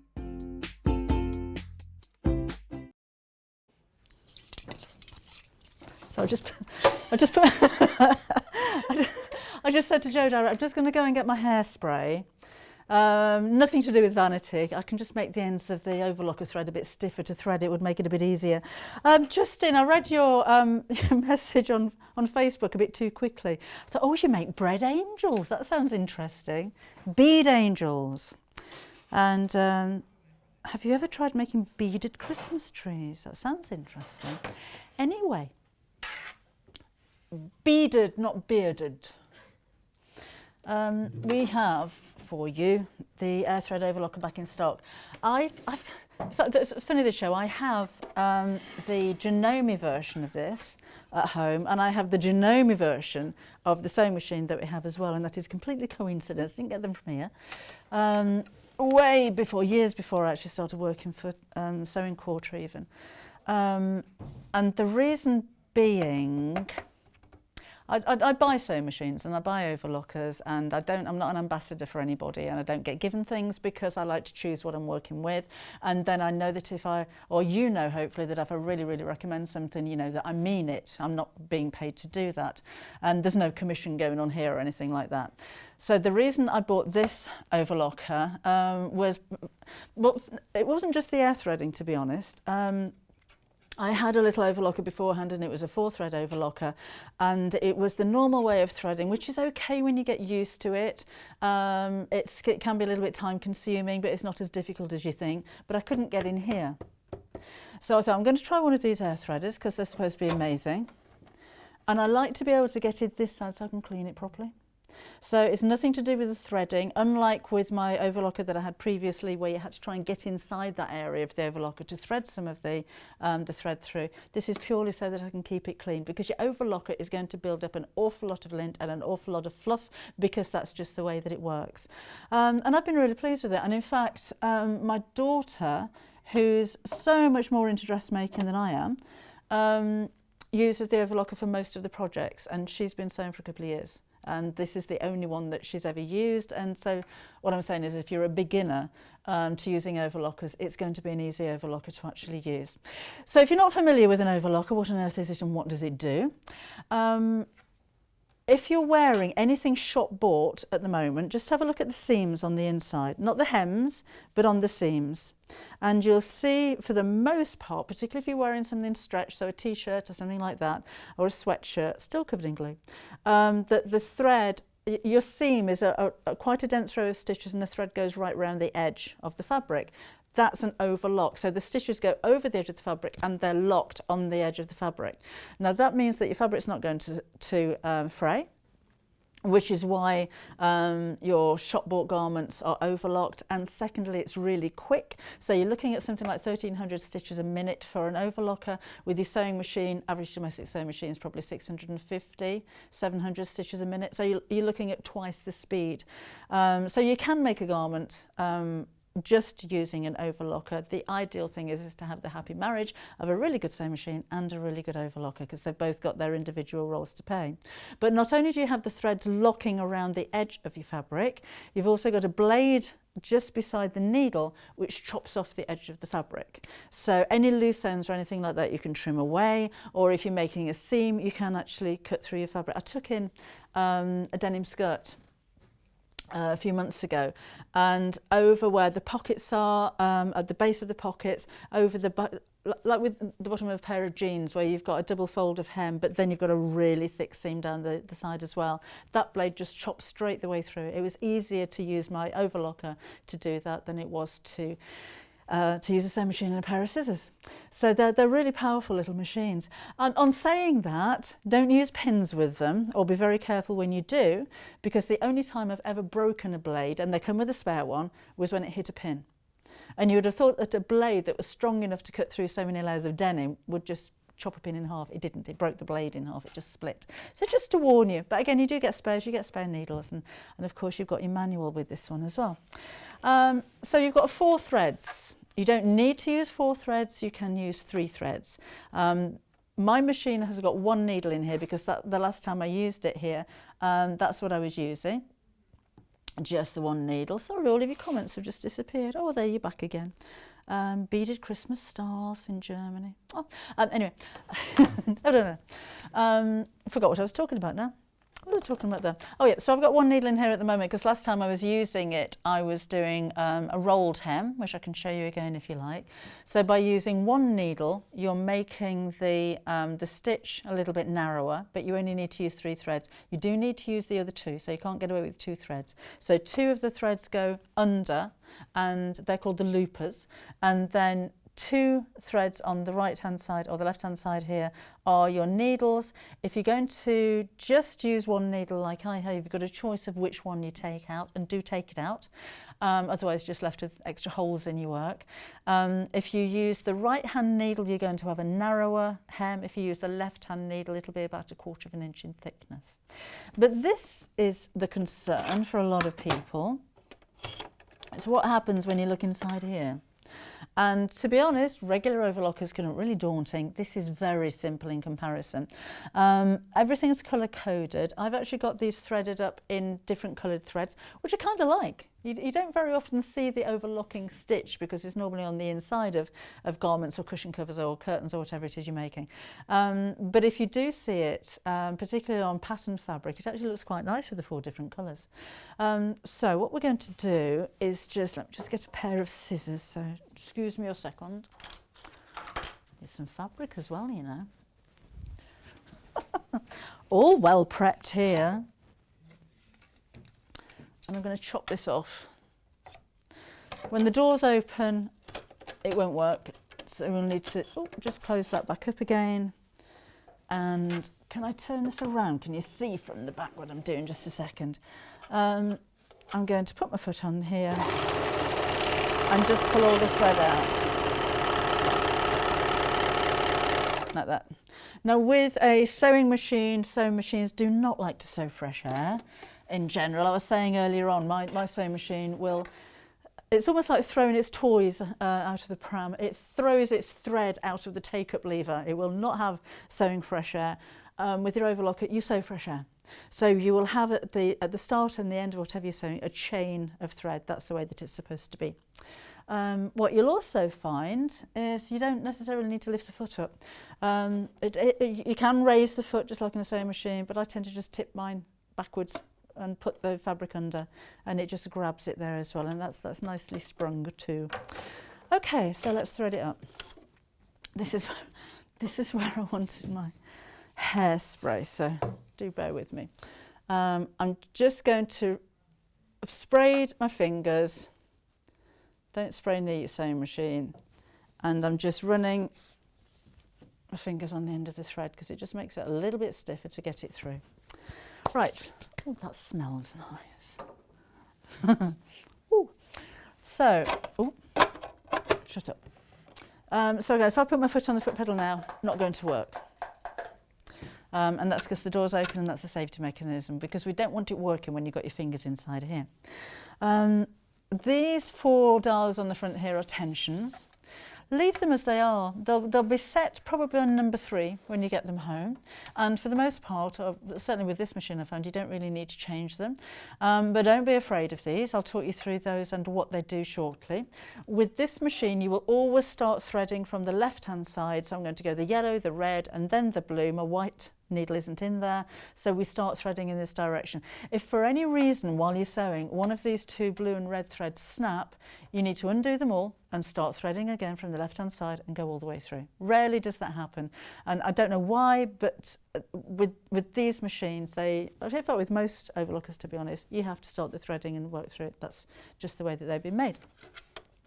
Now down here are little holes, and this is what we need to feed the thread into. On the side here is a pump, so that literally when you go up and down with that will pump the air through. A couple of things that we're going to need to do, because I'm starting to thread, remember, from the right hand side, so from the yellow, is to move this bar over so it's pointing at the hole that I want to thread through.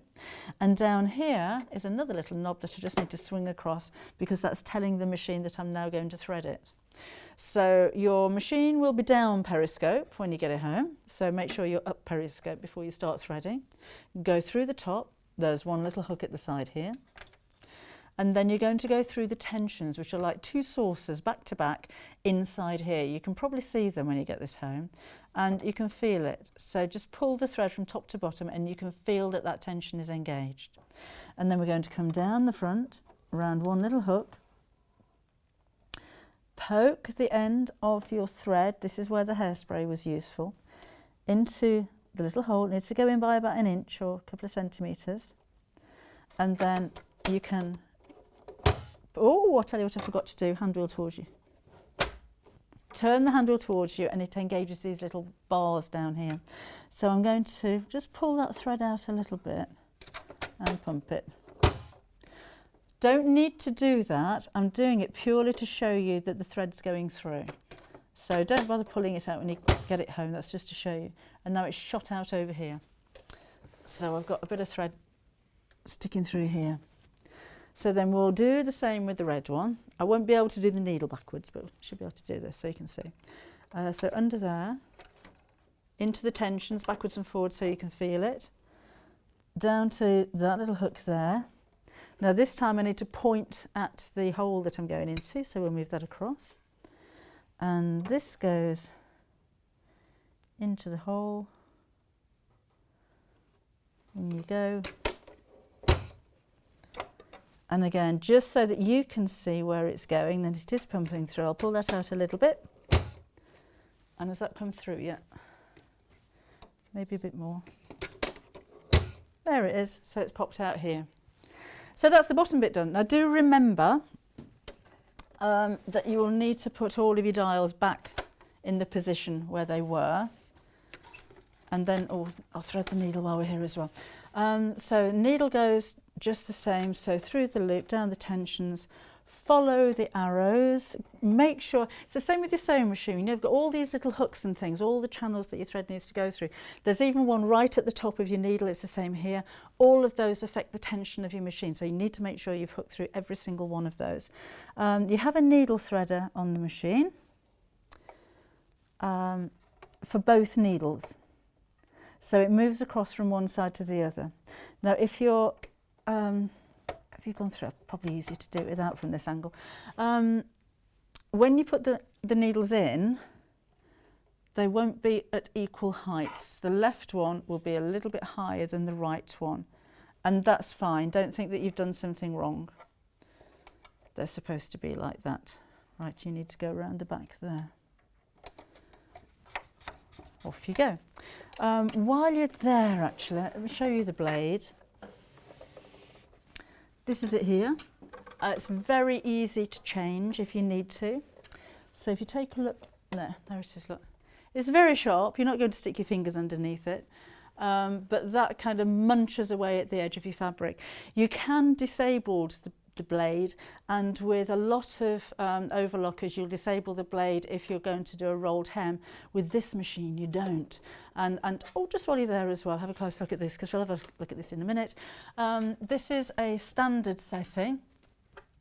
So I can't even see what I'm doing now. So that's standard. R is for rolled hem, so we'll have a look at that in just a second. And you can also adjust, this is where you take the blade away if you're going to do any kind of, well, if you don't want to use the blade, and you can adjust the stitch length here as well. And then, so we can close you up now, so we're ready to go.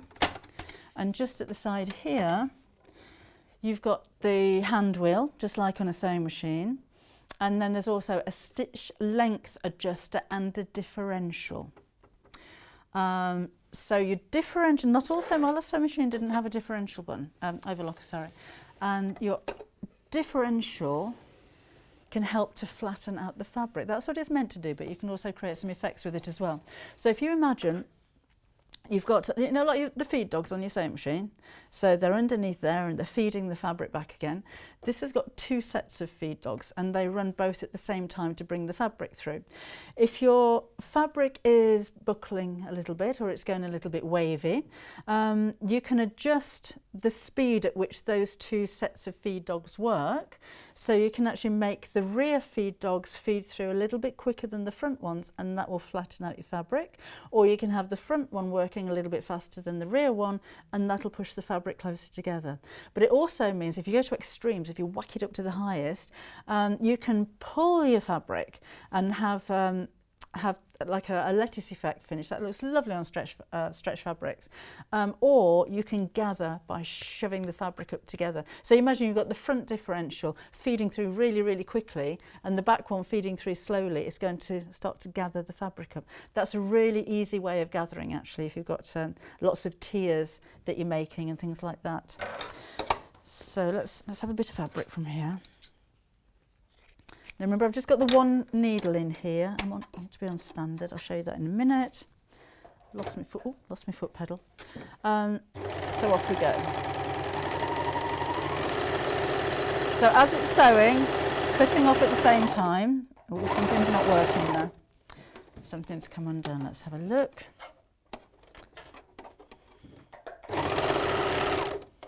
So I've got a red and I've got a blue. I don't have a yellow. Do you remember, right at the beginning, I didn't get the bar that goes across. I'll show you. I've got the yellow trapped inside the bar. Not to worry. Once you've done this and you're all threaded up, you probably won't ever have to do this again, to be honest. I think I'll be all right doing the needle. Right, let's do this again really quickly. I'm going to do the hairspray thing, so it really does make it a lot easier. So let's chop this off. I'm going to see if we can get away with leaving the needle. So that goes there, that goes there. I can probably show you how quick it is to do this as well. Hand wheel towards you, Deborah. And then you've got the little loops that have kind of clicked into place, and I'm doing it backwards. So that can go down there. La-di-da. So you'll be obviously doing this facing you. Didn't go in quite far enough, you see. That needs to go in by about an inch. Drop it down, drop it down. There we go. Pull it down. Do it again. Let's have a go this one. That should be there now. Are we there? There it is. And then flick over to this side. That goes down there. Oh, I pulled it out. Oh, that was silly. We have one price comparison for you. £50 more and there's no stock. Places are just selling out of sewing machines so quickly. There you go. That needs to go back. Hand wheel back up again. That goes back over there. Now let's have a go. Yeah, we can have this on split pay as well. It's the first time we've had this back and on split pay. So five split payments. 159. It's not playing ball today. What's happening with you? That's gone in there, that's gone in there. We were fine earlier. Maybe it's because it wanted me to thread all of them all in that order again. So we're okay there, we're okay there. That's coming through there. Where's my yellow? Yellow's got knotted up again. That yellow, yeah, it's that yellow one again, it's got knotted. I wonder if I can do it without.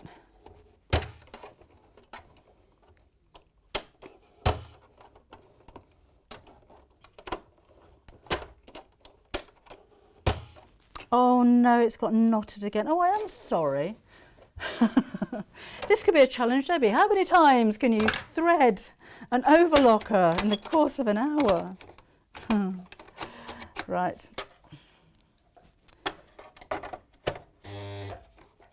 You do that to me. Right, so you come out here. Thread goes out there. Where have you gone? There, right. We'll have you out there. That's better. Right, here we go. Do you know this machine? It does it every time to me, doesn't it? I love this machine. And the one that I've got at home. But it just seems to be that every time I come to the studio, so that's that, that's that, that's that. So it should know it knows it's using one needle, don't have to do anything about that. You go in there. Oh, no, see I put so much hairspray on my fingers, I'm sticking to everything. Let's come out. Right, bear with me. We're going to do this. You're going to text me the rest of the hour. We're going to do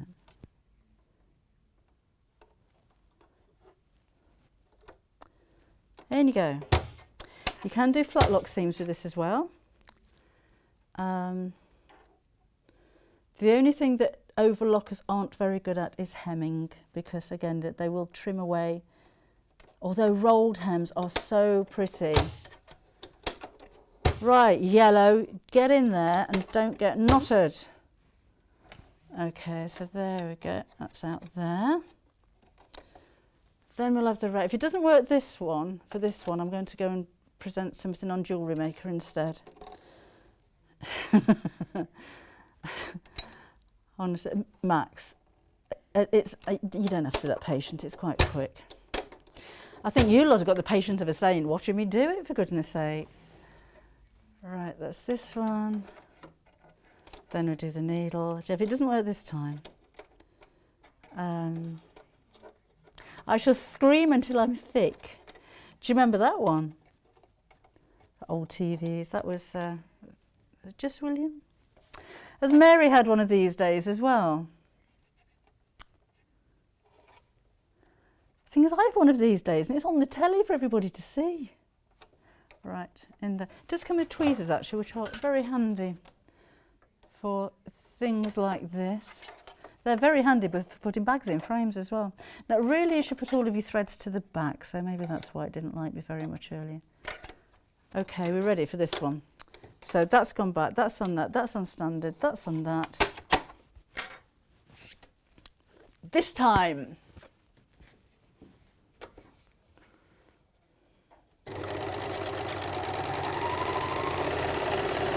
Oh yes! Now I'm just going to lengthen the stitch a little bit. That's better. Honestly, these machines, and I'm going to chain that off when we finish, and there's a little thread cutter on the side there. So now you can see what we've got going on with the different coloured threads. So the two looper threads are the red one and the yellow one, and the red should sit right along the top of the fabric, and I'm just using one needle, which is the blue one. That red's not quite tight enough. Now this is where you have to experiment a little bit, because different fabrics behave in different ways as well. So if the red's loopy, you could tighten the yellow one to pull it down, or you could tighten the red one. So let's have a play and see what happens. So let's tighten up the red one. So only by a little bit, don't go whacking it up to its highest, and then we'll have another go. And that's done the trick. So I just moved it from 3 to 4, and that's done the trick. So different fabrics will behave in different ways.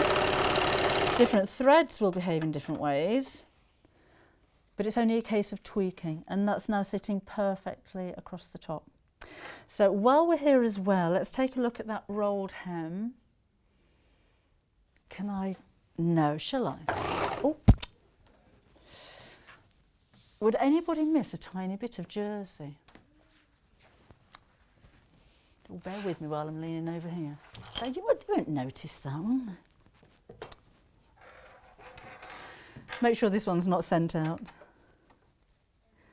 We do what we want on a Sunday. Right. Can I do this?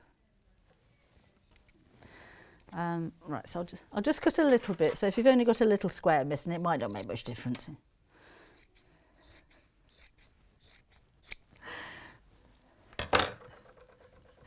That's another £7.99 on the invoice.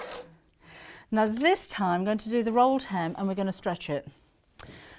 With a lot of sewing machines, you're going to have a bit of a practice, adjust the tension, make the tension a little bit tighter. With this machine, you don't need to, because I showed you the R and the S over here earlier. I'm going to move that over to rolled hem so the machine knows what I'm up to. And then over here somewhere, there is a button that goes from standard to tight. Now we're ready to do the rolled hem. Oops. Go on there. So they've got suckers on the bottom as well, so they stick to everything. And what I'm going to do as well, the way that I remember it with the differential on the side, you tighten up. So if you wanted to gather, you go up, and then you make it looser if you wanted it to stretch out. So just think tighten up. Now I want it the other way. So I'm turning that all the way down. In fact, there's an R on there as well. So I'll reduce the size of the hem as well. Let's see what happens. This is where I like the different coloured threads actually. And here you go. And I'm going to pull it slightly at the same time as I've adjusted the differential. Do you know it's done it again? Oh, you devil. No, it's having none of it. It will make a very narrow hem that's about 1 millimetre in thickness, and on stretch fabric like this you get that really lovely fluted edge to it as well. I'm not going to sit here and bore you by rethreading that all over again.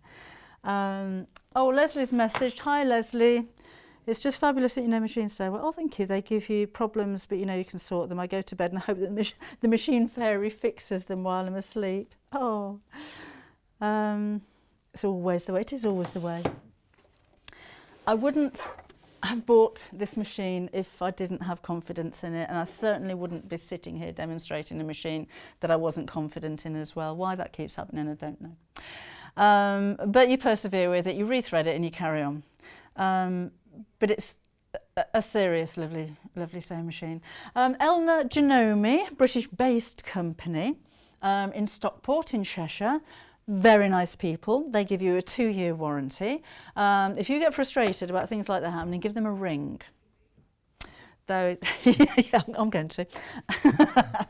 They're very helpful. I've actually been in the offices before now when somebody's phoned up and said that they'd broken a needle or something that I would thought would have been very, very simple. And they were very understanding and talked through replacing the needle. So no problem is too little for them. We've been out of stock of this for a long time because it sells so quickly. We do have it back in stock for you now for the first time on 5 split payments as well. So only 1 payment to make before Christmas. But we send the machine out to you as quickly as we can. Now we can't guarantee Christmas delivery.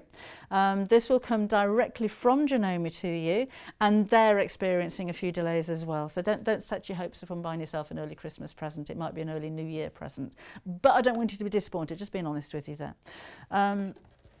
So what do the payments actually work out at? She says, discreetly looking at the screen. £169.80 is what you're going to pay today. You've got your £3.95 postage. If you've already bought something today, you don't have £3.95 postage to pay. Haven't mentioned these gift cards actually. That might be a good time to do that. If you want, you might get these before Christmas, you know. We can't guarantee it. We can't guarantee it. But we can give you an email. We can give you an email card and you get that straight away. So if you wanted to buy somebody or part pay, I'm not suggesting you're going to spend nearly £900 on a Christmas present, but if you wanted to even put, what's the minimum that we can put on there? Is it £10? If you want to put £10 up to £500 on a gift card or a gift email for somebody, then we have that facility for you, both on Sewing Street and on Yarn Lane as well. So that could, yeah, if you're thinking about giving a Christmas present of anything actually from the channel, that's a way of making sure you've actually got that gift by having it emailed to you. You can print something fancy out on your computer then, can't you? Hi Colleen. She says, hi Debbie. I've taken the scary out of Overlocker.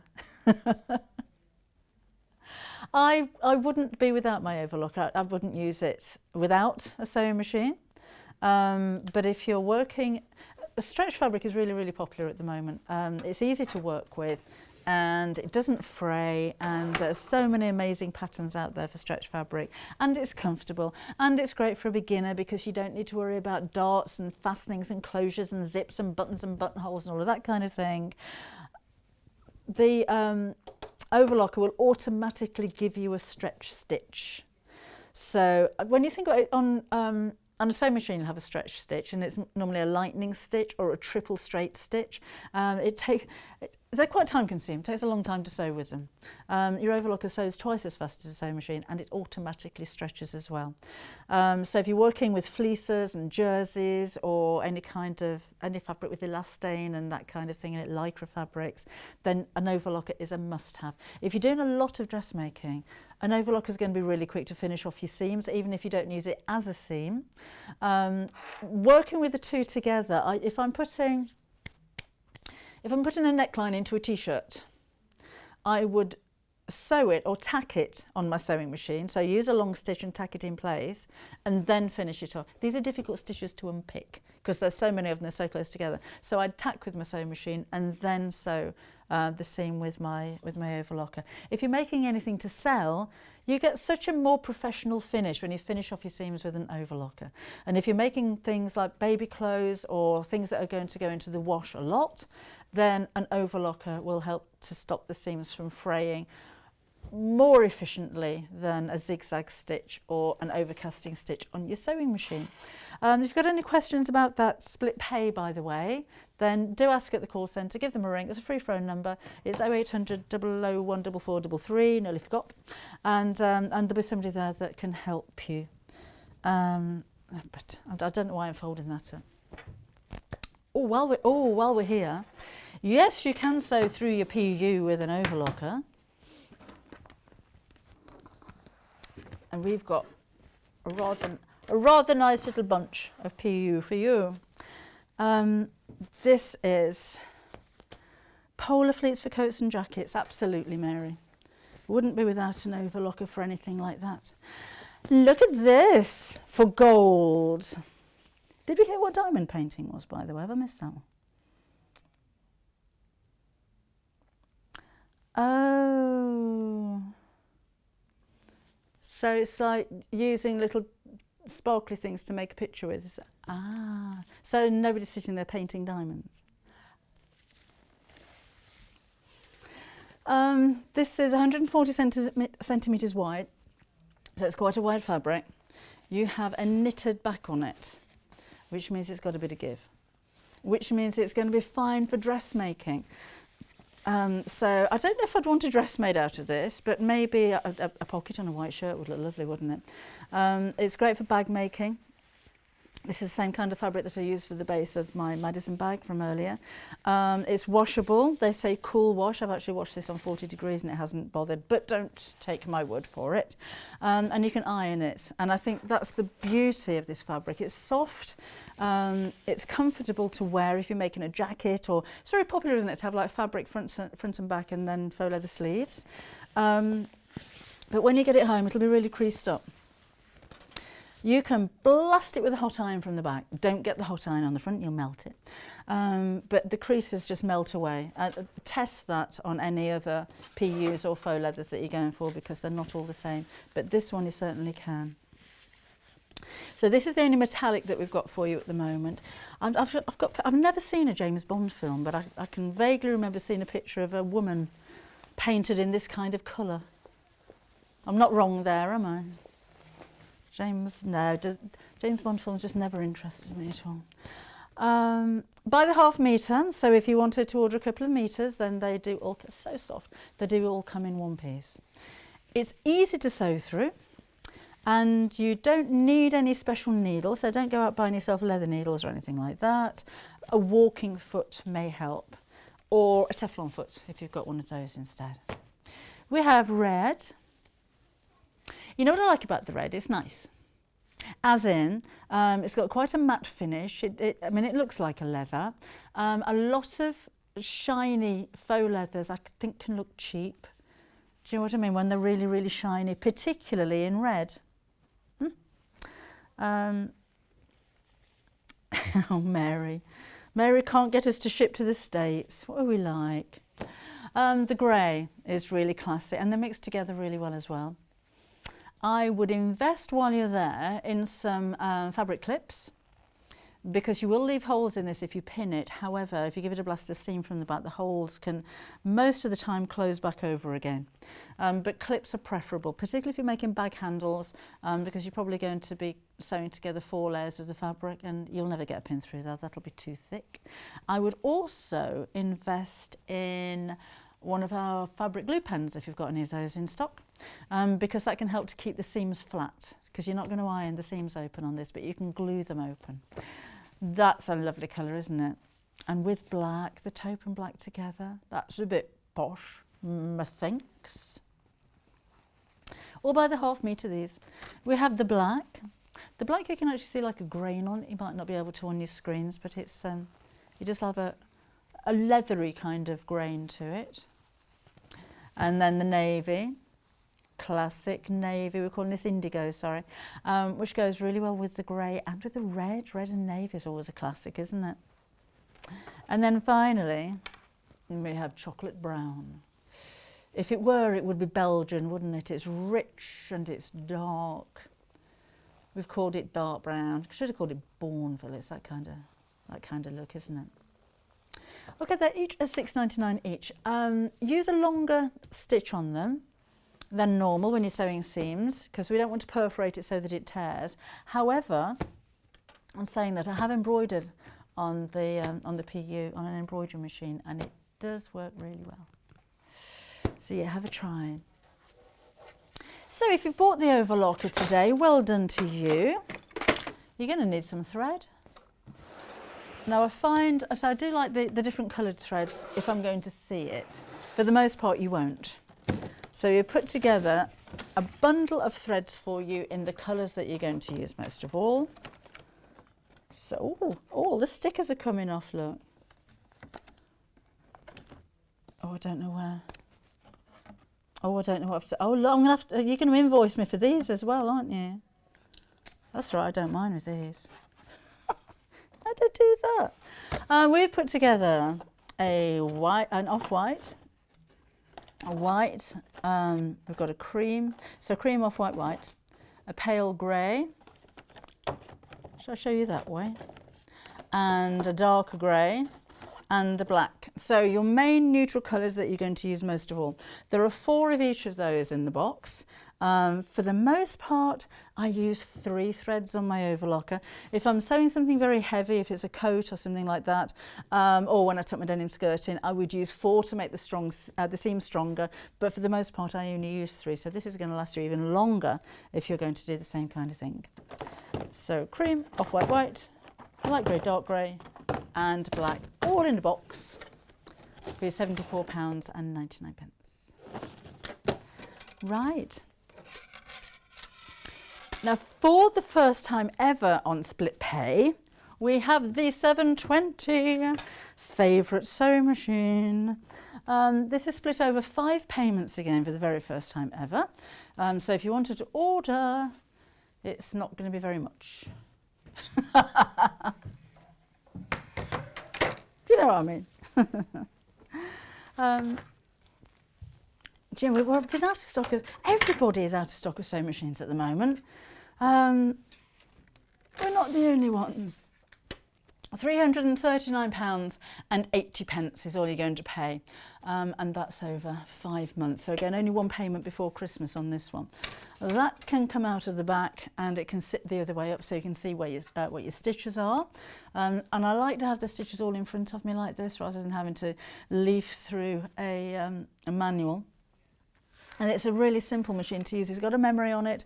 It's got the alphabet on it in different fonts as well. But it's a really simple machine to use. I have the Janome 6600, which is exactly the same, but not quite as advanced as this one. So my machine isn't made anymore. It's the predecessor to this one. And the reason I bought it is because it's fast. I think, is it 950 stitches a minute? I can't remember. It's fast for a domestic sewing machine. It weighs a ton. I have problems actually lifting my machine. This is cast. This is plastic casing. This is cast, which means that you've got a really solid, sturdy machine with a huge throat if you're quilting. But that means it's going to cope. It's a real powerhouse, this machine. You know, I've punished mine for about 4 years now. I've had mine, and 1,200 stitches a minute. That's really fast. I sew every day of my life, and that could be anything from a coat to a dress to a quilt to a bag. Look, I use lots and lots of different weights and types of fabric. I've got such a confidence in this machine that I can throw anything at it. I break needles, you will do, but the machine has been just amazing. It doesn't struggle. It feeds the fabric through really easily. It's just a dream of a sewing machine. It does come to you with a built-in walking foot as well. You can change the standard foot that's on there, but it's really easy to use. So, you know, if you're a beginner, I wouldn't go spending £1,700 on a sewing machine, but a beginner could use this sewing machine. It's still easier to use than the timer on my cooker. Never figured that one out. But it's pushing buttons, basically, but there's a lot of buttons to push with this one. So choosing stitches, when you switch any digital sewing machine on, it will default to a straight stitch, and this one's no different. If you wanted to alter the length and the width, you can do here. Well, you can alter the length. With a straight stitch, you don't have a width, so when you move this dial, it will swing the needle from one side to another. As we come down here, you've got your dial to select your stitches. So again, we're on number 1 at the moment. There are different modes to this as well. So mode 1, which is your default, is going to be your utility stitches. So that will be your straight stitch, your zigzag stitch, your triple zigzag stitch. There's a little blanket stitch, there's a faggoting stitch, and there's one decorative stitch on there as well. But as we move down to mode 2, then you can start seeing even more decorative and purposeful stitches here. And I always think with the sewing machine, when you see the feet that are included and the stitches that are on here, that depicts what the machine's been designed to do. So we've got straight stitch, we'll use that most of all. It can lock the stitches at the start and at the stop. You can move the needle over to the 1/4 inch mark. We've got a triple straight stitch, so now we're talking about stretch fabric. That could be polo shirts for school to making yourself a dress. We've got different widths of zigzag stitch. This is another stretch stitch. That's a lightning stitch, which is like a very fine little zigzag. That'll be stretchy. I shan't go through them all. We've got overcasting stitches, which could do the job of an overlocker but without the blade. There are blind hemming stitches or invisible hem stitches for stretch fabric and woven. A whole array of different styles of buttonholes. One-step buttonholes. There's a darning stitch, you can sew buttons on. You've got an eyelet stitch, little picot edge stitch or blanket stitches. They're great for a plique. As we move on, these are decorative stitches, or you can use some of these for heirloom work. You could, like with the ladder stitch, you can do drawn work, which is taking the threads out from the centre of the stitch and making a decorative edge. You can do cording work with some of these stitches as well, like this one. The number 64, if you sew over cording with that one, looks lovely. Or smocking, you could do like a fake smocking with these stitches. These are all decorative again. Stitching in the ditch, if you're quilting and you stitch over an existing seam, on these stitches, the straight stitch will disappear into the seam, but you just see the stitches coming out of the side. So there's quite a few different ones of those. And again, decorative stitches, smocking stitches, satin stitches, where the stitches are really close together and raised. You get all of the right feet for these as well. And then as we come down, we've got more solid stitches. There's hearts, Greek key, little snowflake. I love that one, number 161. One of my favourite stitches. We've got stitches that are actual words, like handmade, stitch, love. That's a stitch. So the whole stitch says handmade. And then we've got 2 different plates here as well. So you have your professional grade needle plate and you've got a straight stitch plate. So I shan't take them all off now. There's a crosshair a little bit so I can show you. A straight stitch plate. Actually, my machine doesn't have a straight stitch plate, and I wish it had. Maybe I'm due for an upgrade. Oh, you've got a huge extension table as well. I'll put that down there. Your straight stitch plate can only be used with a straight stitch. Can make sense, doesn't it? So let's do the HP one. So let's do the regular one actually. We normally ignore this somewhat. So the hole where the needle goes through, it's only one hole in the middle there. So you won't be able to do a zigzag stitch or a decorative stitch or any kind of stitch where the needle goes from one side to another because you'll break. In fact, you can't. The machine will not allow you to do that. But this is ideal if you're quilting or as you're patchworking, because as you're, you know, we were talking earlier on about my machine not liking to sew fresh air and it won't sew right on the edge of a piece of fabric. With a straight stitch plate, the fabric has to be threaded through the machine.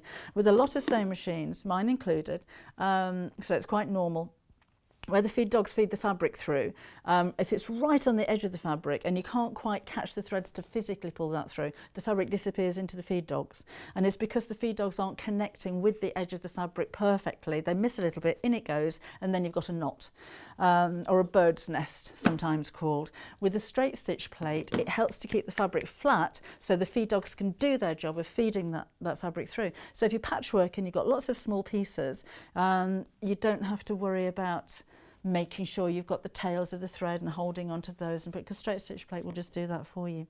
So it helps to keep your fabric flat, and it also helps to keep your stitches flat as well. The plate's really easy to take off if you're changing it, because instead of having screws on the top, like mine has actually, pop that down and this lifts up.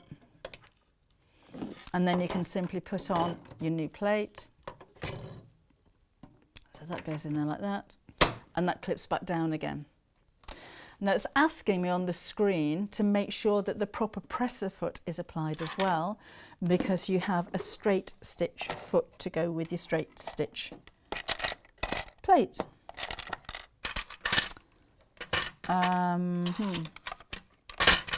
Which is that one. So again, one little hole in that one, so nowhere for it to go. And the machine will recognise this when you put it on. It'll also have a foot that has one of these contraptions on the back, but a foot like this on the bottom. So this is your dual feed foot or walking foot. That's the standard one. You will have one that looks like this, but on a top like that, that clips onto your sewing machine. But your machine's recognised that now, so it knows that I'm on a straight stitch. So if I try to choose a decorative stitch, so let's change modes and go to, can't change modes. I'll do a zigzag stitch then. If it won't let me come off mode 1, I'm going to press number 5. Oh, that's triple straight stitch. Sorry, I pressed the wrong one. What mode am I on? SS plate. Actually, it's changed what I'm doing completely. On the straight stitch plate, I have no choice. So I was trying to choose a zigzag number 5. I'm down here on number 5. So the SS plate's number 5 is a triple straight stitch, which is the one that I just chose. So those are the only stitches that you can actually use, and that's the machine's way of protecting itself and your needles, because you don't want to go, excuse me, breaking them, do you? So I'm going to take that off. There's never enough time in an hour to demonstrate everything. There's such a comprehensive range of feet that come with your machine as well. Just basically, there's overedge, you've got blind hem, there's a cording foot, no, there's a rolled hem foot. I shan't go through all of those, take ages. You've got several different darning feet, and that's your overedge foot, straight stitch foot. You've got your buttonhole foot. There's so many feet, satin stitch foot. There's loads of them in there. And they all come in a chocolate box full of goodies. So that keeps everything nice and neat and organised in there as well. Oh, there's a button placement foot there as well, look. And that's a 1/4 inch foot with a guide on the side. Instructional DVDs included in there as well. Loads of stuff. And you've got a knee lifter as well. So your knee lifter plugs into the front, and then you can lift the foot up and down using the knee lifter, which is particularly nice if you're doing something like free motion embroidery. I forgot I got all of these. It's been a while, hasn't it, since I had this machine. Right, what this one does is with the satin stitches, or with some of the satin stitches, you can increase the length of them by up to 5 times. So that's your regular scalloped edge, and you can increase by 5 times, but the machine fills the gaps in. So it's not just stretching the zigzag of that stitch and making it wider and longer, it's actually filling the gaps in as well, so you get a proper stitch. You can join letters and different decorative stitches together. So you can jump from one mode to another and use the memory on this as well. Those are some of the different styles of buttonholes. That one's a stretch buttonhole. And twin needle sewing. It has another capability, because there's a twin needle icon in here, to only select stitches that are suitable. So when you press the twin needle button, you won't be able to sew a buttonhole. What's the point? You wouldn't have a buttonhole. And it will adjust the width of the stitch so that it's not going to be too wide, because your needles are going to swing backwards and forwards, and you imagine 2 needles are going to be wider than 1, so there's a likelihood that some of the stitches are going to be too wide and your needle will break. This is where that button regulates the amount of stitches you can use and the width of the stitch that you're going to sew as well. And those are some of the decorative stitches. You know, when I said about the handmade stitch, that's all one stitch. And there are stitches I hadn't seen before, like the mannequin and the bobbin and the needle and thread. There's just loads of fun. So have a play with it, and that's important actually. I did that as well, didn't I? Oh, I'm going all back in time again. It's like my memory box. Play with the stitches. Stitch the stitches out that you intend. Don't do all of them, there's hundreds. But stitch the stitches out first of all, because they always look a little bit different to how they look on that, basically. So you get an idea of the size as well, because this brickwork effect is a lot wider than I was expecting it to be. I love this one. It's a washing line look. So we've got little trousers and t-shirts. That's my favourite one. I mentioned that earlier on. It looks like a piece of ribbon that's been just coiled around. But stars and hearts. On the handle of my Madison bag. Could have done that, couldn't I? We've got stitch, stitch, stitch, cats, cats, cats. But look, little shoes. And the needle and thread. And you can stitch these out individually. Now you've got a lock stitch on here, which if you're sewing a straight line, normally when you come to the end of your seam you'll reverse backwards a few stitches to lock it. When you're using a decorative stitch, it locks one stitch, so it will only stitch one stitch out. So if I only want one shoe, I don't want a shoe and a half, or it to just carry on sewing lots more shoes. I only want the one, or one pair of scissors. Then it gives you the opportunity to do that as well. So should we sew something? Should we sew something? Oh heck. No, I don't know what they are. Let's have a little bit of play. We're trying to do some price comparisons for them. We can't find any. Nobody seems to have this machine anywhere. Everywhere is out of stock at the moment. Isn't it nice when Elna get more stock of a machine in that we're the first ones that they come to say, do you want this? Yeah, we do. Right, let us take a look. And on split pay as well. So that stitch I like, what number was that one? Can't even find it. Huh? Oh, there we go, 161. So I need to go into a mode, and it is mode 2. So we've got a mode button. So I'm on mode 2 and I want 161, so I'm just pressing in 161. The stitch comes up, it'll tell me which foot it's recommending for me to use, and it will default to a certain length and width. With some of these you can change the length and the width, and with some of them you can't. But literally, it's just doing the job itself. It's quick, it's quiet, it's stable, there's no shaking around on the table. You'd know about it with a machine of this kind of weight. And then you've got that gorgeous stitch coming out the back. I love that. So on the seam in between the two fabrics on the Madison bag, I could have done one of those either side. It looks like a ribbon. But I love how quiet the machine is as well. Let's just choose another stitch. Let's do the washing line one, 189. And it just sets itself up. You don't have to worry about tension. Don't have to worry about adjusting stitch width and stitch length. Every single stitch that you choose, the machine will adjust so that you get the perfect length and tension of each one. Does it sound noisy at home? It's such a quiet sewing machine. If it sounds noisy, it might be because my mic's really close to it. Now you can use the machine without a foot pedal, and that's important for very many of us whose legs don't work very well. We've got a thread snipper there as well. So let me show you on the front of the machine here. Didn't do that tote bag, did I? That'll be next week then. Sure. Well, I don't know what we're doing next week, but anyway.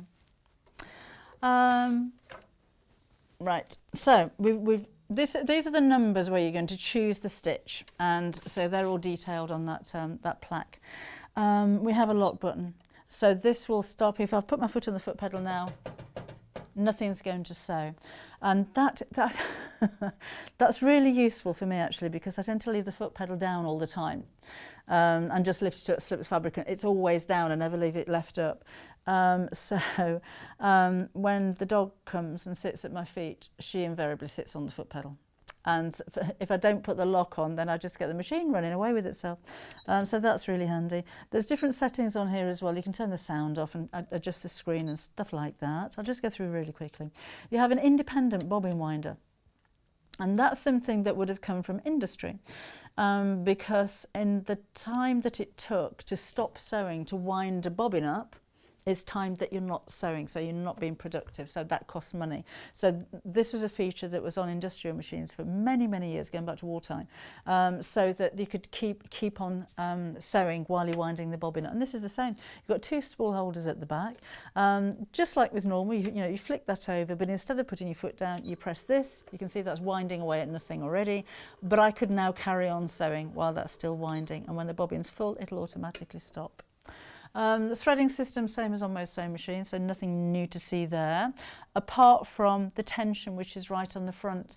I'd learned to sew on a machine with the tension on the front like that. I like it. I like to see it, and it also means it's really easy to clean as well. On the top here, you have a presser foot pressure dial, so that increases the amount of press that goes from the foot onto the fabric. You may want to decrease this if you're sewing through very thick fabrics, and increase it if you're sewing through very fine fabrics. And there's a dial on the front here, so as I turn that, you can see the pressure going up and down.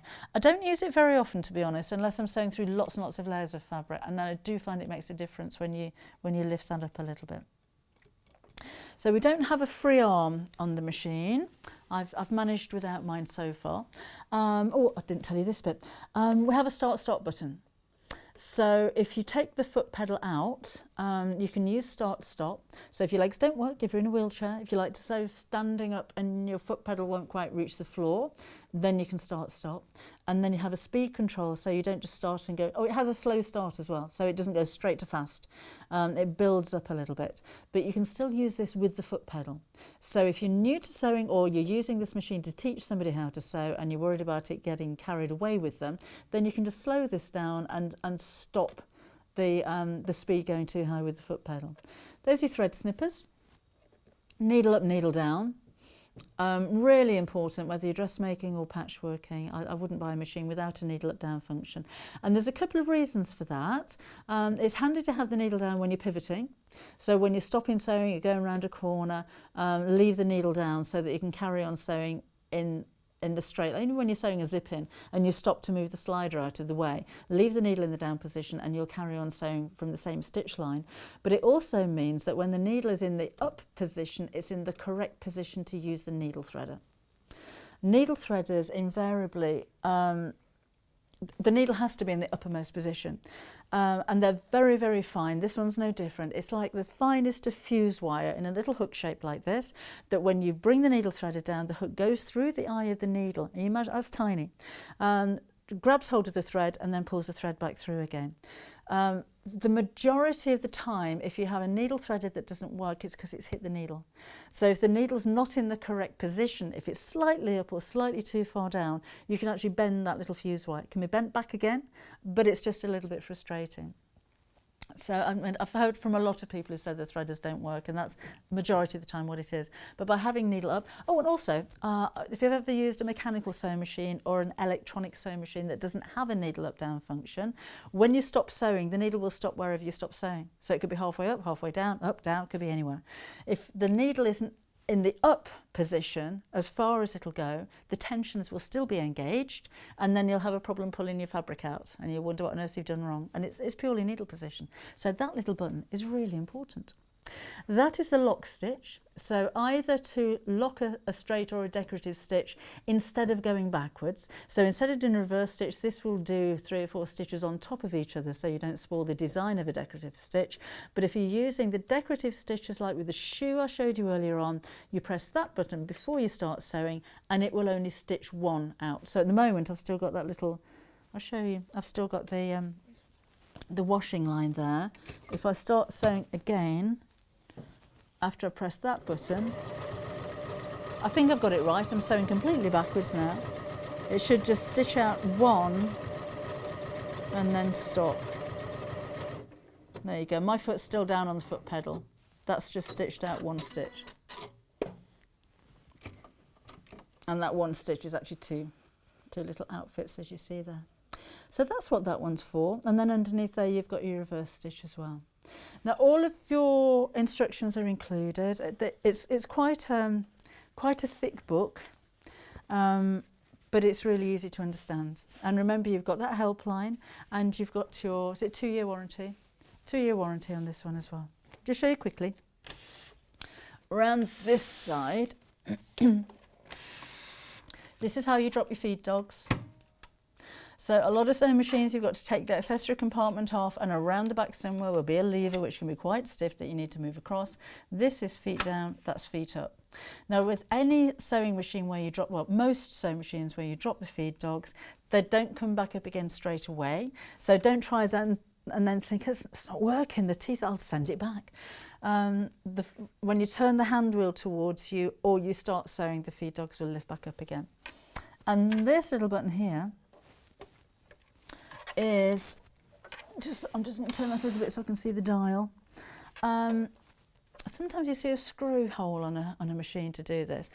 If you've ever sewn a buttonhole, a one-step buttonhole, and you go all the way around and it's a little bit like that instead of lining up, or if you're doing a stitch like, remember the stitches that I said about doing cording with, that kind of zigzag from one side to another, but they're not zigging and zagging right, they're a little bit out. You can turn that button and adjust it, so that's what that's for. And that's basically it. It's Dawn's dream machine, this one. She's trying to hint to Father Christmas. Can't guarantee we'll get it to you for Christmas, but you'll only be paying one of those payments before Christmas. You can pay for it in full if you want to, we don't have to do that. But if you do split the payments, then there's no interest to pay on there at all. Now remember as well, you've got, sorry, my producers just fell out of my ear. There is the memory on here as well. There's spare needles, your screwdriver, everything that you'd expect to find included in this as well. But it's a really lovely, solid, reliable sewing machine. I was saying earlier, my machine doesn't have a lot of the features that this one does. And I'm not ready to replace it yet, I can't afford that. But that machine will last me for the rest of my life. And I think when you look at investment like this, because this is exactly what it is, my machine was a bit more than that, have to say, and it was the last model. I split it down over the years. If you look after it and you have it serviced, servicing, it's recommended every 3.5 million stitches. I lost count after about 4. Servicing, if you're using your machine on a regular basis, they recommend once a year. Doesn't invalidate your warranty if you don't have it serviced, by the way. Or if you just use it occasionally, then every 2 years. But if you have it serviced, if you keep it clean, if you clean out underneath here and every now and again, use quality thread so you're not going to start building up lint inside the machine, there is no reason why this machine can't be passed down from generation to generation, like the old cast iron ones were from donkey's years ago. So yeah, there are tweaks and improvements on the machine that I've got. And I wish I'd have got in her first with this one before I bought mine, but it wasn't around then. But it's the reliability for me that I love about it so much. And it looks pretty impressive as well, doesn't it? So, back in stock today, your Elna 720 and the Overlocker, and both for the first time on split payments. So well done if you've got yours already. I can't recommend them enough. I've had my machine for about 4 years now, and I'm so pleased with it. It's just, I can rely on it, you know, so I know it's not going to let me down. Same with the Overlocker. That one lets me down. Every time I bring it, that one. But again, I wouldn't recommend an Overlocker that I didn't have complete faith in, and I do have that one at home, or the equivalent anyway. All right, we have more. We haven't got enough hours in the day. Oh, don't suggest 6-hour days, will you?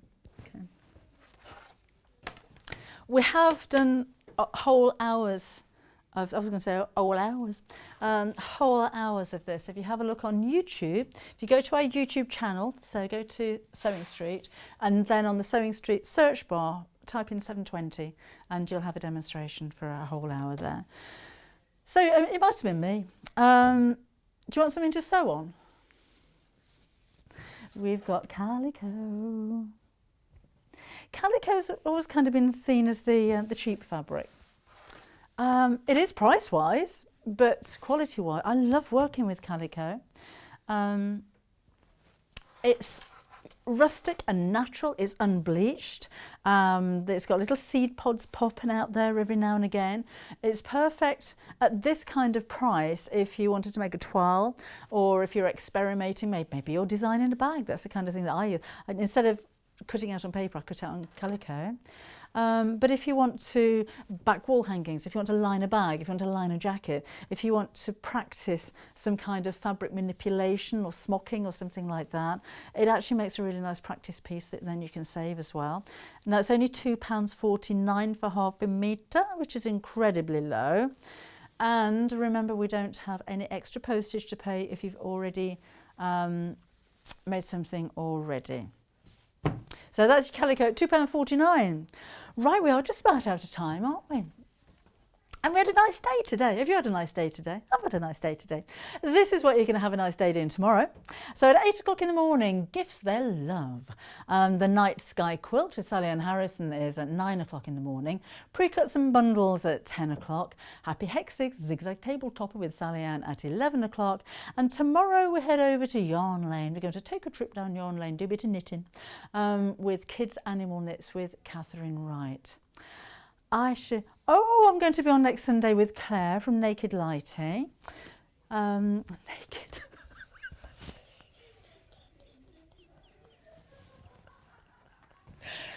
Join me and Claire next Sunday for a bit of naked sewing. It's what I do at home. I have the whole system. That's what I do. So that's going to be a busy day next Sunday, isn't it now? So I'll see you at 8 o'clock in the morning. I'll be fully dressed, honestly. I might put my bikini on there. I've said that. Should we do that?